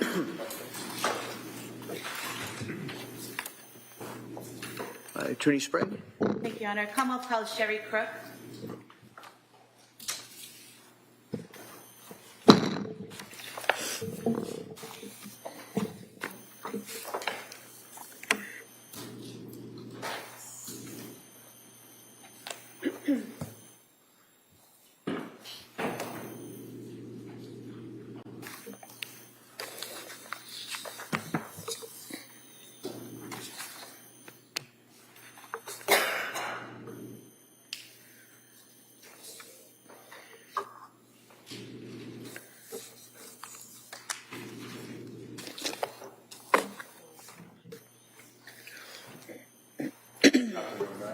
Stop right here. Raise your right hand to the clerk, please. Good afternoon. You solemnly swear that the testimony of the evidence you shall give to the court and the jury will not allow any of the common law or defendant's passion to the truth, the whole truth. Thank you. You may have a seat, ma'am. Watch yourself, please. Hi, good afternoon. Good afternoon. Attorney Sprague, please. Thank you, Your Honor. Good afternoon. Can you please state and spell your name for the record? Good afternoon. My name is Sherry Crook, Sherri, last name Crook. What do you do for work? I'm a supervisor in the crime scene response unit at the Massachusetts State Police Crime Laboratory in Lakeville. And how long have you held that position at the lab? I've been a supervisor in that unit approximately 18 years, and I've worked at the lab for 26 years. Can you describe for us your educational background, please? I have a Bachelor's of Science in Biology from UMass Dartmouth and a Master's of Science in Criminal Justice from Westfield State College. And if you could just describe for us the nature of your work and your duties at the lab. So my main job is a supervisor in the crime scene response unit. As a supervisor, I am a liaison for the state when crime scenes occur and a forensic scientist is needed. So I answer calls, figure out what type of services are needed. I then get forensic scientists to respond to areas. I oversee generally the southern region, which would be Plymouth County, Cape and Islands, Norfolk, Bristol County, but I do take calls for the entire state. I oversee the forensic scientists that respond to my area. I technically review reports. I also am involved in the criminalistics unit where I test and examine physical evidence for the presence of biological fluids. This would be blood, semen, and saliva, and trace materials, hairs, fibers, gunshot residues. These cases include fatal and non-fatal beatings, stabbings, shootings, sexual assaults, and motor vehicle accidents. We do the testing in the lab, similar to the testing at crime scenes. And what type of training have you had to be qualified to be a forensic scientist in all these different areas at the lab? So when I first began, I've always worked in the criminalistics unit. I went through a training process where I first observed trained chemists in the analysis of evidence. I then performed this analysis under the strict supervision of my supervisor.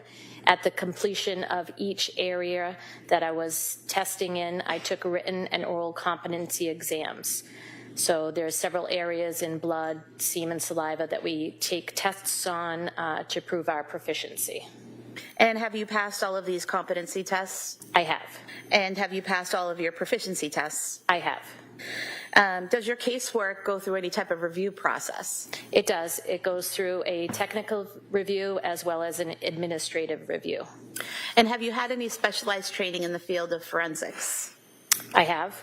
And what type of training? So I first had training in the lab, and then I have had external training that has included bloodstain pattern analysis training, crime scene reconstruction training, and a microscope class. And are you affiliated with any professional organizations? I am. I'm a member of the IABPA, which is the International Association of Bloodstain Pattern Analysts. And you've testified in court many times in the Commonwealth, correct? I have. Going back to what you talked about bloodstain pattern analysis, can you describe the training you've had in that field in particular? So it first began with taking a 40-hour course in the basics of bloodstain pattern analysis. That was used in my original training at the laboratory. It consisted of a 40-hour course where we do experimentations, look at blood stains, and prepare reports, as well as taking an exam at the end. So that was my original course that I took. I've since taken 7 other additional courses that include another basic bloodstain class. I've taken advanced bloodstain pattern classes. I've taken fluid dynamics of bloodstains, and I've also taken bloodstain classes on fabrics. Now, do you undergo any continuing education after all of that training on bloodstain pattern analysis? I do. Can you describe that? So we continually get training every year. We have to do at least 8 hours, which could be training from readings, attending a course, attending workshops that we have through the IABPA, some sort of educational trainings. And is bloodstain pattern analysis, that discipline, is it accredited? It is. How so? It was accredited through our lab during our accreditation in 2008. It became accredited for the Mass State Police Lab. And is it still currently accredited? It is. And do you have to take proficiency tests specifically in bloodstain pattern analysis? I do. How often? take a yearly test from an outside vendor agency. And have you passed all of those tests? I have. And have you testified in courts in the Commonwealth about bloodstain pattern analysis? I have. And how many times have you done that? I've testified as an expert more than 10 times in Plymouth County, Bristol County, Norfolk County, and Cape and Islands. What is a bloodstain?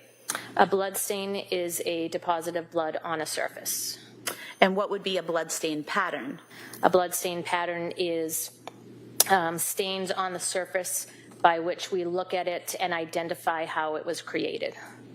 So could you describe for us what bloodstain pattern analysis is? So bloodstain pattern analysis is the examination of bloodstains and bloodstain patterns by which that they are deposited on a surface. We can give information about how the blood was deposited as well as how the incident occurred to deposit those bloodstains. And are there different bloodstains and bloodstain patterns, and are there terms ascribed to those that tell you what kind of patterns they are or what kind of bloodstains they are? There are. And what are some of the features and characteristics that you look at when you're performing your analysis to determine the type of stain or pattern? So we look at specifically the size, shape, and the distribution of those stains. With looking at that information, we can tell you the how, what, when, where, and how things were created by looking at those stains. That information, the size, shape, and distribution will answer some of those questions. Can you tell the direction of a bloodstain pattern? You sometimes can, yes. And how do you go about doing that, and why is that important? So in some stains, there is an identifying feature that we look for. It's called a tail. So when blood flies through the air and lands on a surface, it usually will land in an oval shape, an elliptical shape that may cause it to have a tail. The tail is an extension of that elliptical shape. We use that to identify the direction that the blood is traveling. So the tail will point in the direction that the blood was flying when it landed on a surface. So we can tell by that tail where that stain may have originated from. And are there different categories of stains? There are. And what would those be? We describe them as passive stains, transfer stains, and dynamic stains. And could you define what those are? Sure. So passive stains are stains where only the force of gravity is acting upon that stain. Some of the examples would be a drip stain, a flow, or a blood pool. We have transfer stains, which are stains that are created when a bloody object or body comes into contact with another surface, transferring that stain there. We have smears or wipes. And then for dynamic stains are where a outside force has been acted upon the blood. A forceful force that has projected the blood onto a surface, either by projecting it out or compression that projects the blood out. In that case, we have projected blood patterns, arterial spurts that term as dynamic stains. And in your analysis, you use the word target. Yes. And what does that mean in bloodstain pattern analysis? So the target is the surface that the bloodstain lands on. Could be a floor, a wall, anything that the bloodstain lands on. So for example, if I have a cut on my arm and blood drops to the floor as I'm just standing here, would that be a passive act and the target is the floor? So yes, it'd be a passive act because just gravity is reacting with that blood, pulling it to the ground, and the floor would be the target surface that it landed on. What is a drip stain? So with that example, if you have a blood source, say I have a cut on my finger, I hold my finger out, gravity acts on that blood, pulling it to the floor, that would be a drip stain, a single stain hitting the floor due to gravity. What would be a spatter stain? So a spatter stain is a stain where some sort of force is acted on it. So if you think about my finger again, and the blood is coming out, if I apply force to my finger, if I flick it, the blood is now flying in the air and landing on a surface, say a wall. It will land in an elliptical shape, and it will be considered a spatter stain. And are you familiar with the phrase cast-off pattern? I am. And what is that? So a cast-off pattern is a collection of stains, usually elliptical or circular in shape. It's created when blood flies off of an object. So if you think of my finger again and the blood is coming out, if I take my finger and I swing it up over my head, the blood is going to release as it goes along, creating elliptical stains, circular stains, and more elliptical stains. The cast-off pattern is created in a linear form, so in a line of those stains. And what is a transfer stain? So a transfer stain is when a bloody object comes into contact with a surface. So you think of my hand, and I put it on the top here, and blood is left behind. I lift it up. That's a transfer stain of blood. Okay. And what is a wipe? So if you think of my hand, it's a transfer stain, a wipe is. You think of my hand and there's a blood pool on the surface and I run my hand through that blood pool, I'm wiping that blood, causing a wipe stain. The original stain, which is a blood pool, would now be called an altered stain because there is movement through that stain when I drag my hand through it. Is a swipe different than a wipe? It is. What is a swipe? So a swipe is a transfer of blood, but say I've made that wipe stain and I lift my hand up and I have blood on the surface, I then go to a clean surface and wipe it on that, that would be considered a wipe stain. So a swipe stain, excuse me. So wipe is going through the blood, I lift it, swipe is taking that blood and applying it to a secondary surface. And what would be a smear? A smear is usually a combination of swipes and wipes. If there is a blood pool on the floor and you make lateral movements for it, say you had a socked foot or a cloth that you were wiping it with, using those lateral movements going back and forth would be considered a smear. And what is a pool? A pool of blood is a liquid portion of blood accumulated in one area. So if I'm, for example, standing here and again have a cut on my arm and blood is just dropping in that same area, is all the blood that gathers there considered a pool? The stain itself is not considered a pool. We use it to identify blood from a source. So if there is a body laying down and there is an injury and it's seeping out of the injury onto a surface, that would be considered a blood pool.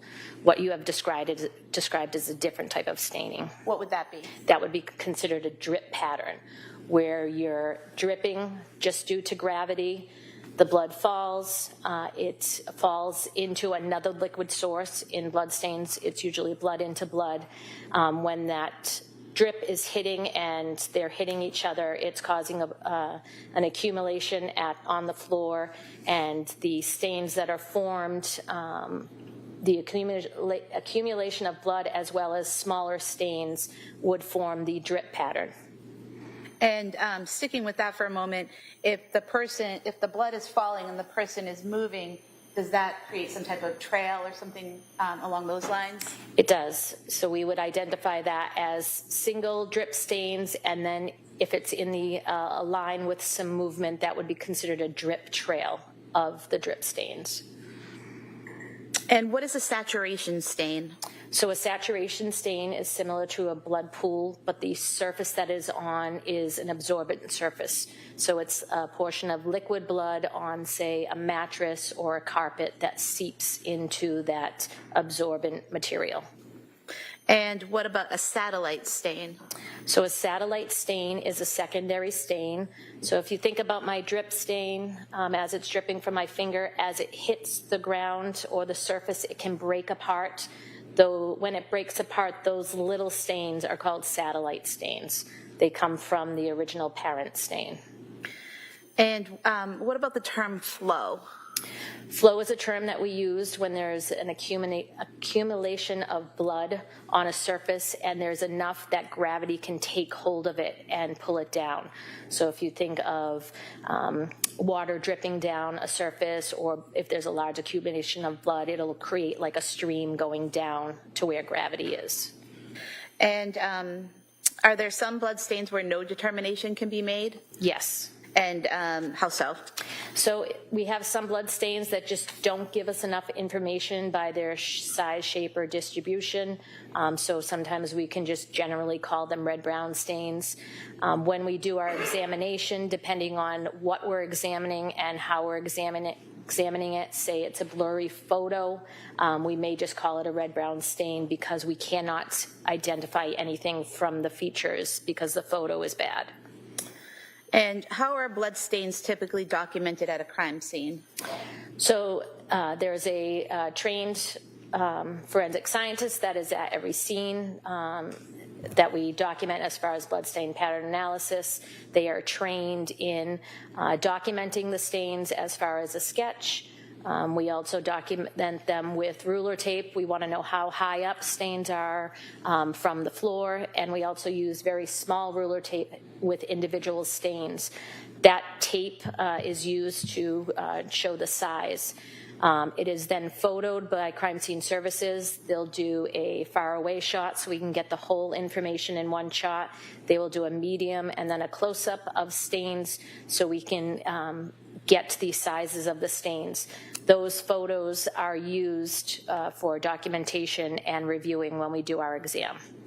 And do you do your interpretation and analysis at the scene or through photographs? So with those photographs, we do the examination back at the laboratory. I want to show you some things on the screen here. Are you familiar with this slide here? I am. And how are you familiar with it? So that is a slide that pictures of drip stains that I've used during my trainings to show how the stains were formed when it hits at a different angle. So depending on how it hits on an angle is how it will form. So the bottom stains, which are more circular, will fall at a 90-degree angle. And as you get to more of elliptical shapes, they fall at different higher angles when they hit the target surface. With these that are shown here, labeled drip stains, these are all drip stains, it's just how they fall at different angles? Correct. Mark this as the next exhibit. Any objection? All right, that may be admitted. 187. And showing you this next slide. Are you familiar with this slide? I am. And how are you familiar with that? So this is pictures of spatter stains. So this is blood that is in flight. Some force acted on the blood to cause it to fly. And you can see the elliptical shapes that it has created. And when you say elliptical, you're talking about kind of the oval shape. I'm talking about the oval shape, and as also how I described the tail. Some of them are evident on the bottom side of those elliptical shapes, showing the direction when they hit the target they were moving. So where the tail, so looking at this slide here, this small middle photo at the top, where the tail seems to be at the bottom, is that, what does that tell you about the direction of that stain? So if I may refer to the one on the right, it's a little bit more descriptive. So the one on the right, may I stand? Yes, please. If you look at these stains, they are elliptical in shape, and they all have an extension, which we call the tail. So they're hitting the wall, and the tail is pointing in the direction that it is moving. So we have the elliptical shape and then the extension. So they are going from a left to right in a downward direction. I could have this marked as the next exhibit. All right, that may be admitted. 188. Thank you.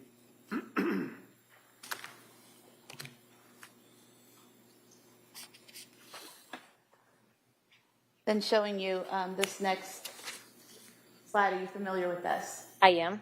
And what are we seeing here? So this is an example of a projected pattern, which is one of those dynamic stains.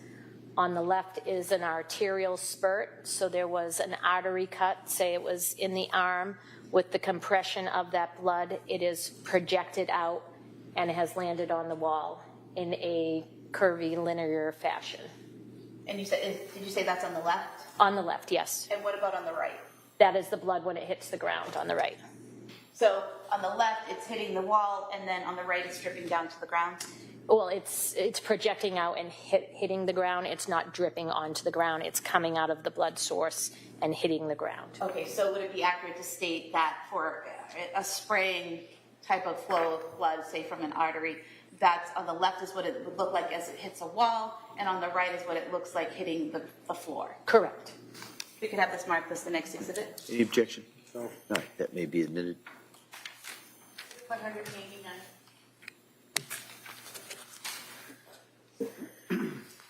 Now, were you asked to do blood stain pattern analysis on this case? I was. Okay.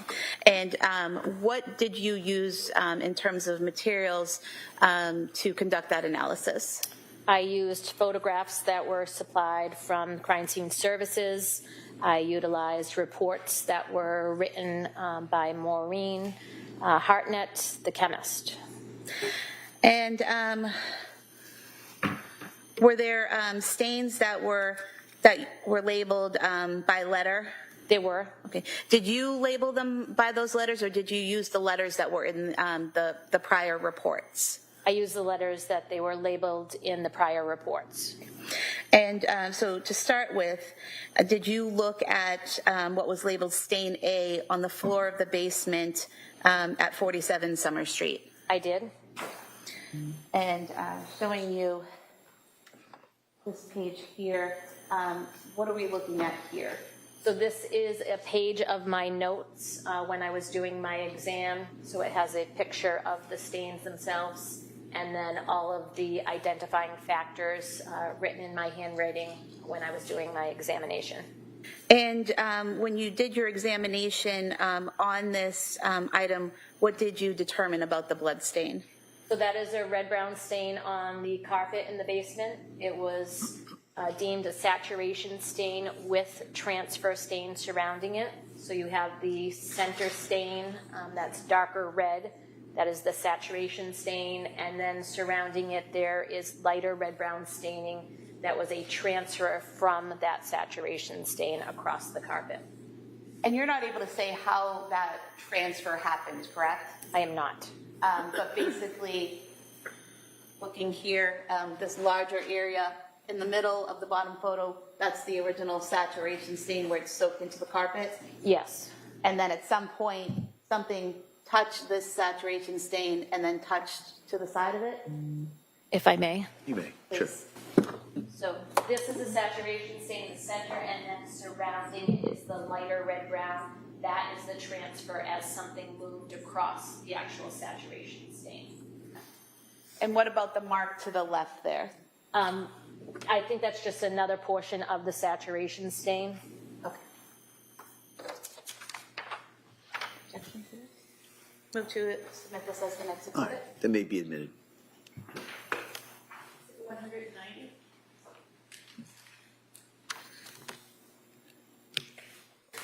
Did you also look at some blood stains on the floor of the master bedroom? I did.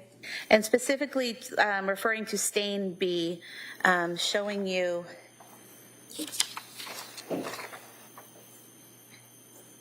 what's been marked SJC. SJC, are those your initials? They are. E12. These are also from your notes, is that correct? They are. And is this from the master bedroom floor between the mirror and the bed? It is. Okay. And what did you learn from your analysis of this item? So from my analysis in looking at the stains, there's a couple of different things going on here. So they're the round circular stains, which are on the outside, are drip stains. So that is blood coming from a bloodletting event and going to the ground just due to gravity. The stains that are overlapping are considered a drip pattern. So standing there for a period of time, the blood is dripping due to gravity into itself, causing the overlapping stains as well as the small stains that are all surrounding it. Over here on the right side, there is some movement through the some of the red-brown stains causing them to have lateral determination, and so those would be smear stains. So they're originally drip stains that were smeared through. And showing you E13 from your notes, is this a close-up of that same area? It is. And if you could just point out again for us in this lower photo what we're looking at here. So this is just a close-up of it, showing some of the drip stains that are singular by themselves, and then the drip pattern itself, so that is blood dripping into blood. And then the top one that's not in view will have a close-up of the smear stains. So movement through those blood stains. We should have E12 as the next exhibit and E13 as the following. All right, that may be admitted.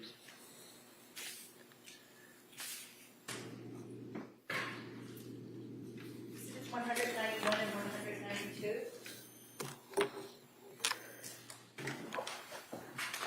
192. And just for clarification, showing you what's been previously marked as Exhibit 159, that's that same area for E12 and E13? It is.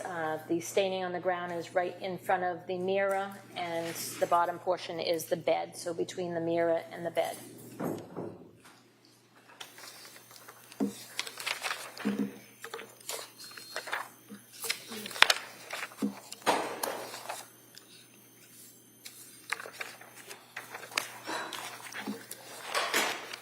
Now showing you what's been marked previously as Exhibit 161. Is that the mirror we were just discussing? Yes. And did you do an analysis on the blood stains on the mirror? I did. Showing you what's been marked as E14 in your report. I'm just going to zoom in here to the top photo. Now the stains have been marked there with a ruler, correct, as you described previously? Correct, yes. And then in the lower left, can you tell us what we're looking at here? So this is a close-up of the stains from the top picture with the ruler attached. And what, if anything, were you able to determine about these blood stains on the mirror? So the blood stains themselves were elliptical in shape, so it did give me some information. There was a larger amount of blood, so you can see on the stains that it starts to go down the mirror. That's due to gravity, so we call that flow. Because they were elliptical in shape, there are two different categories that they could go into, which would be a drip stain that just landed at an angle, or actually a spatter stain, which is a blood in flight. Because I couldn't tell the difference, but I did limit it down to either a drip stain that fell at an angle or a spatter stain that was forced onto that mirror. So I couldn't come to a definite conclusion, so I brought it down to either a drip stain or a spatter stain. So would it be accurate to say it could either be from someone being near the mirror bleeding and blood dropping on it, or someone with blood, or an instrument or something with blood on it moving and spattering the blood on it? Correct, either of those motions.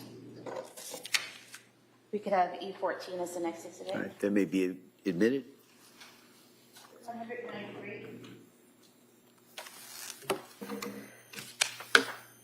Showing you what's been previously marked as Exhibit 162.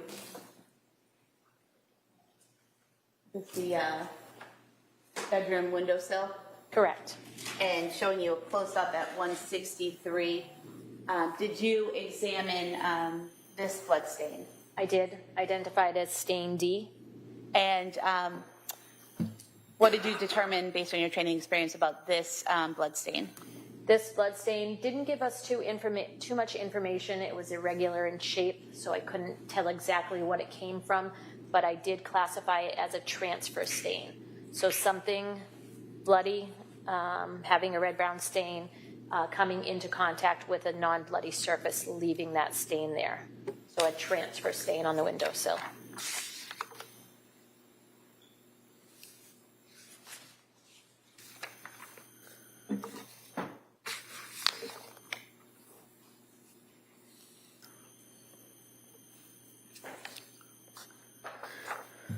Did you also examine the nightstand in that same bedroom? I did. Showing you what's been marked Exhibit 164. Is this the area that you examined? I examined the whole area, so a picture that shows the whole knife and then the area surrounding it.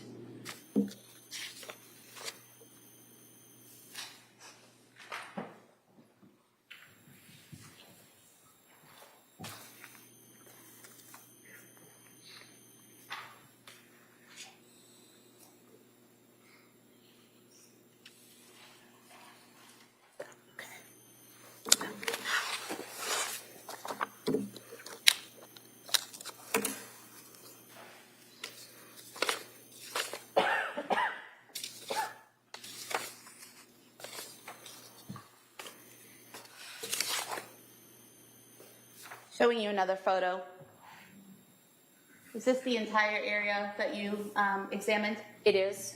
And can you tell us what, if anything, you determined from examining the bloodstains on the nightstand? So I identified 2 different types of blood stains in that area. To point on the bottom portion here as well as the top, they are circular stains.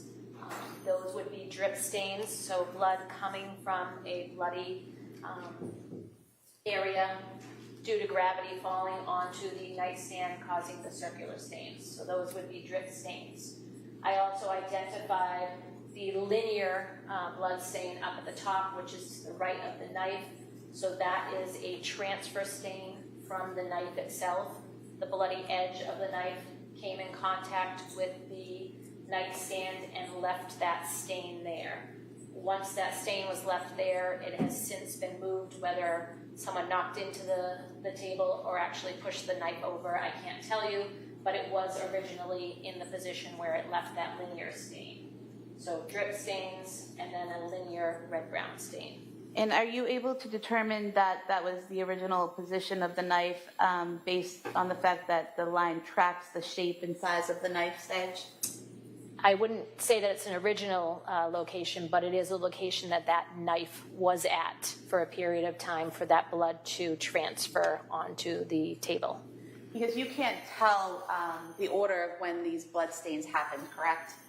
At our lab, we don't necessarily do an order in our examination. There are some things we can tell you an order to, so I know at some point that it was on the table where that linear stain is and has since moved from there. But I can't tell you if that was the original location that it landed. We could have this photo marked as the next exhibit, please. It may be admitted. 194.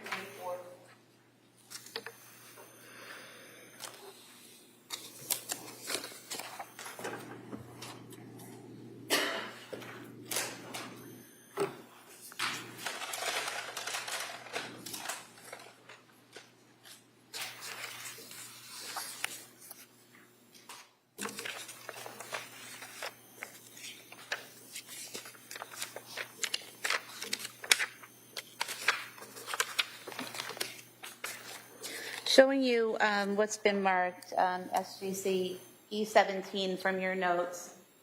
Can you tell us what we're looking at here? So that was stain F, which is a red-brown stain in the snow below the windows of the bedroom. And what, if anything, were you able to, what are you able to tell us about this stain based on your training and experience? There's not much information that I can tell you from that stain. It's a diluted red-brown stain. It's irregular in shape, so I just classified it as a red-brown stain. So that's an example of what you had told us previously in your testimony, that sometimes you just don't know? Correct. The pictures were sufficient to see areas of the stain. There's just not a lot of information in the stain itself to determine what it is. We could have E17 marked as the next exhibit. Sure. That may be admitted.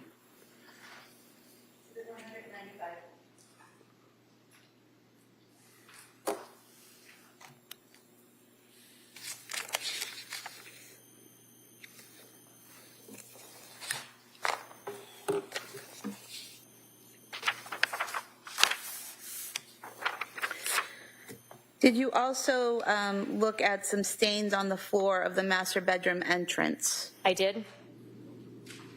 Showing you a photograph here. Do you recognize what you see here? I do. And what is that? So those are red-brown stains at the doorway to the entrance of the bedroom. And at some point in time, we'll strike that. What, if anything, can you tell us about these blood stains? So the pictures that were taken were never taken with a ruler tape, but the pictures are good enough that it gave me information on how those stains were formed. So I was able to determine that those are drip stains on the floor. And just zooming in on those a little bit. Again, what we have here, similar to some of the other stains we call drip stains, that's that circular spot of blood. Yes, circular stain where gravity took a hold of some sort of blood and brought it to the floor, causing those circular stains. And as you described earlier, is that consistent with the blood falling at a 90-degree angle? Correct. So straight down? Correct. If we could have this photo marked as the next exhibit. That may be admitted.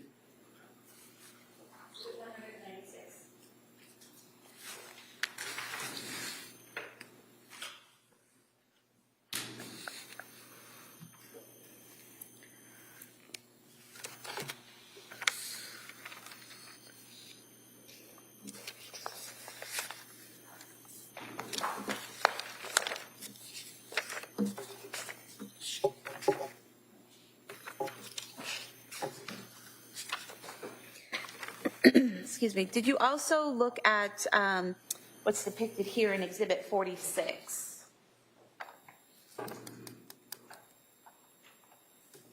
I did. And looking at what you've marked in your notes as E21, are these 3 photos of that same area? They are. Okay. What can you tell us about what you observed when you looked at these blood stains? So these stains were further up on the side of the bed from the area that was between the bed and the mirror. Similar to the stains that were between the bed and the mirror are stains up here which are circular in nature. So there are drip stains and then an area where the drip stains fell into each other, causing another drip pattern. So this is a drip pattern with singular drip stains in an area between the bed. And showing you another photograph, does this depict that same area but also going over towards to the right of the nightstand? It does. So this is the area on the left side of the bed. Down below it is the area that was between the bed and the mirror, and the window is up over here. So you can see the singular drip stains, you can see the drip pattern where blood is dripping into blood, and then all of the smaller stains are the satellite stains that occur when the blood is hitting and causing it to fly. Are you able to look at the stains here and the drip pattern and tell whether there was any movement or in what direction the movement was? We can't tell what type of movement there was because they're circular stains. The only thing we can say about this is for a drip pattern to be formed, there has to be a stationary blood source. So you have to, say it was your finger, you would have to stand there for a while and allow the blood to drip out into each other, causing that drip pattern. So we know, or I've deemed that there was a period of time that the blood source was in a stationary position, causing that drip pattern. And the amount of time that it would take for that amount of blood to pool, would that be dependent on the wound and how it was bleeding at the time? Correct. And you can't tell that from the photograph, correct? I cannot. We could have this photograph marked as the next exhibit. Right, that may be admitted. 197.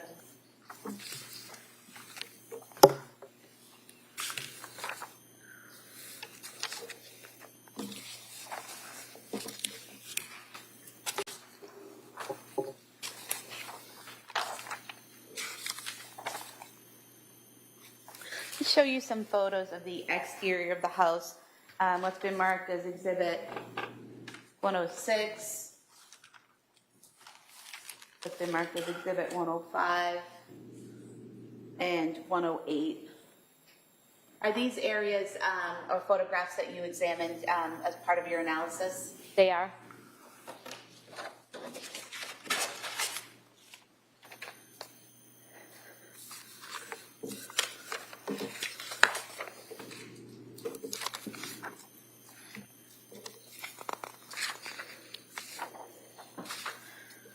Showing you what you've marked E19 from your notes.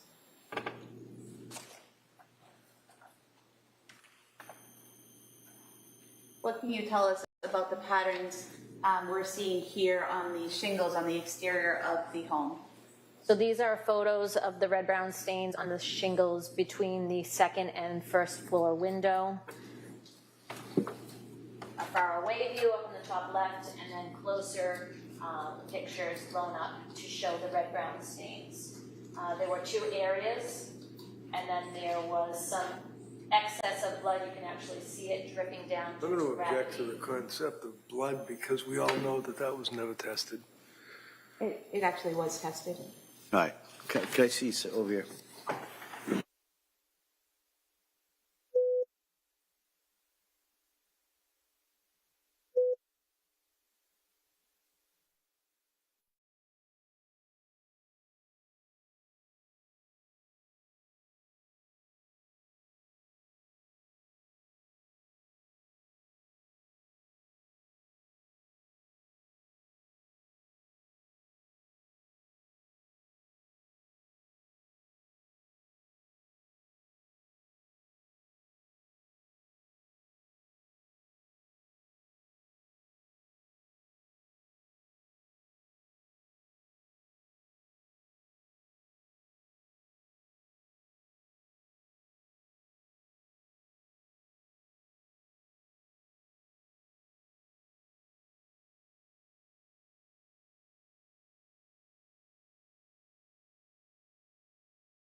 All right, Tree Sprague. Thank you.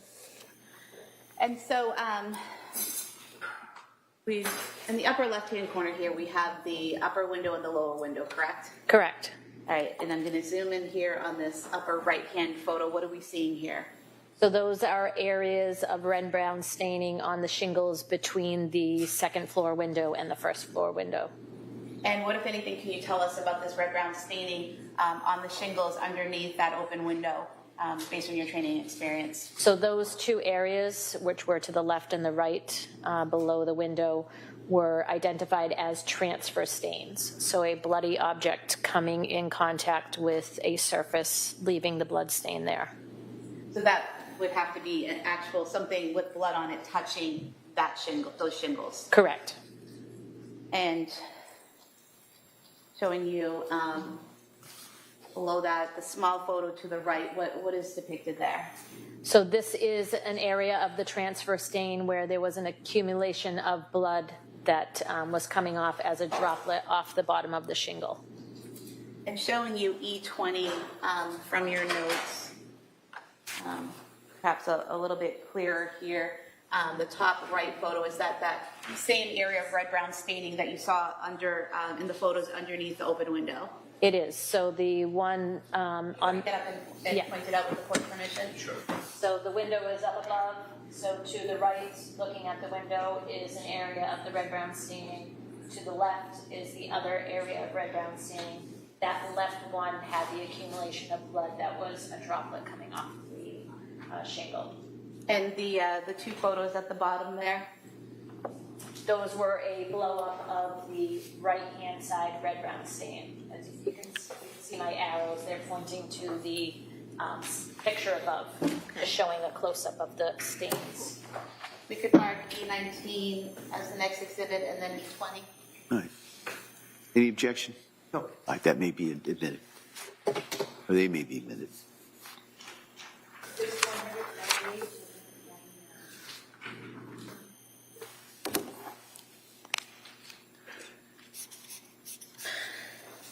And then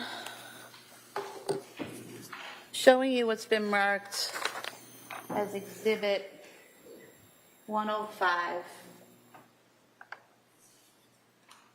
And zooming in here on the open window and the orange ball there at the bottom, the red-brown staining right above that. Did you examine photos of that? I did.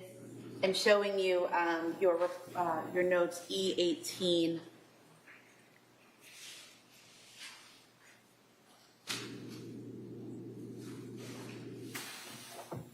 Is that a close-up of that red-brown staining on the open windowsill? It is. And what, if anything, can you tell us, based on your training experience, about this area? So similar to the stain that was on the inside of the window on the windowsill, this stain on the outside didn't give me enough information to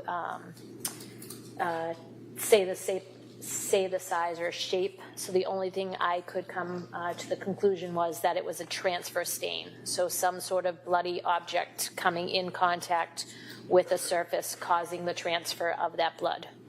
And are you able to tell the direction of that blood or how it was applied or anything like that? There's not enough information in that stain to give that conclusion. So basically all you can tell us is that something with blood on it touched that windowsill and left blood, something with a red-brown stain on it touched that windowsill and left a red-brown stain? Correct. We could have E18 marked as the next exhibit. All right, that may be admitted.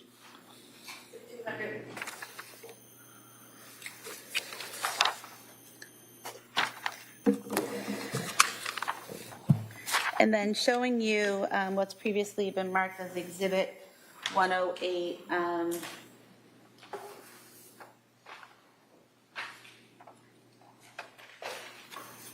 The top of the first floor windowsill.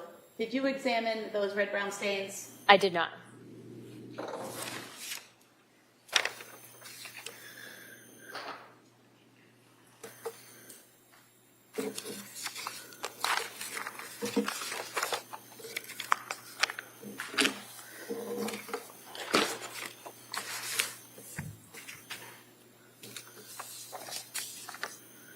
I have no further questions. All right.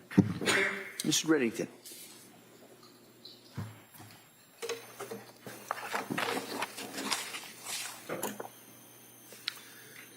Good afternoon. Good afternoon, sir. Just a couple of questions. You are, is it correct, you're a trained scientist? Is that what you're referred to? Or? I'm classified as a forensic scientist at the supervisory level. Okay. And Maureen Hartnett would be classified as what?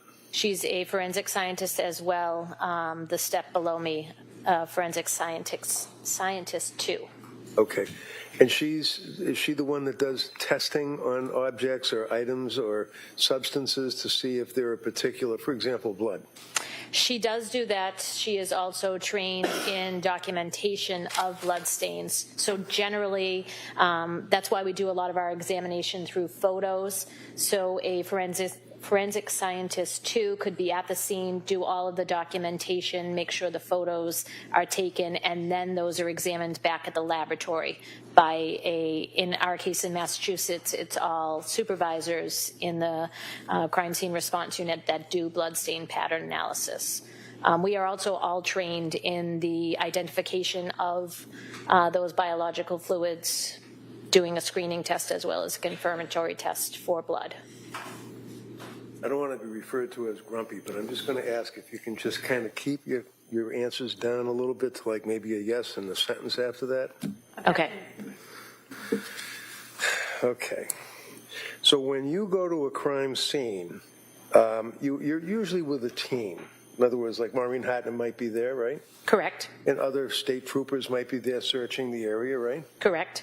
And one of the things that you are doing is relying, if you will, on your associates or other people that are working that particular crime scene to do appropriate and adequate testing of substances, right? Correct. So, for example, and again, when you're investigating on a murder case and you're dealing with substances that are deposited, for example, in that bedroom, the master bedroom, it's not appropriate, if you will, to speculate that something is blood, and that's why it's referred to as a red-brown stain, right? Correct. We use... But your experience is such that you have a wealth of knowledge as to the ability to draw an inference as to what it might be, right? We're not able to look at a red-brown stain and call it blood. We call it by adjectives, so it would be deemed as a red-brown stain. We have to wait until we do a confirmatory test to say whether we call it human blood or not. So when you say a confirmatory test, you're referring to the fact that you have a screening test that you can do that initially would determine if it's possibly blood, right? Correct. Then it goes to the next phase, which would be a confirmatory test, which Ms. Hartnett would do, right? Correct.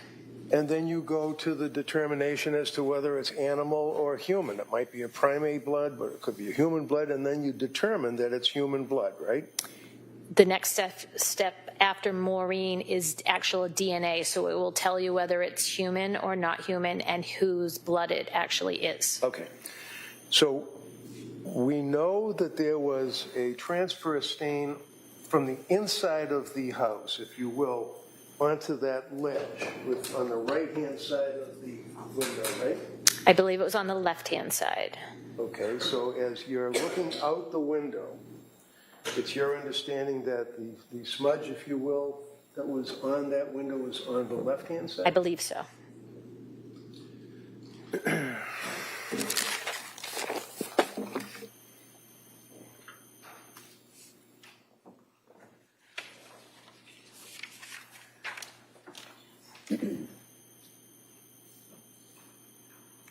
Looking at Exhibit 106, that shows this first floor window, right? Correct. And then farther up, it shows the second floor window, right? Correct. So if one was standing on the inside of the master bedroom and leaned on it with blood on their hand, or red substance, it would be on the right-hand side of that ledge on the window, right? Correct. The one on the outside was on the right-hand side. The one on the inside, I believe, was on the left-hand side. Now, you know that that was not tested, right? I don't know if it was tested. Right, you don't know what it is, right? I called it a red-brown stain.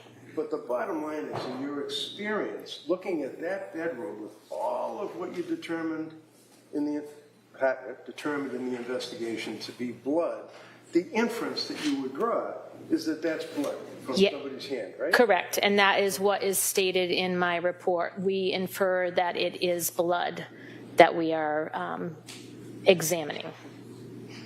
Okay, so it shows in Exhibit 105 the same window with a little hornet ball or that substance that was injected, like insulation is what I think you described it, that also has red-brown substance on it, correct? I don't know from that picture. I only looked at the stain that was on the windowsill. Right. Did you look at all that object? 'Cause I did not, just okay.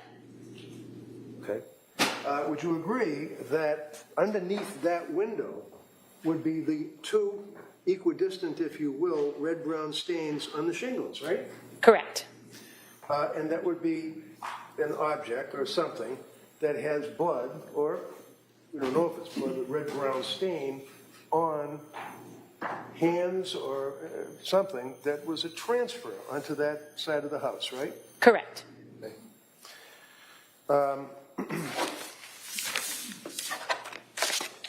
Other areas of the bedroom, for example, counsel showed you the door coming into the bedroom, and there were two drop marks of the red-brown stains.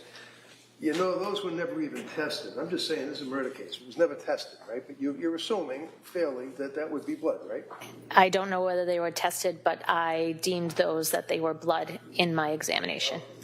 And blood on the doorknob itself, too, so that from the inside of the bedroom going up, right? The windowsill? No, the doorknob. I don't know of any red-brown stains on the doorknob. Okay.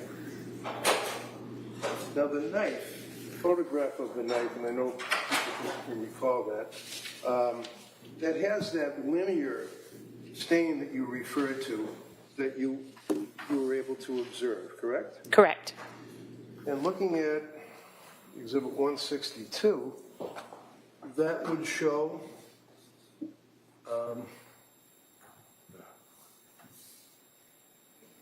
the left side that you were referring to as to the red marks or the blood, if you will, on the window, right? Correct. That was the left side interior of the window that I examined. I stand corrected when I said, you know, I was talking about the other side, but it's in both. It's on the right hand and the other side, right? Correct. So that would be, again, drawing an inference, would be somewhat conceivable with a person with blood on their hands leaning on the window. This portion of the hand out here, this portion of the hand on the inside, leaving the transfer, right? A hand or some sort of bloody object, yes. Right. And the knife also has the transfer that you can see. Now, is that coagulated blood, you know? In which area? But with a knife. I mean, you see that linear line? It almost looks like the knife was put down with blood on it, and then it coagulated, or it got sticky, I guess, and then it was moved again. Is that So I wouldn't call it coagulation. So if you're referring to these yes, areas right the linear here, line, yep. those were red-brown circular stains that were actually on top of the linear. I could not determine what they came from, so I did not give them any sort of bloodstain pattern terminology. But they were on top of the linear line. All right, and you would agree with me that one of the inferences that would possibly be drawn is that something banged into it or moved it, one or the other. Yes, correct, to get that original linear line and then for the knife to be in a different position. Now, the photograph in Exhibit 45 is the mirror. Correct. And then you were referring to the drip marks on the mirror, right? I'm having trouble here again, but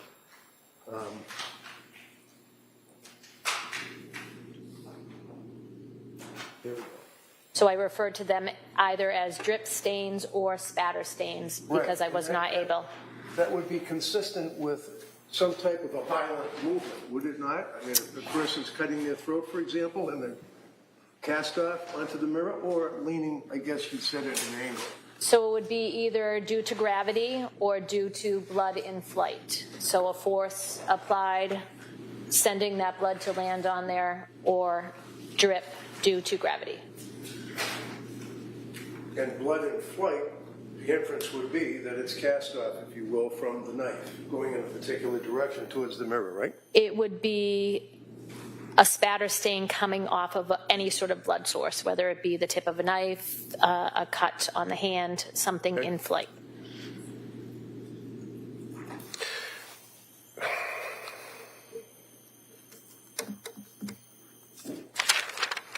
Go ahead, Your Honor, thank you. Redirect. Thank you. So you were asked about the documentation and collection of samples of red-brown stains at a scene, and that there is an initial test done at the scene, typically to determine if it might be blood, correct? Correct. And what kind of test is that? We do a screening test called the Kastle-Meyer test. So it identifies possible blood. It does not identify whether it's human or animal, though. And when that test is positive, but you have a limited sample, you sometimes skip the confirmatory step and send it right to DNA for testing. Correct. If it's a limited sample, so a smaller stain, like something like a spatter stain, we may not do the in-between step, which is our confirmatory test, because we don't want to use up any portion that we've collected. So we would go right to DNA for that testing if it's a smaller sample. And then the DNA testing can tell you if that red-brown stain is from a human and potentially which human it's from. Yeah, we identify who it is from. We don't identify as human because we only do a human DNA test. And defense counsel asked you about the red-brown stains on the windowsill, the one on the exterior and the interior, and asked if it could be from someone leaning out the window, correct? Correct. Could it also be from someone hanging out the window holding on to in those spots? Correct. Nothing further? Wouldn't there be drops? And, if somebody was bleeding significantly from cuts on their wrist to the extent that one of the marks on the shingle you said had a drip on it, right? So depending on the amount of blood where that contact is coming into place is what is deposited. So if somebody was going to climb out the window and hang on the ledge and then do a Spider-Man and go down the side of the shingles, they would leave a smear going all the way down on the shingles, wouldn't they? If they came in contact the entire way down, yes, there would be a transfer all the way down. Anything further? No. All right, thank you, ma'am. You may step down. Thank you. And counsel, could I just talk to you? Second, sidebar.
Jury, rather than start another witness and break it up, I'm going to excuse you till tomorrow, all right?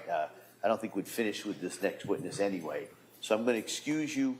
Now, tomorrow's schedule, we are not going to be sitting in the afternoon, all right? I can tell you that. So I'm going to ask you to be here at 9 o'clock. Remember, I'm going to ask you those same questions, same instructions. Don't talk about this. Don't do any research. Don't watch anything. Don't listen to anything about this. I appreciate all the work you've done so far. I appreciate all your time. And so I'm going to ask you to follow those and continue to follow those instructions. And I'll see you tomorrow morning, and we'll get right back to the case. Okay? Court, all rise. Good. Please close the notebooks. Place them on the chairs.